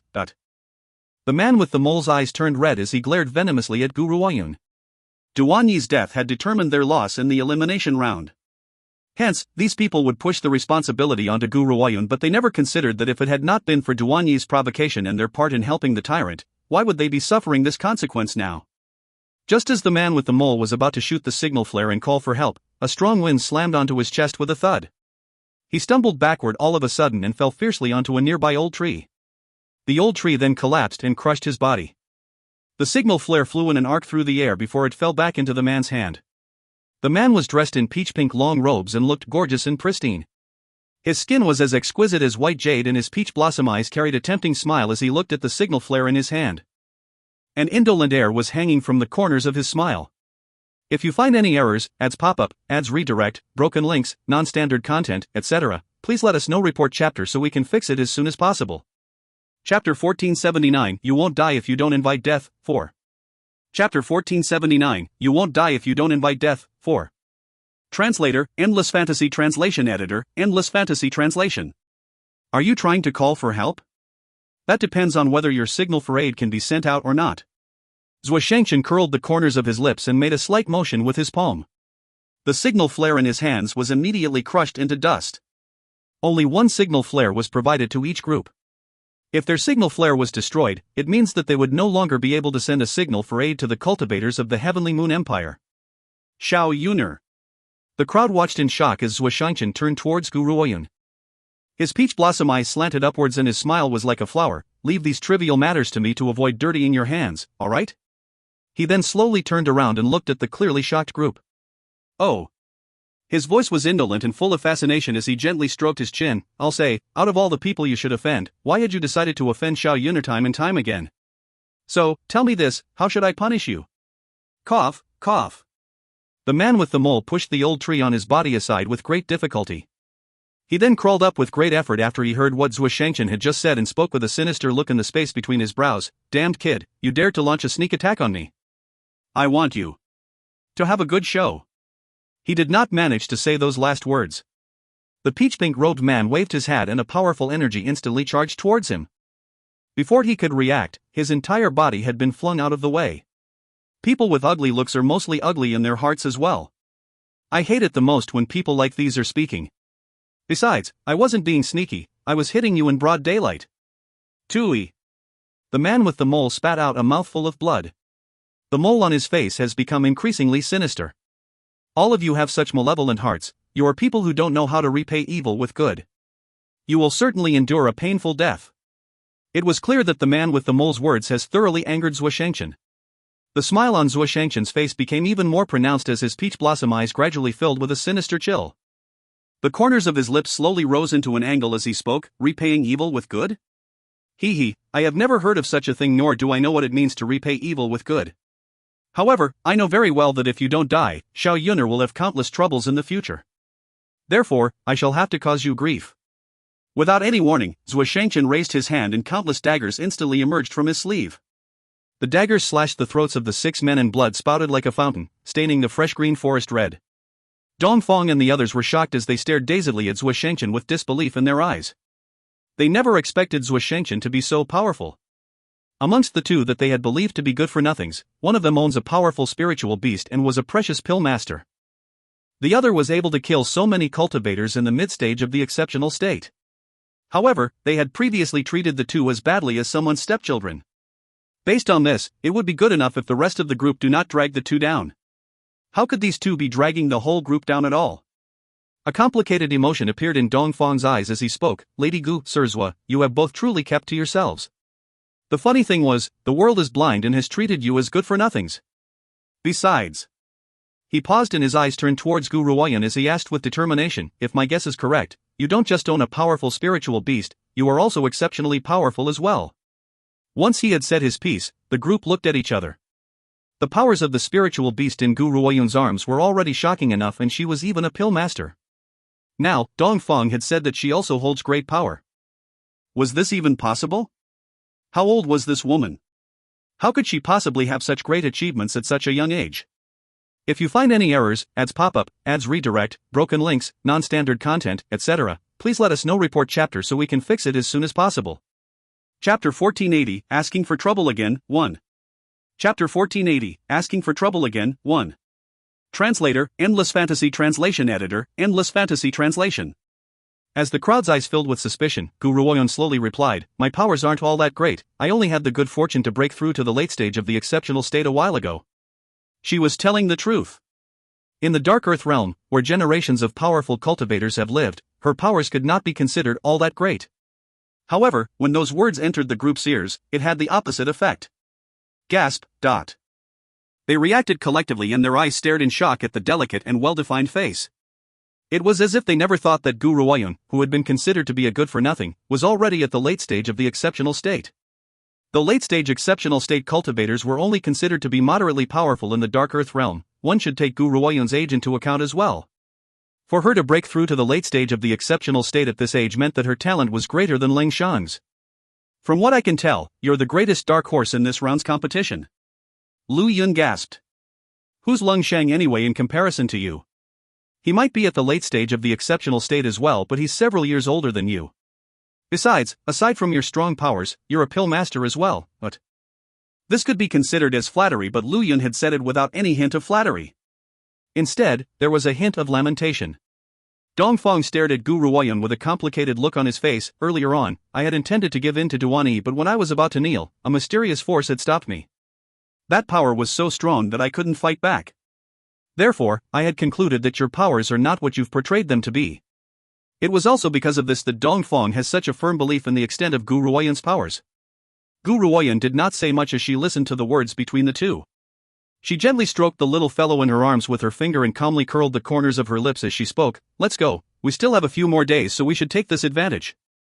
I'd like to find out just how big this terrifying evil spirit forest really is." Gu Ruoyun's eyes flickered as she spoke and she turned to look into the distance in the forest. A light flashed across her eyes. From the first moment she had set foot into the evil spirit forest, she had sensed a strange movement from the Nine Emperor. Perhaps something was calling out to it within the deep recesses of evil spirit forest. A faint but powerful aura flowed from the evil spirit forest's deep end and made the travelers pause in their footsteps. Muing furrowed his brows and said, "Lady Gu, we're at the verge of the forest's depth. Should we continue ahead?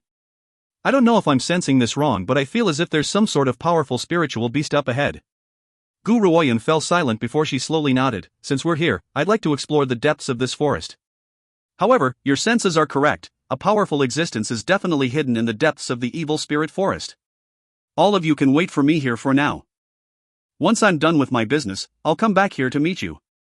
Hearing this, Dongfeng bit his lips and replied with a determined look in his eyes, "Lady Gu, if you want to continue ahead, I, Dongfeng, will throw caution to the wind and stay with you to the end. Previously, if it had not been for you, I would have yielded to Duan Yi's tyranny. I owe you one and I can't just run away before the battle." Lu Yun looked at Dongfeng as her eyes filled with admiration. Dongfeng's words and actions towards Zhuoshangshan and the others back then may have caused her to have a bad impression of him, but she never expected Dongfeng to be such a manly man. This caused her heart to skip a beat. If you find any errors, ads pop-up, ads redirect, broken links, non-standard content, etc., please let us know. Report chapter so we can fix it as soon as possible. Chapter 1481 Asking for Trouble Again, 2. Chapter 1481 Asking for Trouble Again, 2. Translator, Endless Fantasy Translation Editor, Endless Fantasy Translation. Zhuoshangshan, what's going on? Gu Ruoyun was about to answer Dongfeng and the others when she suddenly sensed peculiar fluctuations from the man next to her. She turned towards him and frowned. Zhuoshangshan pursed his red lips as an excited light flashed across his peach blossom eyes. He did not respond to Gu Ruoyun's question before his peach-pink form flashed, then charged up ahead. Gu Ruoyun did not have any time to think and quickly chased after him. What should we do? Kang Xiaojie did not expect the two of them to leave without a word. He was momentarily dazed before he turned to look at the people next to him. Let's go. Muing thought for a moment before raising his head and said, let's go after them. All right. The rest nodded and chased after the two. A man in peach-pink robes descended into the dense foliage, casting a rather striking figure in the fresh green forest. The man's eyes were staring at the vermilion-colored fruit in front of him while his gaze was filled with uncharacteristic excitement. Zhuoshangshan, what has gotten into you? Gu Ruoyun, who had followed closely behind him, stopped next to the man and followed his gaze. When she saw the vermilion-colored fruit on a nearby old tree, her eyes filled with amazement. A spirit phoenix fruit? I did not expect a place like this to have a spirit phoenix fruit. Everyone knows that if someone were to consume the spirit phoenix fruit, they could achieve a breakthrough in the refined state. However, this spirit phoenix fruit was only useful to those in the refined state. A cultivator at the late stage of the refined state would not be able to use it to break through to the ninth transformation. Besides, even a cultivator at the refined state might not be able to have a breakthrough despite eating the fruit. After all, the spirit phoenix fruit was not the same as a pill, so the chances of a successful breakthrough were very small. Xiao Yuner, do you know why the members of the underworld are here? Zhuo Shangchen calmly curled his lips. His smile was indolent and charming. If my guess is right, they're here for the Moon Soul Herb. The Moon Soul Herb? Gu Ruoyun shook and furrowed her brows. That's right. Based on what I do know, the young master of the underworld is also searching for the Moon Soul Herb. The only place in the Dark Earth realm that contains the Moon Soul Herb is the Heavenly Moon Empire. I want to consume this spirit phoenix fruit. If I am able to successfully have a breakthrough, our chances will increase. Otherwise, when the time comes for us to go up against the members of the underworld, it's very likely that we'll lose. He must have the Moon Soul Herb to save Gu Shengxiao. Even if he had to give everything he has, he will not hesitate. Gu Ruoyun fell silent for a moment before she spoke. Are you sure that you want to take this risk? The spirit phoenix fruit is very powerful. If you are fortunate enough to have a breakthrough, you could avoid disaster, but if you fail, the worst case scenario is for you to explode and die, while the best outcome would result in your meridians being severed. Generally speaking, this was the difference between the spirit phoenix fruit and pills. The medicinal power in pills was carefully regulated so can guarantee a cultivator's safety. However, for items like spirit phoenix fruit, which contains a large amount of spiritual energy, there was a big possibility that the person who consumes it will explode and die. Zhuo Shangchen laughed bitterly. Do we have any other choice? We can't fight the cultivators of the underworld by only relying on the little beast in your arms. If I can have a breakthrough, at least we have one more sliver of hope. Even if I fail, I won't regret it. His enticing peach blossom eyes stared at Gu Ruoyun as he finished speaking, and his gaze filled with determination. If you find any errors, ads pop up, ads redirect, broken links, non-standard content, etc., please let us know. Report chapter so we can fix it as soon as possible. Chapter 1482, Asking for Trouble Again, 3. Chapter 1482, Asking for Trouble Again, 3. Translator, Endless Fantasy Translation Editor, Endless Fantasy Translation. Only the Moon Soul Herb can save Shengxiao. I won't let him become a puppet. The man's voice was filled with a determination which made Gu Ruoyun's heart sigh with emotion. Truly, no one can come close to the feelings Zhuo Shangchen has towards her older brother. It was likely that he would willingly abandon everything for the sake of her older brother. If her older brother were to have some feelings for Zhuo Shangchen, she would be happy to see it. Unfortunately, Zhuo Shangchen was fated to have a tragic ending. Gu Ruoyun's lips moved ever so slightly at the thought of this. Evildoer, is it worth it for you to do so much for my big brother? Zhuo Shangchen's eyes moved. The smile on his lips carried a sense of bitterness which clashed with his magnificence. She knows. This fellow has always known about how I feel for Zhuo Shangchen. However, his feelings would be hard to accept in the end. Even though he could ignore the eyes of the world, he knew very well that Gu Shengxiao would never accept him. Hence, this was why he had never revealed how he felt. Xiao Yuner, Shengxiao, and I are sworn friends for life. He had once saved my life too, so even if I was to lose my life for his sake in the future, what's wrong with that? If I can save him, even if it's only one small glimmer of hope, I won't give up. This was his heart's determination. At that moment, Gu Ruoyun was rendered speechless. The Gu siblings owed him too much in this lifetime. Zhuo Shangchen did not say anything more. He then leaped and took the spirit phoenix fruit in the palm of his hand. However, Gu Ruoyun found it strange that a precious item like the spirit phoenix fruit would be left unguarded by a spiritual beast. This was not normal. Before Gu Ruoyun could think any more, Zhuo Shangchen had eaten the spirit phoenix fruit. Boom! A wave of powerful energy burst within Zhuo Shangchen's body, causing the evildoer's forehead to be drenched in cold sweat. Lady Gu. Lu Yun and the rest who had rushed over saw this and asked anxiously, "What's wrong with Sirzhua? Is he all right?" At this moment, these people were filled with worry, and they were not only worried just because of the test. Gu Ruoyun fell silent for a moment. Even though we haven't reached the deep end of Evil Spirit Forest, there are still powerful spiritual beasts around us. I want to ask you to help me keep a lookout and don't let anything get close to Zhuo Shangchen or me. Zhuo Shangchen was risking so much for her big brother, how could she neglect him? Even though the spirit phoenix fruit can help a cultivator in the refined state in their breakthrough, it was also a seal of death if they fail. If she does not do anything, Zhuo Shangchen's end would be set. He would explode from being unable to accept the spirit phoenix fruit's power. Dongfeng was in a daze and nodded. "Lady Gu, don't worry. I, Dongfeng, won't let any spiritual beasts disturb you even if I have to give everything I have." Gu Ruoyun nodded. Be it human or spiritual beast, they must not come anywhere near Zhuo Shangqian or me. Otherwise, Zhuo Shangqian's life will be in danger. Once she had said her piece, Gu Ruoyun walked to Zhuo Shangqian's side and sat down cross-legged. The space between her brows filled with determination.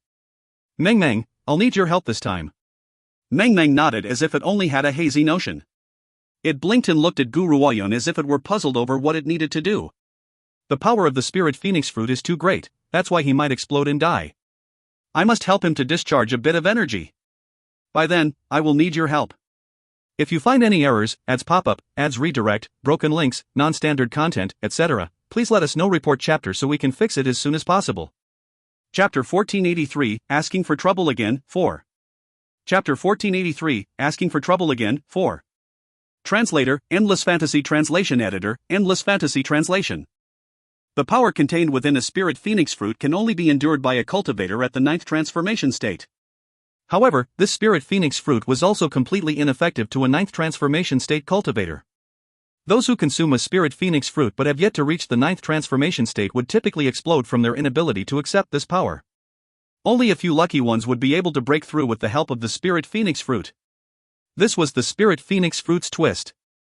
Many might think that since the spirit phoenix fruit was so powerful, they could split the spirit phoenix fruit into two and consume half of it. This way, the power would be halved as well. However, the spirit phoenix fruit has another characteristic: if it were damaged in any way, the power within would completely disappear in 1 second. Forget about having the spirit phoenix fruit with a knife either. This was why the spirit phoenix fruit was known as the seal of death to cultivators.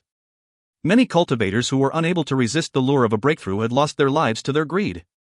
Gu Ruoyun did not say anything else as she used her mental energy to enter Zhuo Shangqian's body so that she could help to control the explosive energy in his body. Not too long after, her face turned very pale and sweat rolled down her forehead, but she did not dare to leave. If Sixi had been here, and with the extent of her contract with Sixi, it would not be as tiring as this. Unfortunately, Sixi was in a deep sleep and the other spiritual beasts were not strong enough, so she could only ask to borrow Meng Meng's power to help Zhuo Shangqian. Meng Meng was crouching on Gu Ruoyun's head with a deadpan look on its face, a drastic change from its previously mischievous nature. It also knew the importance of this matter, hence, it did not dare to be willful as it sent its power to Gu Ruoyun without hesitation. Dongfeng, will they be alright? Lu Yun's heart was filled with anxiety. She had never seen the perverted and mischievous Meng Meng like this before and could sense the danger in this matter. Hush! Dongfeng placed his finger on his lips and made a shushing motion. He knitted his brows tightly together as his heart filled with anxiety. Don't worry, Lady Gu knows what to do and we only need to complete the task she has given us. Now, keep quiet in case we disturb her. Upon careful scrutiny, one would notice the sweat on Dongfeng's forehead. His fist was clenched tightly as he stared unblinkingly at Gu Ruoyun. Gu Ruoyun, who was helping Zhuo Shangqian, was not aware that a wave of powerful spiritual energy had emanated into their surroundings after he had taken the spirit phoenix fruit. As a result, nearby groups thought that some treasure had emerged and quickly rushed towards them. Gu Ruoyun, we've finally found you. A sharp voice suddenly rang out and pierced through the sky, falling into Dongfeng's ears. As the son of the general's mansion, Li Qing recognized the voice at once. He frowned as he turned around and his eyes landed upon a nobleman who was leading a group of people towards them. Lin Yu, what are you doing here? He asked impatiently. Besides, why is Lin Yu looking for Lady Gu? Lin Yu? Dongfeng was shaken. He's the Prime Minister's son, Lin Yu? It looks like they would be in trouble again. Li Qing, this matter has nothing to do with the general's mansion, I'm here for Gu Ruoyun. Lin Yu laughed icily and his face was filled with ridicule. Of all the people Gu Ruoyun had to offend, she had offended Lady Su Lin and dug her own grave in the process. I made my way here because I had sensed the emergence of some sort of treasure, but I never expected to be so fortunate and run into her here. Today, I, Lin Yu, will avenge Lady Su Lin in her stead. If you find any errors, ads pop-up, ads redirect, broken links, non-standard content, etc., please let us know. Report chapter so we can fix it as soon as possible. Chapter 1484, Asking for Trouble Again, 5. Chapter 1484, Asking for Trouble Again, 5. Translator, Endless Fantasy Translation Editor, Endless Fantasy Translation. When they heard this, it was clear to everyone that Lin Yu was the regional king's heiress, Su Lin's loyal fan. Hence, when he had found Gu Ruoyun, he could not help but want to spread Su Lin's wrath.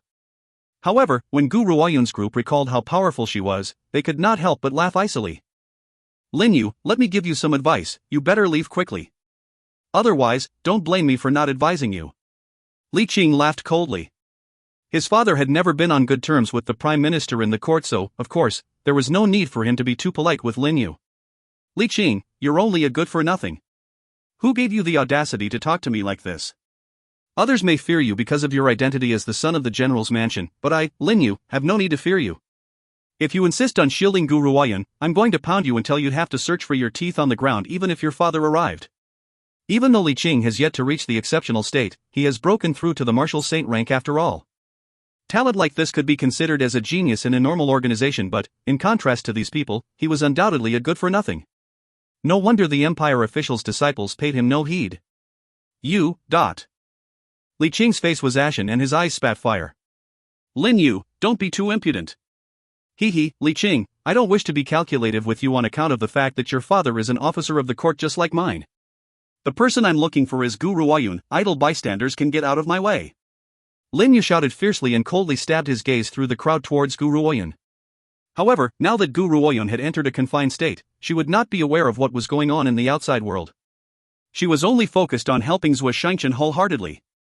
However, when newcomers noticed her current expression, they had assumed that she was acting condescending and would not even look at anyone else. Lin Yu became more incensed.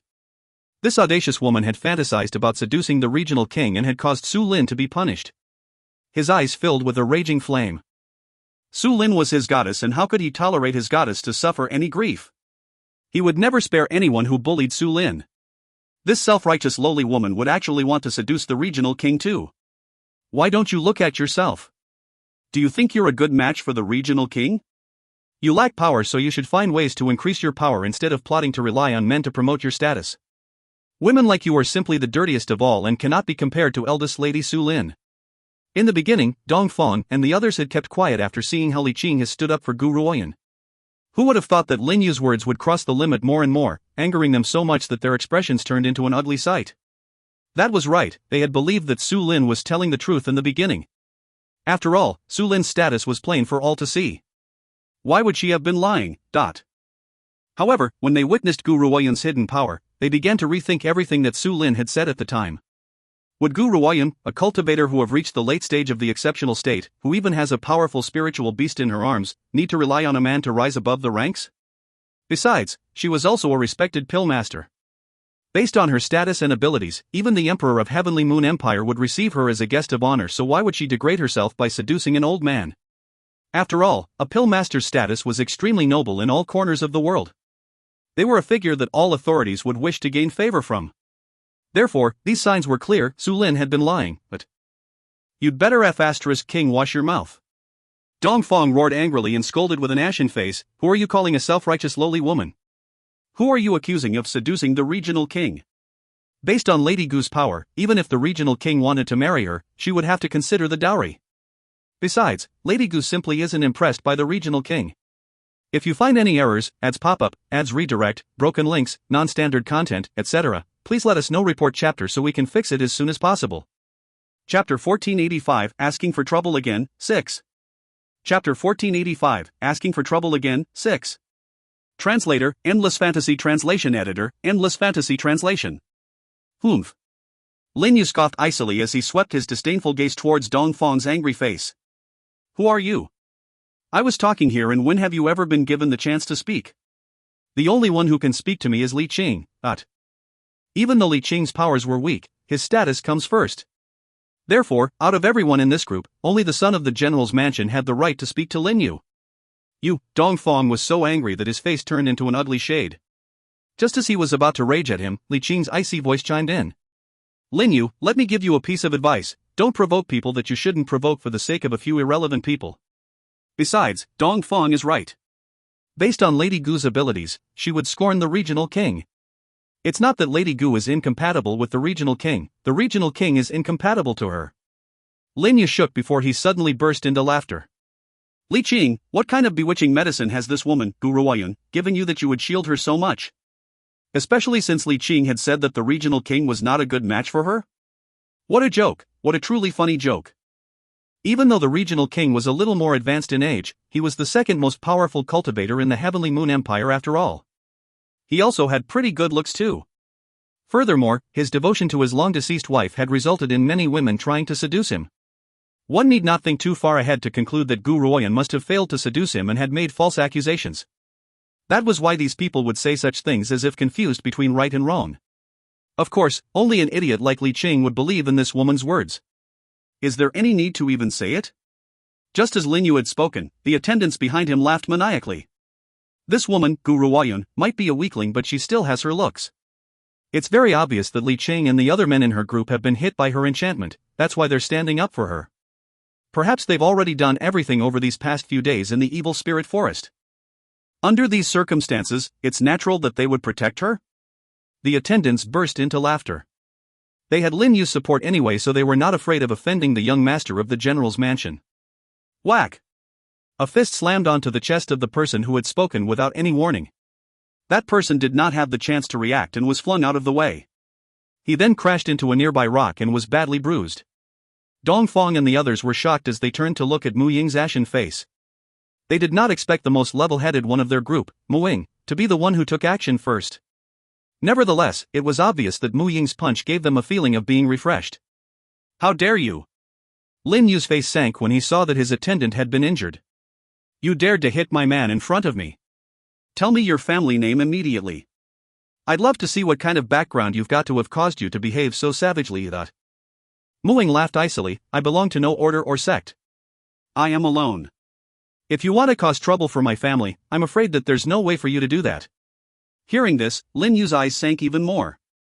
A little B***** who belongs to no order or sect had the audacity to make brazen remarks in front of him. That man's digging his own grave. Lin Yu gritted his teeth at the thought of this and said, all of you, attack. Kill these little animals. I want them to know that it never ends well for those who cross me. Lin Yu. Do these people like killing others without any reason? Lu Yun looked at Lin Yu's maniacal face and shrugged. First it had been Duan Yi, now it's Lin Yu. We're only in the elimination round, yet we're always running into a never-ending slew of trouble-seeking dumb F***CKs. If you find any errors, ads pop-up, ads redirect, broken links, non-standard content, etc., please let us know. Report chapter so we can fix it as soon as possible. Chapter 1486, Asking for Trouble Again, 7. Chapter 1486, Asking for Trouble Again, 7. Translator, Endless Fantasy Translation Editor, Endless Fantasy Translation. Especially since this dumb F***CK has targeted Gu Ruoyan. Would he act this way if he had witnessed the adorable little beast in Gu Ruoyan's arms swallowing a person whole? Once Yu Yun had spoken, Lin Yu's men suddenly pulled their weapons out and quickly closed in towards the group. Lin Yu, if you dare to attack us here, I'll report this matter to my father when I return. Li Qing's expression changed greatly and he quickly stood in front of the group as he spoke through gritted teeth. Ah, Li Qing, you really think too highly of yourself. I only said that you have the right to speak to me because of your status as the general's son. Do you think that I will really pay any heed to a good-for-nothing like you? While it's true that your father is the Lord General of the Heavenly Moon Empire, but so what? Do you think that His Imperial Majesty, who has always prioritized geniuses, would punish me because of you? With His Imperial Majesty making the decision, why should I fear a good-for-nothing like you? Men, attack. If Li Qing dares to stand in your way, kill him without hesitation as well. I will support you in everything, so there's no need to fear his family's power. Lin Yu waved his hand and spoke in a sinister voice. Will you guys be able to take them on? A layer of cold sweat appeared on Li Qing's forehead as he turned towards Mu Ying and the others. Mu Ying thought for a moment before he replied, there are 3 persons who are in the mid-stage of the exceptional state in his group. Here, only Kang Xiaojia and I are at that state. I'm afraid we might not be able to resist them for very long. Li Qing shook. He looked at Gu Ruoyan and Zhou Shangchen behind them and secretly gritted his teeth before saying, Lady Gu is our savior, we can't let these people disturb her. Hence, we can only share our swords and attack. For the first time, Li Qing deeply hated himself for being weak. In the past, regardless of how weak he was, the guards of the general's mansion were always there to protect him. Now, because of his weakness, not only was he unable to help his group at a time like this, he was dragging them down too. F***ck it, we don't have the luxury to care too much at a time like this. Dongfang spat on the ground as a fearsome light flashed in his eyes. Even if we were to put ourselves at risk, we can't let these B****starts disturb Lady Gu. We've promised her this. We must keep our word even if we have to give up our lives. Upon hearing what Dongfang had said, the admiration in Lu Yun's eyes increased along with an unclear sentiment. Perhaps, at this moment, she has truly gotten to know Dongfang. A man who was willing to sacrifice himself for a promise was worth being relied upon by a woman. Bunch of idiots. At this moment, Lin Yu and the others have surrounded Dong Feng and his group. He heard the latter's solemn vow and the disdain in his eyes deepened. On what grounds can the few of you, plus this good-for-nothing Li Qing, have to defeat so many of us here? What an absolute joke. Don't blame me for not giving you a chance. You were the ones who didn't know how to value it, so don't blame me for my ruthless methods. Once he had said his piece, Lin Yu made a slicing motion as a cold, creepy smile formed on the corners of his lips. Kill them. Leave none behind. Once you've killed them, I'll capture that SL*T, Gu Ruoyan, and send her to eldest lady Su Lin so that she can torture her. Besides, this is the evil spirit forest, so even if these people disappeared, no one will find out that I was the one who had done it. As for Gu Ruoyun and Lady Su Lin's bet? Do you think she has the right to stand in the same arena as Lady Su Lin? It would be a humiliating experience for Lady Su Lin to compete with a good-for-nothing like this. He, on the other hand, would never let anyone humiliate Su Lin. If you find any errors, ads pop up, ads redirect, broken links, non-standard content, etc., please let us know. Report chapter so we can fix it as soon as possible. Chapter 1487 Asking for Trouble Again, 8. Chapter 1487 Asking for Trouble Again, 8. Translator, Endless Fantasy Translation Editor, Endless Fantasy Translation. Mu Ying and the others' faces slowly turned solemn. If they really want to act against these people, their chances of victory were not very great. The only thing they could do now was to buy more time. As long as Gu Ruoyan manages to help Zhuo Shangshan in completing his breakthrough, they would not need to fear these people. Let's stall them. Mu Ying's eyes darkened as he stared at the group closing in. A cold light flashed across his eyes. All right, we understand. Dong Feng and the rest nodded in succession and quickly drew their weapons. They then stared fearlessly at Lin Yu and the rest with an unusually grave look their face. Whoosh! A gale erupted within the forest. The footmen behind Lin Yu quickly rushed towards Mu Ying's group. The sharp weapons in their hands were icy beyond compare, serving as a foil for their sinister smiles. Victory could happen at any moment. Lin Yu burst into maniacal laughter. His eyes pierced across everyone before landing on Gu Ruoyan, who had been seated on the ground the entire time without making a sound. The smile on his face became even crueler. Gu Ruoyan, I'll never let a woman like you stay here and cause Su Lin unhappiness. Based on your status, even if you were to die here, no one will avenge you. If a good-for-nothing like her, who has nothing good about her and had no background at all, were to die, no one would step out to avenge her. At this moment, under the powerful gale, Gu Ruoyan was seated behind Zhuo Shangshan as her eyes stared unwaveringly at the man in front of her. Her fine hair danced in the wind as her delicate features carried a serious air. As for what was happening in the world outside, she had absolutely no idea. Even the mere rustle of leaves in the wind did not reach her ears. The little fellow lay on top of Gu Ruoyan's head as it sent a steady flow of energy into her body. Even though it saw the battle happening behind them, it did not seem to care at all and only focused on helping Gu Ruoyan. Tui. Dong Feng stumbled backward and spat out a mouthful of blood. His face has turned extremely pale. They are all geniuses from the Heavenly Moon Empire's nobility. Even though their power is pretty much on the same level as us, disciples from small organizations like us cannot be compared with their abilities. Dong Feng held the weapon in his hand tightly as his eyes sank. Besides, Lin Yu is also at the mid-stage of the exceptional state and he hasn't attacked yet. Otherwise, it would be even more difficult for us to defend ourselves. Cultivators who were at the same rank but who have been nurtured differently would show very different levels of power. The geniuses from the Empire had received extremely strict training from a young age and they were taught the very best martial arts techniques. Therefore, how could cultivators from small organizations be compared against them? This was also why Su Lin, who has only reached mid-stage of the exceptional state as well, was considered as one of the most probable candidates to receive the first prize in this competition by the Emperor of Heavenly Moon Empire. With the support of the regional king, who was the second most powerful cultivator in the empire, Su Lin's level may be at the mid-stage of the exceptional state but she has the power of a cultivator at the late stage of the exceptional state. Furthermore, the regional king's mansion even possesses a middle-class spiritual weapon. If Su Lin were to use this middle-class spiritual weapon during the contest, most late-stage exceptional state cultivators would be of no match for her. All of you, get out of the way. Let me personally take care of these sons of B***cheese. Lin Yu yelled loudly and the group instantly opened a pathway for him. His body then shot towards them like a bolt of lightning. He aimed his trajectory at Dong Feng, who was the one who had spoken up and humiliated him at the beginning. Dong Feng, watch out. Lu Yan's expression changed drastically and her eyes filled with anxiety as she cried out. If you find any errors, ads pop up, ads redirect, broken links, non-standard content, etc., please let us know report chapter so we can fix it as soon as possible. Chapter 1488 Zhuoshanshan's Breakthrough 1. Chapter 1488 Zhuoshanshan's Breakthrough 1. Translator, Endless Fantasy Translation Editor, Endless Fantasy Translation. Unfortunately, it was too late. Just as Lu Yun cried out, Lin Yu's fist landed on Dong Feng's chest. At that moment, Dong Feng's body was thrown to the side and flew quickly towards Gu Ruoyan and Zhuoshanshan. Oh no! The group's expression changed drastically, but they could not stop him in time. Lin Yu watched as Dong Feng's body was thrown towards Gu Ruoyan and burst into laughter. He wanted to see whether that woman, Gu Ruoyan, could still turn a blind eye under these circumstances. Boom! However, just as Dong Feng's body neared Gu Ruoyan, a powerful energy exploded from Zhuoshanshan. At the same time, Dong Feng's body, which was still flying through the air, was flung out of the way again. He slammed fiercely onto a tree and blood began to spew from his mouth continuously. The peerless-looking man whose eyes had been gently closed slowly opened his peach blossom eyes. A cold and gloomy light flashed across his gaze. Lady Gu, Sir Zhua. Lu Yun's heart leaped with joy when she saw that Zhuoshanshan had opened his eyes. She then heaved a sigh of relief in her heart. Thank goodness Zhuoshanshan has finally awakened. As long as they are here, these people can't hurt us. This is... No, impossible. This man was in the middle of a breakthrough?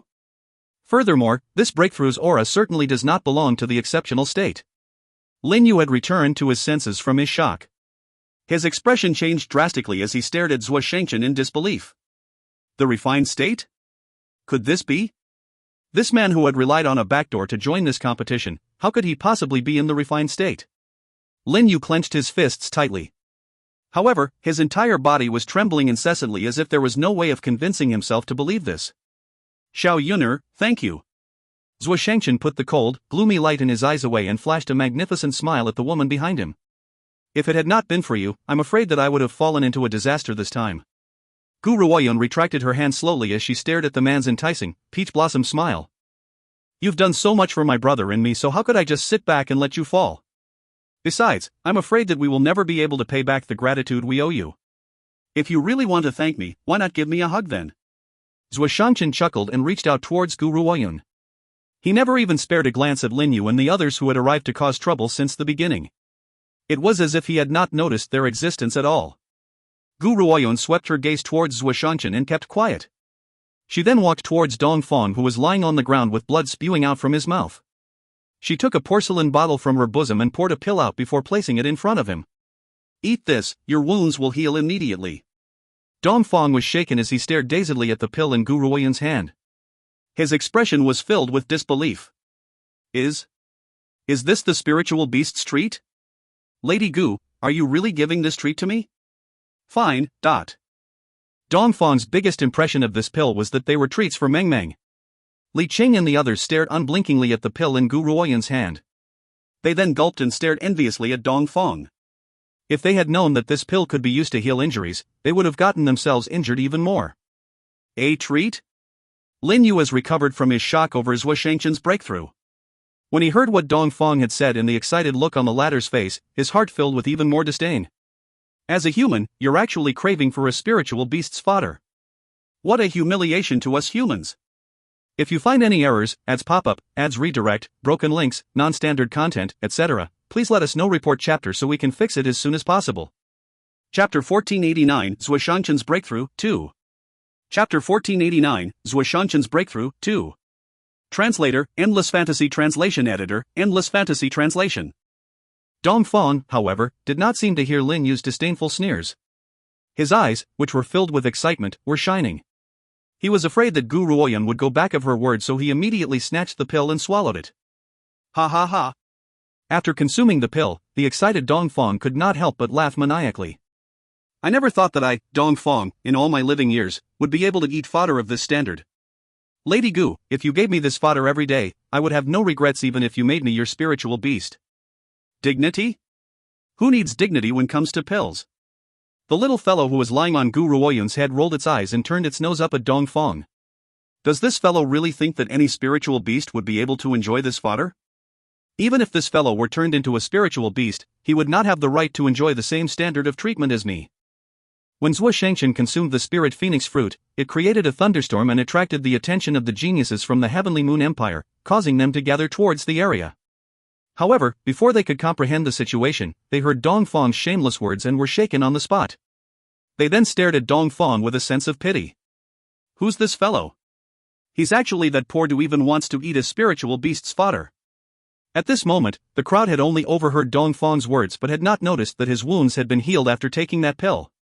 What's going on here? A low voice rang out slowly from the crowd. When Li Qing heard this voice, he raised his head and looked at the great-robed man who had just emerged from the crowd. He then shook and whispered in a hushed tone, "That's Elder Wushu from the Heavenly Moon Empire's Elders Court and his cultivator at the refined state. He's also one of those who are supposed to protect us. Also, Elder Wushu is Lin Yu's master." Lin Yu's master? Gu Ruoyun frowned as she asked, "Who's Lin Yu?" As she had previously been in a sealed state, she was not aware of the situation around her. All she had seen as soon as she had stepped out from her sealed state was Dongfang, who had been vomiting blood. Gu Ruoyun, quit playing dumb. When Lin Yu saw that Elder Wushu had appeared, he became even more smug. "I've been here for such a long time and you're now asking who I am? If you say that you aren't pretending, who would believe you? Humph, even a SL*T like you with her eyes in the sky would dare to declare war against Su Lin. You really have an over-exaggerated opinion of yourself." Su Lin? Upon hearing Lin Yu's speech, Gu Ruoyun gained some form of comprehension. So, these people are here because of Su Lin. Were you the one who had injured Dongfang? Gu Ruoyun thought for a moment and asked. "That's right." Lin Yu raised his head arrogantly as he coldly replied, "I was coming for you, but who thought that these B****stards had the audacity to try and stop me? If I don't beat them up, who should I beat up then? I really don't know how a woman like you would manage to find such a powerful charm to bewitch these people into running around in circles. Even Li Qing has been placed under your curse and is standing up for you. Look like Su Lin was right, you're nothing but a woman who only knows how to seduce men and use them to rise to the top. You saw that it was hopeless to seduce the regional king, so you had turned your attention to Li Qing. Only a silly kid like Li Qing would ever fall for your enchantments." Li Qing's expressions changed instantly and his voice turned extremely cold.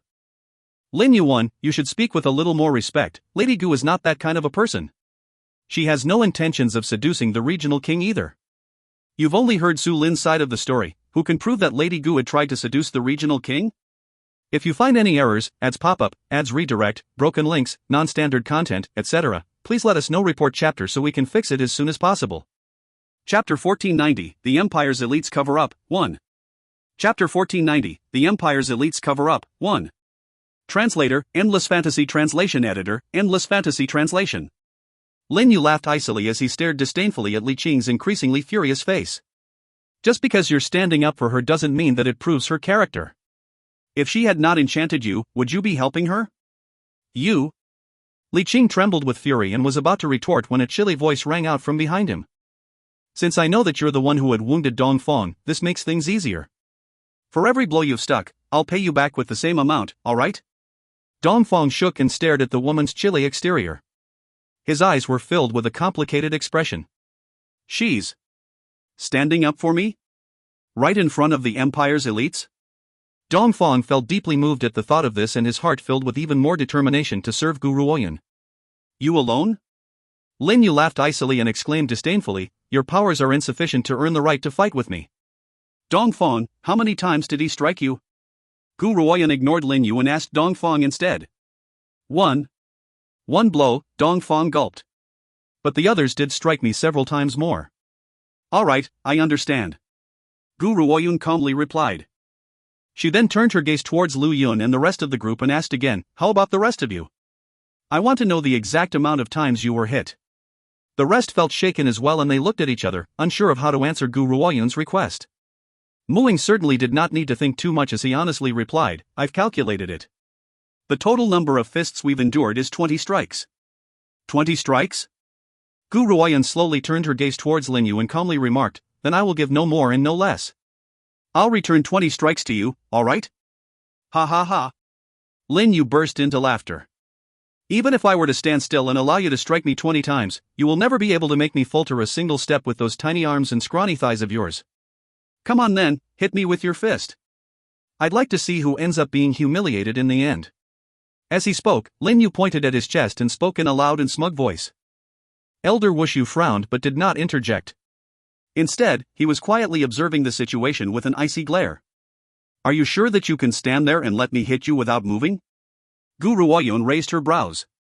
Her tone carried the sense of a forced smile. Lu Yun and the rest stared at Lin Yu as if they were looking at an idiot. Lin Yu was only at the mid-stage of the exceptional state while Gu Ruoyun has reached the late stage of the exceptional state and he still wants to stand there and not move. Is he not even going to put up any defenses to endure her fists? Has this fellow gotten sick of living and wants someone to escort him on his way to death? Lin Yu's thoughts were very different from theirs. He wants to allow Gu Ruoyun to hit him without putting up any defenses so that she will lose face when she was unable to move him at all. This way, it could be considered as standing up for Su Lin, but... Come at me then. Use all your might and hit me on my chest. I want to make you understand the vast difference between you and me. Lin Yu laughed maniacally and shouted smugly. Got it. Gu Ruoyun nodded. Since the opponent has invited her to do so with such kind hospitality, why should she stand on ceremony? The look on Elder Wuxu's face, who had stayed quiet the entire time, changed drastically when he saw Gu Ruoyun's fist gradually filling with spiritual energy. He quickly stepped forward to stop her, but it was too late. Just as he was about to act, Gu Ruoyun's fist has already landed on Lin Yu's chest. Bang! Lin Yu's clothes were instantly ripped to shreds as he had just encountered an explosion. A powerful force traveled into his body before dispersing into the air, causing the dust behind him to fly into the surroundings. His body then shot out of the way after receiving that blow. If you find any errors, ads pop up, ads redirect, broken links, non-standard content, etc., please let us know. Report chapter so we can fix it as soon as possible. Chapter 1491, The Empire's Elites Cover Up, 2. Chapter 1491, The Empire's Elites Cover Up, 2. Translator, Endless Fantasy Translation Editor, Endless Fantasy Translation. 2e. Lin Yu spat out a mouthful of blood and collapsed onto the ground. Gu Ruoyun's first strike had dulled his mind. All he could feel was the noise around him, but he could not hear what others were saying. That was only one blow. You still owe me 19 blows. Gu Ruoyun ignored the extent of Lin Yu's injuries as she calmly curled the corners of her lips and walked towards him. My lady. Just then, a cold and arrogant voice rang out behind Gu Ruoyun. Let me give you a piece of advice. Anyone can make mistakes, so you should forgive them when possible. Your friends are no longer in jeopardy, so why continue to pursue this? This wouldn't bring you any benefits. Gu Ruoyun did not stop her advance despite hearing this, but a hint of disdain has crept into the faint smile on her lips. Lin Yu had promised that he would endure 20 blows in front of so many witnesses. Could it be that he's allowed to go back on his word since he's the Prime Minister's son?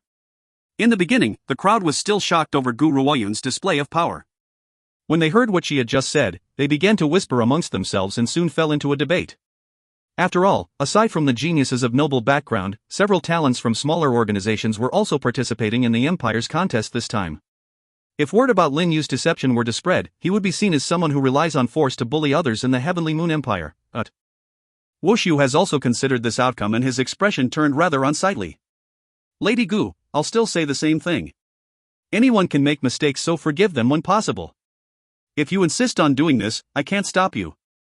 However, you must consider this carefully. You may have some talent, but you can't be compared to a powerhouse like the Heavenly Moon Empire. Is it worth it to do something that you'll regret for the rest of your life for the sake of letting off some steam?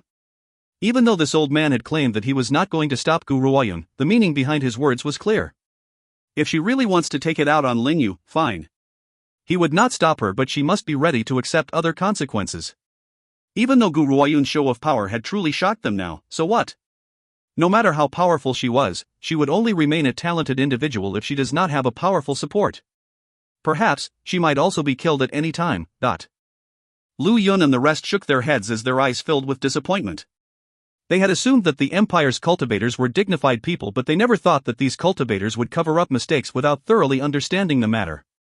Wuxu was one step away from telling Gu Ruoyun that if she dares to lay another hand on Lin Yu, he would not let her get away with it. And you, Li Qing. Wuxu turned towards Li Qing with a dark look on his face. You're a member of the general's mansion after all, and you'll still act as an accomplice to this tigress as well? How can you live with yourself? I won't cause any trouble for you today on account of the general. You may leave. Li Qing's expression changed drastically. His father might be the general, but he does not dare to offend the members of the Elder's Court. However, he bit his lip and said, Elder Wuxu, it was Lin Yu who had initiated this fight. Besides, he had indeed promised Lady Gu that he would accept these 20 blows. Many witnesses here have heard it as well. Elder Wushu, are you saying that you want the Heavenly Moon Empire to carry the bad reputation of going back on our promises and would bully others to cover up our own mistakes unreasonably? Just as he spoke, Gu Ruoyun's fist landed on Lin Yu's chest once again. Lin Yu, who has yet to return to his senses, was once again distracted by the might of the blow. His mind was now completely blank. If you find any errors, ads pop up, ads redirect, broken links, non-standard content, etc., please let us know. Report chapter so we can fix it as soon as possible. Chapter 1492, The Empire's Elites Cover-Up, 3. Chapter 1492, The Empire's Elites Cover-Up, 3. Translator, Endless Fantasy Translation Editor, Endless Fantasy Translation. Fantastic. That's fantastic. Elder Wushu laughed in spite of his anger. I only hope that you don't regret what you've done today. He gritted his teeth as he finished his sentence. Lin Yu was his disciple after all. In the end, this group of people had injured his disciple in such a way right in front of him. Especially that despicable B***starred, Li Qing. Even though he may have caused hindrances to the general's mansion for Prime Minister Lin's sake, he had never crossed the line. In the end, this despicable B***starred was now helping an outsider. I really can't understand what kind of enchantment Gu Ruoyun has placed on him to cause him to insist on helping her so much. Furthermore, Li Qing, I will report every single detail about everything you've done today to your father. A raging flame then burst from Elder Wushu's heart as he watched Gu Ruoyun's fist land on the shivering Lin Yu. His eyes were turned towards Li Qing as he spoke in a cold voice. Li Qing's heart trembled violently, but he stubbornly replied, Elder Wushu, I, Li Qing, have always been a person who would prioritize reason over relationship. I stand on Lady Gu's side because it was Lin Yu who was in the wrong first. Hence, his punishment is entirely deserved. Slam. Slam, slam, slam.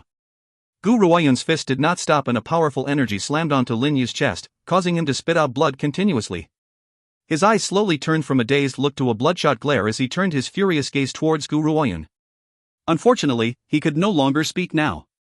Otherwise, it was likely that the entire forest would hear him curse.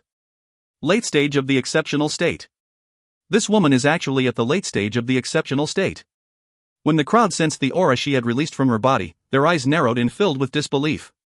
Everyone, since you've all witnessed Lady Gu's power, you should know that whatever Su Lin had said was false. Dongfang laughed icily as he turned towards the stunned crowd. He then spoke steadily. According to Su Lin, Lady Gu's power had been too weak and could not pass the assessment. She then said that Lady Gu had wanted to seduce the regional king and use his powers for a successful registration. However, everyone knows that in order to pass the assessment in the registration, the cultivator must have reached the exceptional state. Perhaps Lady Gu did run into a stroke of luck and destroyed the assessment spirit stone, but she herself has a legitimate right to join the competition. Dongfang paused at this point before he continued, hence, why would she need to use the regional king's power? Having run into this rare opportunity, why would Dongfang pass over the chance to repair Gu Ruoyun's good name? Even though he knows that Gu Ruoyun does not care about her reputation, that does not mean that they were willing to let others misunderstand her, but... Indeed, after hearing what Dongfang had said, everyone fell silent. He's right. Eldest Lady Su Lin had once said that Gu Ruoyun's powers were weak and she had no way of passing the registration assessment. That's why she had wanted to seduce the regional king. However, we now know that Gu Ruoyun's power is actually at the late stage of the exceptional state and is one level above Lang Shang. Why would she even need to seduce the regional king? I never thought that the dignified eldest lady of the regional king's mansion would be a liar. She had even used such words to slander Gu Ruoyun. What a waste of my previous admiration for her. I seem to have heard that the eldest Lady Su Lin has fallen for the seductive man in pink robes next to Gu Ruoyun. Perhaps she had slandered Gu Ruoyun because of this man. Women, when spurred by their jealousy, would do anything. At this moment, Su Lin, who was also attracted to this place, arrived. When she heard what was being said, she grew so angry that she nearly spat out a mouthful of blood. Her eyes soon filled with venom. If you find any errors, ads pop up, ads redirect, broken links, non-standard content, etc., please let us know. Report chapter so we can fix it as soon as possible. Chapter 1493, The Empire's Elites Cover-Up, 4. Chapter 1493, The Empire's Elites Cover-Up, 4. Translator, Endless Fantasy Translation Editor, Endless Fantasy Translation. The late stage of the exceptional state. She's actually at the late stage of the exceptional state.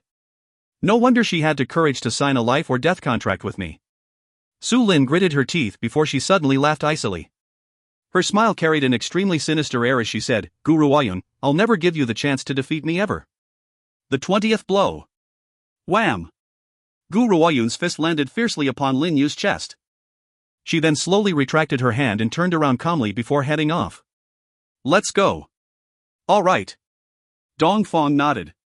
He then glanced at Lin Yu, who had collapsed immobile on the ground with pity. Based on Lin Yu's injuries, it was likely that it would take 3.5 years for him to fully recover.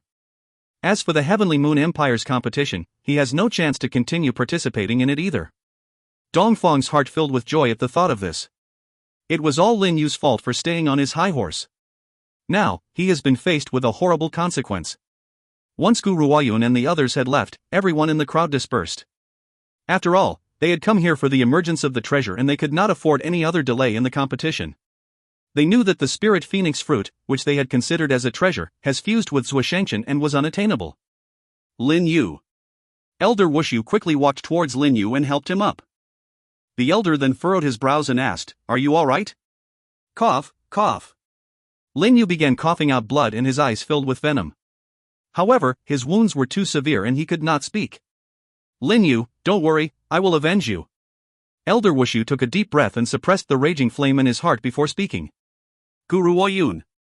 You had acted with such impudence in front of me, so you must pay the price for what you've done today.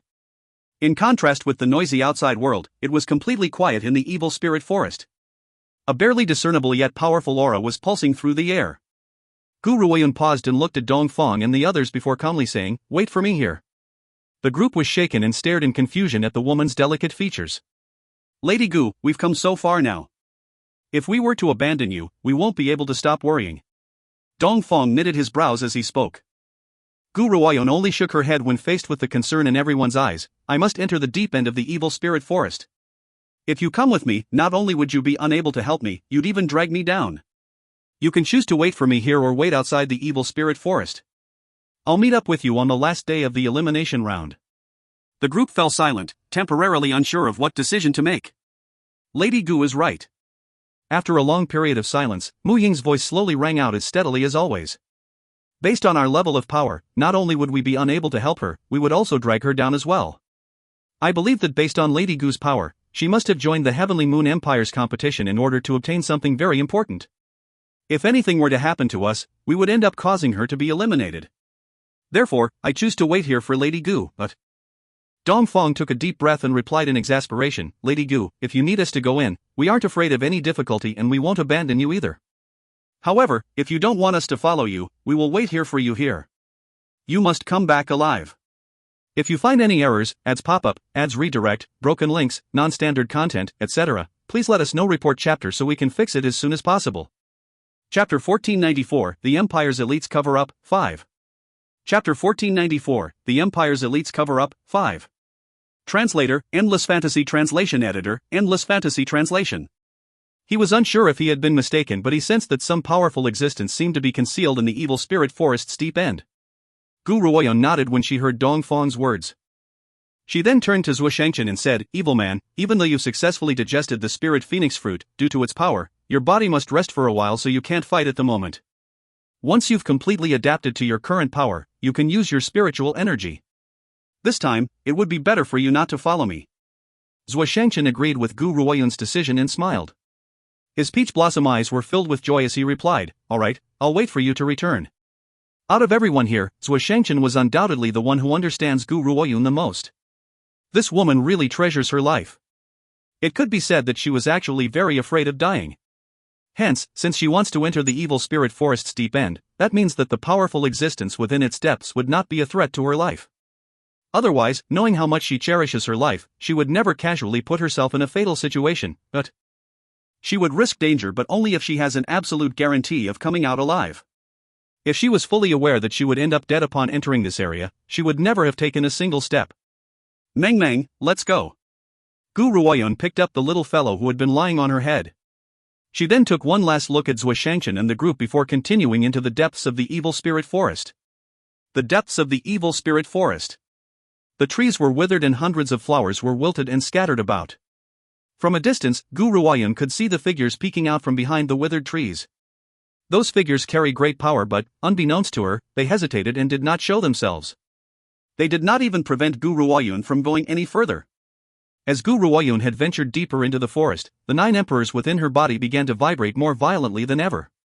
That tremor was not fearful, instead, it was excitement. I wonder what's hidden in the deep end of the evil spirit forest which has caused the 9 emperors to become so excited. Gu Ruoyun raised her brow as her finger stroked the little fellow in her arms. Meng, do you have any idea? The little fellow blinked and displayed a confused look on its face as if it does not understand what Gu Ruoyun was saying. Suddenly, Gu Ruoyun paused in her footsteps and stared straight ahead. A sense of astonishment flashed across his eyes. There was a giant purple dragon which was bound by shackles on a steep stone wall in front of her. It seemed to be suffering. More importantly, this dragon's body was transparent. A purple dragon spirit? Why is a purple dragon spirit imprisoned in this place? Gu Ruoyun's eyes slowly darkened, carrying a somber look. Furthermore, how is this purple dragon related to the 9 emperors? As Gu Ruoyun was in the middle of deep thought, the vermilion bird's voice suddenly rang out from within her soul. Dragon King, it's the Dragon King. The Dragon King who had vanished long ago is actually trapped in a place like this. The Dragon King? Gu Ruoyun was shaken. Vermilion bird, who is this? Master, this Dragon King was a powerful cultivator 10,000 years ago. He's the king of the Dragon Clan. He's even more ancient than the Dragon Clan ancestor that you met last time. The vermilion bird took a deep breath to calm her excitement. Besides, the Dragon King had once ruled over all the dragons on the mainland. You could say that he had been grand beyond compare. However, the Dragon King and leader Zixi had disappeared at the same time. I never thought that he would be trapped here. If you find any errors, ads pop up, ads redirect, broken links, non-standard content, etc., please let us know. Report chapter so we can fix it as soon as possible. Chapter 1495, The Empire's Elites Cover-Up, 6. Chapter 1495, The Empire's Elites Cover-Up, 6. Translator, Endless Fantasy Translation Editor, Endless Fantasy Translation. Gu Ruoyun gently narrowed her eyes. The Dragon King who disappeared with Zixi at the same time? Could it be that he was somehow related to Zixi? This dragon looks as if he's in pain. Vermilion bird, how do we help it? I don't know, you should ask Tianxiong. He's the Azure Dragon and is considered to be from the same clan as the Dragon King, so he should know. The vermilion bird sounded perplexed before she handed this matter over to the Azure Dragon, Tianxiong. Even though Tianxiong and the Dragon King were both from the Dragon Clan, their status was not alike. One was the king of the Dragon Clan who ruled over the entire Dragon Clan. The other carries the blood of a divine beast. Even though the Azure Dragon's power was not as great as the Dragon King at the moment, his position was nobler than the Dragon King's.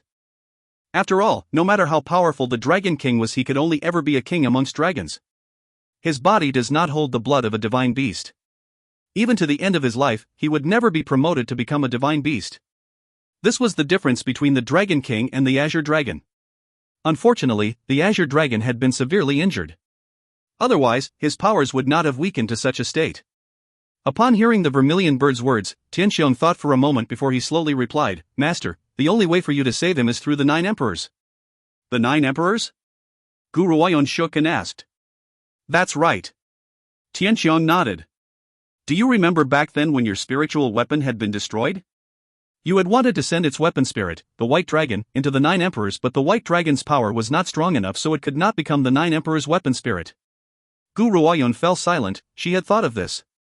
At the time, she was battling against the Lin family's cultivators and her spiritual weapon had ended up being destroyed. The White Dragon, as its weapon spirit, had also sustained heavy injuries and had nowhere to go. She even remembers that the White Dragon had once told her that a powerful existence lives within the 9 emperors. As a result, he could not become the 9 emperors' weapon spirit. Therefore, the White Dragon was now inhabiting another low-class spiritual weapon. Now that you've mentioned it, I've nearly forgotten about the White Dragon. It had followed me from the West Spirit mainland to this Dark Earth Realm 1. Once this matter has been resolved, I'll find someone to fix the spiritual weapon. Otherwise, the spiritual weapon will never be able to display its true power. Tianxiong laughed before continuing. At the time, that powerful energy which the White Dragon had sensed did not originate from the 9 emperors' weapon spirit but from the 9 dragons' souls in its blade.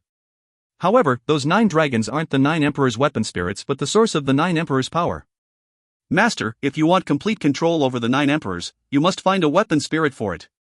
Besides, you've been able to discover the Dragon King's location because the 9 emperors had guided you here. It's likely that this is the weapon spirit that it desires. That seems to be the only way. Gu Ruoyun's eyes flickered. If, after subduing this purple dragon, she could use it to control the 9 emperors completely, even if she were to run into a cultivator at the mid-stage of the refined state, she would still stand a fighting chance. By the way, Master, the Dragon King is badly injured. I'm afraid that he will need to recuperate after becoming a weapon spirit, so you would still be unable to have full control over the 9 emperors for a while. Furthermore, based on my knowledge, the Dragon King's name is Hun. I understand. I will now turn this purple dragon into a weapon spirit. Gu Ruoyun gently raised the corners of her lips. She had thought that she would face a wicked battle as soon as she entered the deep end of the evil spirit forest. However, she never thought that things would have gone so smoothly until it all feels a bit abnormal. The elimination round was limited to 7 days.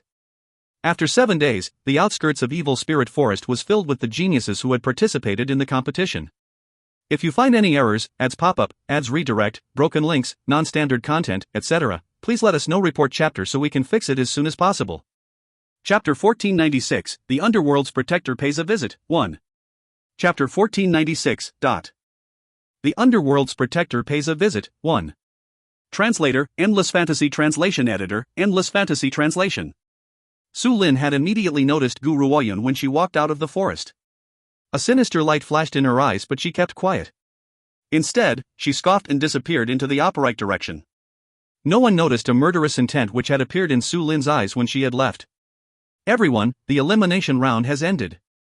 Those who have successfully passed may return to get some rest. Report back to the Heavenly Moon Empire's Imperial Palace in 3 days. We will begin the second round of the competition then. An old man was standing amongst the crowd as he instructed in a steady tone. Once he had made his announcement, the crowd dispersed. Their experiences over the past 7 days had made them very tired. They really did need to go home to get a good rest. Xiao Yuner. Zhou Shengchen paused as he watched the dispersing crowd of geniuses before he slowly turned around. His eyes landed upon Gu Ruoyun as he continued, I won't be able to join the next part of the competition, so whether we manage to obtain the Moon Soul Herb rests upon your shoulders. That's all right. Gu Ruoyun nodded and a somber look appeared in her eyes. She has to obtain the Moon Soul Herb no matter what. Only the Moon Soul Herb can save Gu Shengxiao. Gu Ruoyun did not expect to receive an unexpected visitor upon returning to her guest house in the Heavenly Moon Empire. Standing in front of her was a woman dressed in white robes. The woman's eyes were chilly and the top of her brows carried a faintly arrogant air. She even sized up Gu Ruoyun from head to toe before asking, Are you Gu Ruoyun? Gu Ruoyun furrowed her brows as she stroked the little fellow in her arms with her finger. Her tone was aloof and calm as she replied, That's right, I'm Gu Ruoyun. May I ask what business does the left protector of the underworld have with me? I've heard about your performance in the Evil Spirit Forest. I also know that you're a genius at the late stage of the exceptional state. I'm here to discuss a deal with you. The left protector tried her best to speak in a warm and relaxed tone. Out of the many geniuses in this contest, you have the best chance to obtain the title of the champion. Hence, the deal I'd like to make with you is that once you've been named as the champion, trade the Moon Spirit Herb with me. As a reward, I will allow you to join the underworld as our disciple. After all, there were countless geniuses on this mainland who wishes to join the underworld. Unfortunately, the underworld has never tried to recruit disciples from the outside world. Therefore, these people would never be able to find out the location of the underworld, not to mention joining the underworld, but this was why the left protector believed that this woman would never reject such an enticing condition. I'm sorry.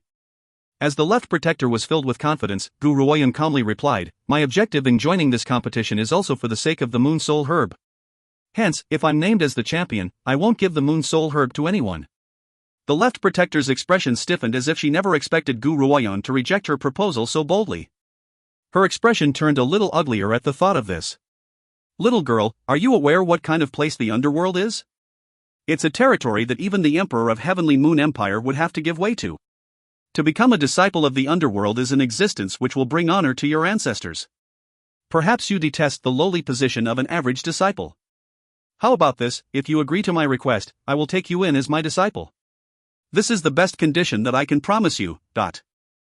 If you find any errors, ads pop-up, ads redirect, broken links, non-standard content, etc., please let us know. Report chapter so we can fix it as soon as possible. Chapter 1497, The Underworld's Protector Pays a Visit, 2. Chapter 1497, The Underworld's Protector Pays a Visit, 2. Translator, Endless Fantasy Translation Editor, Endless Fantasy Translation. The left protector was very confident. She believes that after having raised such a tempting condition, Gu Ruoyan could not possibly reject her. However, just as the left protector was waiting confidently for Gu Ruoyan's reply, the woman's chilly and indifferent voice slowly rang out again. You came here just for this matter? If that's the case, you can go back.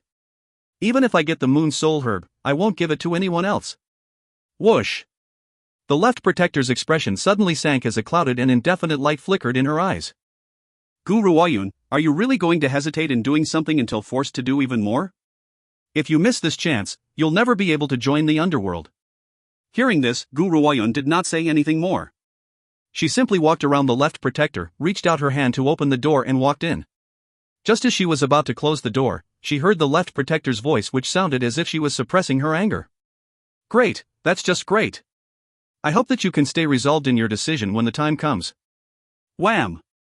The door then slammed shut, barring the left protector on the outside. Gu Ruoyan gently stroked the little fellow in her arms with her finger and calmly curled the corners of her lips. Little fellow, would you say that I have some sort of beef against the words left protector? Back then at the secret order, Mu Chu, its left protector, had also tried to cause trouble for me in order to avenge Wenya. Now that I've arrived in the Dark Earth realm, I did not expect the powerful enemy to be the underworld's powerful left protector. The little fellow blinked. It did not understand everything else that Gu Ruoyan had said, but it understood very clearly that back then at the secret order, someone had dared to cause trouble for her. The little fellow lowered its head and fell silent at the thought of this. Its large eyes flickered and moved, but its thoughts were unreadable. Outside the guest house, the white-robed left protector quickly walked out with a supremely ugly look on her face. She glanced at the guest house behind her as her expression overshadowed and unreadable. Left protector, this woman seems to be quite stubborn.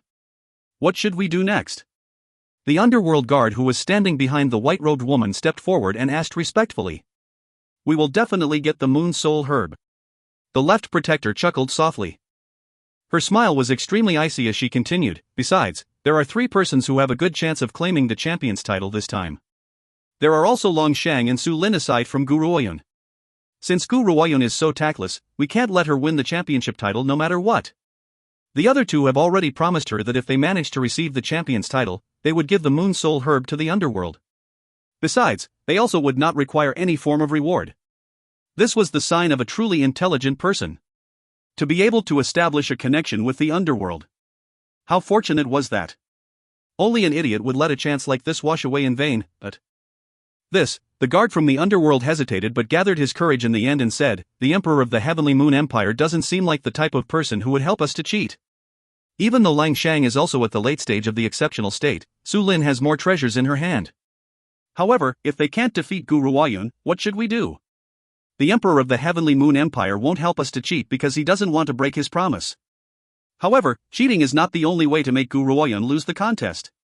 The left protector lowered her eyelids as if she had just thought of something. Her lips then curled into a cold smile while the space between her brows carried a sense of arrogance. The next day, in a garden behind the Heavenly Moon Empire's court, 100 flowers were blooming, competing with each other for magnificence. If you find any errors, ads pop up, ads redirect, broken links, non-standard content, etc., please let us know. Report chapter so we can fix it as soon as possible. Chapter 1498 Battle Between Beasts 1. Chapter 1498 Battle Between Beasts 1. Translator, Endless Fantasy Translation. Editor, Endless Fantasy Translation. At this moment, the rear courtyard was filled with numerous genius disciples who had come to participate in the competition. They were whispering into each other's ears, clearly excited about what would happen at the competition today. There was a reason for this excitement as the Heavenly Moon Empire had suddenly issued an order yesterday. The second round of this competition would be a battle between beasts. Talents participating in this round must bring their spiritual beasts along for the competition. If they do not have a spiritual beast, they would be forced to forfeit. After all, the Beast Clan has always been very proud and do not yield easily to humans. Besides, they were also only given a day to prepare. What could they possibly do in one day? Hence, many geniuses had no choice but to forfeit the competition. However, Gu Ruoyan never expected that both Muing and Luin would be able to bring their spiritual beasts into the competition. Looks like these 2 have concealed their powers well. A shallow smile hung on the corners of Gu Ruoyan's lips, but her thoughts remained unclear. However, she was soon pulled out of her thoughts by Dong Fang's voice. I didn't expect to be held back by this segment after passing the elimination round. I won't be able to join the next part of the competition. Lady Gu, you must win the first place. I believe in your powers. If there's anyone here who can take the first place, it's you. Gu Ruoyun smiled faintly but did not say much. She then turned around and looked at the underworld cultivators who were approaching them along with the imperial consort. The left protector seemed to sense her gaze and turned towards her. A coldness formed on her beautiful smile while her eyes carried a sense of dominance as if the person before her held no importance at all. Very soon, she turned away and did not look at Gu Ruoyun anymore. Gu Ruoyun. Suddenly, a low voice rang out next to Gu Ruoyun, containing an irrepressible sense of hatred and anger. This time, you'll lose. There was no need for Gu Ruoyun to think too much to recognize the owner of that voice. Su Lin was glancing at the little beast in her arms while her pretty little face filled with disdain and ridicule. There was a spiritual beast sitting next to her and she stroked its fur before speaking in a pretentious manner. The silver heaven wolf of mine has already broken through the exceptional state and is at the refined state. There isn't a single spiritual beast in this arena who's a match for it. Gu Ruoyun looked at the silver heaven wolf next to Su Lin. She did not say much as her slender fingers continued to stroke the little fellow's head. The little fellow lifted its head and looked at the gorgeous silver heaven wolf. A sense of disdain flashed in its eyes. This little wolf kid wants to defeat me? I'm assuming that it isn't even large enough to fill the space between my teeth. A silver heaven wolf? The Heavenly Moon Emperor had witnessed this as well and looked at the white-robed woman in shock before asking in a low voice, Left Protector, if our guess is right, the silver heaven wolf belongs to you. As someone who resides in the Heavenly Moon Empire, it was impossible for the Emperor to be unaware of the trump cards in the regional king's possession. However, he has never seen this silver heaven wolf before.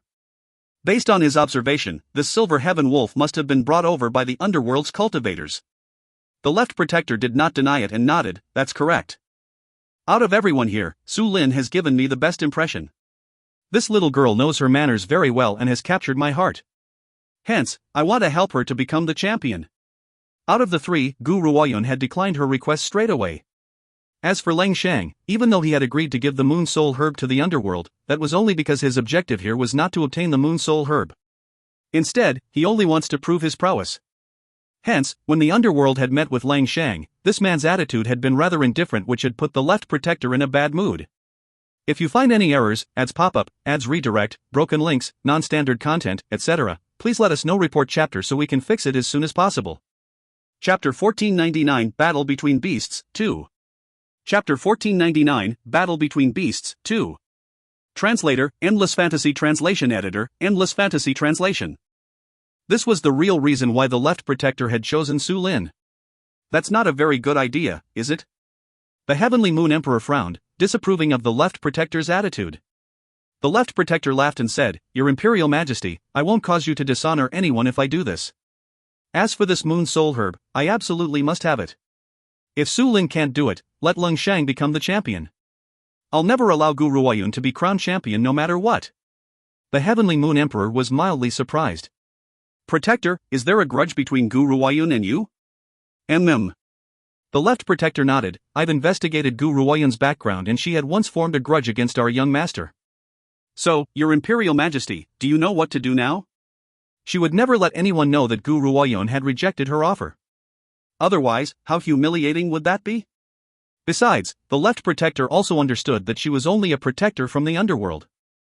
The Heavenly Moon Emperor had shown her courtesy out of respect to the underworld palace, he was not necessarily helping her out of sincerity. The only way to cause fear in the Heavenly Moon Emperor's heart was by using her young master's name. As for whether the young master has a grudge against Gu Ruoyun. So what if she had to fabricate the story? The young master was not here, so how could anyone prove that he had nothing against Gu Ruoyun?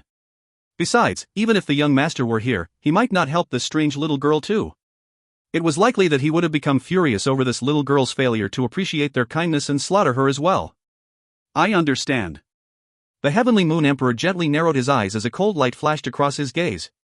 If this matter was connected to the underworld's young master, he had to concede to the young master's will. Left Protector, as long as you ensure that this remains a covert operation and you don't allow anyone to find out, do as you wish. We will close one eye to this. However, his words carried a sense of regret as he spoke. Honestly speaking, he really admires Gu Ruoyun's talent. Besides, Gu Ruoyun had shattered the spirit stone in one blow. If the underworld had not been involved here, he would have tried to win Gu Ruoyun to his side and nurture her. Unfortunately, the person she had offended was the underworld's young master. He has to take heed of the Underworld Palace's dignity and give up on this little girl. Elder Wushu, we will leave you to take charge of this competition. The Heavenly Moon Emperor put the regret in his eyes away, and reverted to his grave, stern and piercing expression. His voice was cold and sharp. At your Imperial Majesty's command. Hearing this, Elder Wushu joined his fists and stepped out from the crowd. He cleared his throat and his voice was slightly husky as he spoke. I'm sure that each one of you knows the requirements of this competition very clearly. The requirement this round is fairly straightforward. You only need to let your spiritual beasts join the battle between beasts. It will be 2 against 2 and we will draw lots to determine the opponents. Only the winners will enter the next round. Those who have lost must leave the competition arena. The competition at this stage will be separated into 10 rounds. 10 people will have to leave the arena while the remaining 10 will prepare for the next round in the competition. Which meant that this stage of the competition largely depends on one's luck. If they were lucky enough, they might encounter an opponent with weak spiritual beasts. They would succeed in entering the finals tomorrow. If they happen to have rotten luck and run into the Silver Heaven Wolf in Su Lin's possession, they would have no choice but to admit to being unlucky as they left. He does not know why, but when Dong Feng heard Elder Wushu's words and noticed his deliberate glance towards Gu Ruoyun, his heart clenched. Lady Gu, I have a feeling that the opponent drawn for you will certainly turn out to be Su Lin. If you find any errors, ads pop up, ads redirect, broken links, non-standard content, etc., please let us know. Report chapter so we can fix it as soon as possible. Chapter 1500 Battle Between Beasts 3. Chapter 1500 Battle Between Beasts 3. Translator, Endless Fantasy Translation Editor, Endless Fantasy Translation. Gu Ruoyun did not reply, but she turned her gaze towards Elder Wushu. Perhaps it was because he had a guilty conscience. Elder Wushu quickly turned away and let out a dry cough when he met her eyes. He then said, "All right, you can start drawing lots now. Those who have drawn the same numbers shall become opponents." After Elder Wushu had spoken, a eunuch walked out with the lottery box and slowly passed it around. A faint smile formed on Gu Ruoyun's face as she saw the eunuch slowly approach her. Then, without a change in expression, she placed her hand into the lottery box and pulled out a piece of paper. After reading the number on the paper, Gu Ruoyun put it away calmly. Number 1, step onto the arena. Elder Wushu shot Su Lin a look and cleared his throat again. His elderly yet dignified voice slowly rang out through the garden. An arena had been set up overnight in the rear garden. It was obvious that this arena has been prepared for today's competition. After Elder Wushu had spoken, the 2 young people who had drawn the number 1 slowly walked into the arena and released their spiritual beasts before leaving. Guess whose spiritual beast is going to win? A seductive voice rang out beside Gu Ruoyun, which made her raise her brows and turn around. Her eyes then landed upon the man's defined, peerless features as she replied, "Your body hasn't completely healed, but instead of resting in the guest house, what are you doing here?" Xiao Yuner, are you worried about me? The evildoer shot Gu Ruoyun a coquettish glance and replied with a grunt, "Even though I've given up on the competition, I still want to watch your performance. After all, it's not easy to have the opportunity to witness such an exciting battle." Gu Ruoyun rubbed her nose but did not say anything else. She then sensed a pair of fiery eyes glaring straight at her. Turning around, she saw Su Lin's face, which was nearly twisted from jealousy. However, Su Lin did not cause any trouble for her this time. There was a smile on her pretty face as she walked towards Shushengchen. "Brother Chen, you're right, such an exciting competition is rare to come by. Especially since I'm participating in it. Watch closely after this and watch how the Silver Heaven Wolf in my possession gobbles up the piece of garbage in her arms." She raised her head arrogantly as her face filled with confidence. The little fellow overheard the woman calling it a piece of garbage and was enraged. Its large eyes glared fiercely at her as it squeaked and scolded her angrily. "Put!" Su Lin burst into disdainful laughter. "Your spiritual beast can't even talk, where's the use in that?" "Gu Ruoyun, if you have no way of making a powerful spiritual beast bow to you, you'd better admit defeat. I can kill this useless thing with one blow." Su Lin had wanted to compete against Gu Ruoyun from the beginning to take this advantage to kill her. However, she no longer has that intention now. After all, Gu Ruoyun was at the late stage of the exceptional state. Even though Su Lin was confident that she could not be defeated by Gu Ruoyun, that does not mean that Su Lin would be able to kill her anti-competition. Hence, she had accepted the Underworld's cultivator's help. She would defeat Gu Ruoyun in the second round of the contest and make her leave. Gu Ruoyun had offended the Underworld's cultivators after all, so even if Su Lin does not kill her, the people from the Underworld would not leave her alone either. If you find any errors, ads pop up, ads redirect, broken links, non-standard content, etc., please let us know. Report chapter so we can fix it as soon as possible.